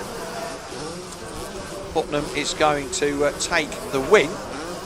Yellow flag down there, so somebody's gone down on the previous lap at the top of the hill. So that obviously that was Stevenson. Yeah, of course, Gav Stevenson was leading, so it was Stevenson that went down. No, sorry, Stevenson is leading. It's Schwarter. So was it Putnam that went down? It is. There's no sign of Putnam. So it's Stevenson, Schwarter, Williams, Davey Newhausen, Reece Jones, Lee Seeley, Drew Stott, Robson, Donnelly and Boaz Beiches is your top 10. No sign of Putnam, so it must have been him that went down on the side of the hill. Also, we can't see any more than you. I'll move up the inside.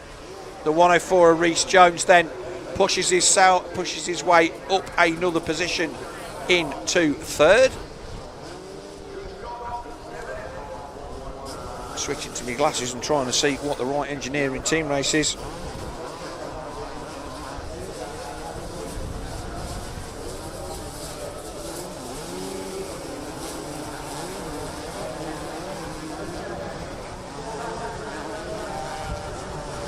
this is still tight at the front.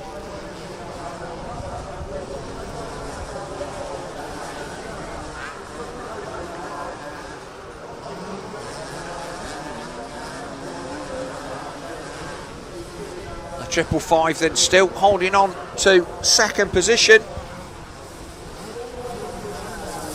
That's a problem for Putnam. Then he's going to find himself off the podium. There's our race leader, Gav Stevenson. He's been there or thereabouts for all 4 of these motos. And I think that this is going to hand him the overall. Although the 104, Rhys Jones he's been there pretty much all of the races. Yeah, you see, have a look at the across the line last time by. We'll see who is doing the moving and shaking. There's Drew Stock. He's just managed to put himself in front of the number 10 of Lee Seeley.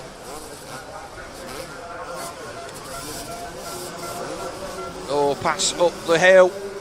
Oh, Jones is going to squeeze by. Yes, no, he's not. Yes, he is down the inside. Schwarter, as they've gone round there, that looks like is that putting them down there in the bottom of the hill. We've got another bike up there on the right hand side, so it's Stevenson from Schwarter, but we've just seen the pass. Rhys Jones, fastest lap of the race on that one. He's moved up to second. Davey Newhausen there on the 951 in fourth. Liam Williams down to fifth. Seeley to sixth. Drew Stock 7th, Robson 8th, Boris Borges 9th, and Jake Winard in 10th. Alfie Calvert 11th, Josh Greedy 12th, Plaid Thornhill in 13th, Seaborn 14th, Bailey 15th, and Jarno Doineveld in 16th. I think Gav Stevenson is going to be our race, not just our race winner, but our overall winner with that at DNF. Look how I'll have a chance to have a look round this circuit for the at the end of the day and just see how ragged it is. It's other than one, say, off-track incident, but certainly one incident. We've had a fairly trouble-free day today, and we had a completely trouble-free day yesterday. So my good lady confirming that the Wright engineering team race, then nothing in that drama ended up ultimately affecting the overall. It was a win for Stolen Yamaha on 79. That tip off for Luke Dean would be their DNF that is not going to be counted. Last lap flag is already out for our race leader in this one. Dirtworks Honda then, they will take second. So the Stolen Yamaha team of Carson Brown, Luke Dean and Dylan Woodcock will take victory in that team race. Dirtworks then, Glenn McCormack, Dan Thornhill, Just Conversing on Otto Off-Road, Harry Bradley, Josh Taylor and Matty Bayliss will be third. No breaking news there. But here's Stevenson down the valley.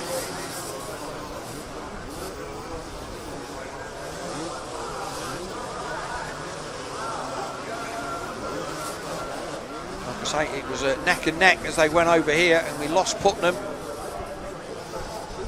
Thread of the race a bit on that one, but it has been a long day. We were on air from 9 o'clock. It is now well, it's 4 something, it's 4:50 something, so just coming up to 5 o'clock.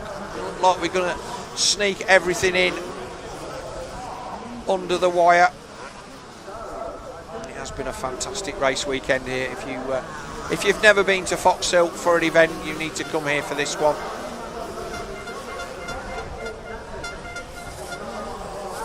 Battle at the top there, lots of things going on.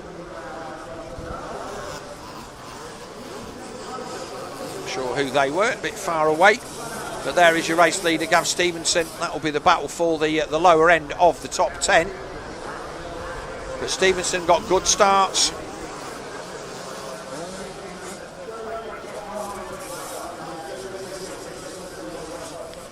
And he is going to cruise in for what I think is going to be the overall victory.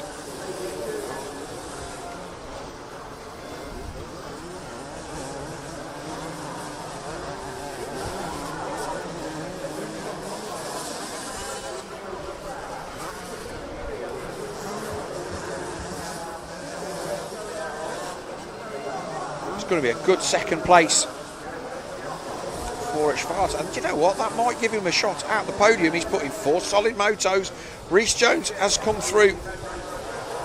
Is he going to be second or third? I'm just trying to see who it is. We'll get the results as they come across the line. Checker flag is out for the final race. So it is Stevenson from Rhys Jones, with Max Schwarzer in third. David Newhuizen comes across the line in fourth. Liam Williams fifth. Drew Stock in sixth.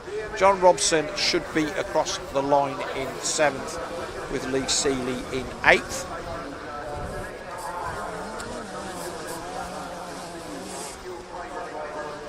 That is, Robson, Winard, Calvert, Bowes, Boyches and Lee Seeley 11th, Greedy 12th, Thornhill 13th, Seaborn will be 14th, Ted Bailey 15th and Jarno Bonneveld 16th. Right, that's it, we are done. We're not just going to go, we will come back in a few minutes and just have a bit of a recap on a fantastic weekend.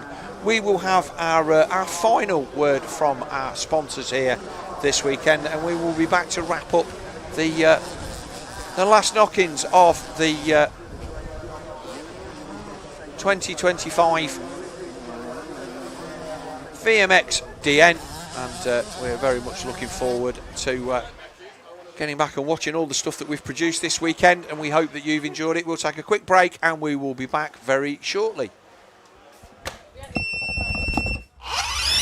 A lot of us have been talking about the Stasic generation of riders, and you forget how quickly things can change in a sport that is as young as motocross. That's 6-7 years that these bikes have been around training riders. So we have a Stasic generation out on the racetrack. A lot of those riders surely were raised on Stasics, and the skills they show are next level. All the things that coaches have been teaching riders on larger motorcycles for decades, they're doing it younger than ever, and it's hard to believe the Stasic generation is already here.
Welcome back then.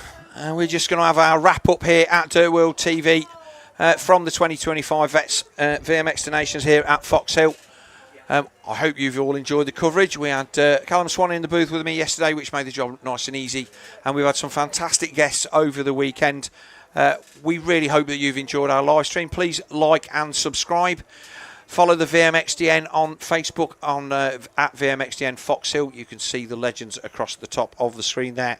And obviously follow us on socials for DirtWorld-TV on Facebook, Instagram at DirtWorld.TV and on Twitter at DirtWorld-TV. It's been a long day today. We've had some fantastic races, and thank you all to all of you that have participated in the live stream, sent us all the messages. It's been great to read them. I really enjoyed doing the Q&A with Martin Barr, and a lot of you guys got into that as well, so thank you very much for that. Obviously, the result of the team race is still not decided, so we can't give you that, but obviously it will all become apparent at the well, they've got to say somebody's won at some point, and at this point we do not know who that is. You will pick all of that up on the VMXdN socials if you follow those guys. Thank you very much to all of the crew here who've put on a great broadcast for your enjoyment. I've just had the easy job of talking about what I see on screen, and some fantastic racing. Congratulations to all the winners, to the riders that ended up on the floor. I hope that you make a speedy recovery. So the next action that you will be able to see on live motocross on live stream is the British Championship up at Duns in a week's time. I will be there on the live stream with Jeff Perrett. Please join us on MXGP TV for that. But from Foxhill here, we've got it all in the bag. We've got every race done. We had to cut a few short at the end, but I think that's only fair. I think nobody was moaning about that. We hope you've enjoyed the broadcast. Thank you for joining us. Thank you for all of our sponsors for making this all possible. And we will see you again next time. Goodbye, everybody.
I'm still a kid, but I'm tougher than you think. Let me fail, let me fall, and learn to get back up. Let me find my own line. Let me go full throttle. Never tell me what I can't do. And let me win. Never hold me back. Let me try. Let me try. Never underestimate me. It's the ride of my life.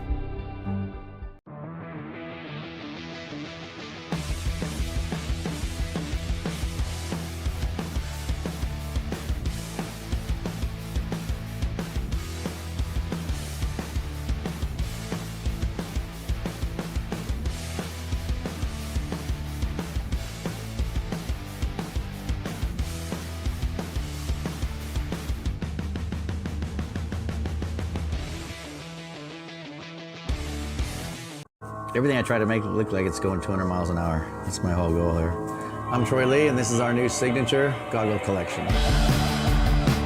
We've been doing collection probably for about 15 years with Oakley, doing a couple goggles every year, a couple pairs of glasses every year.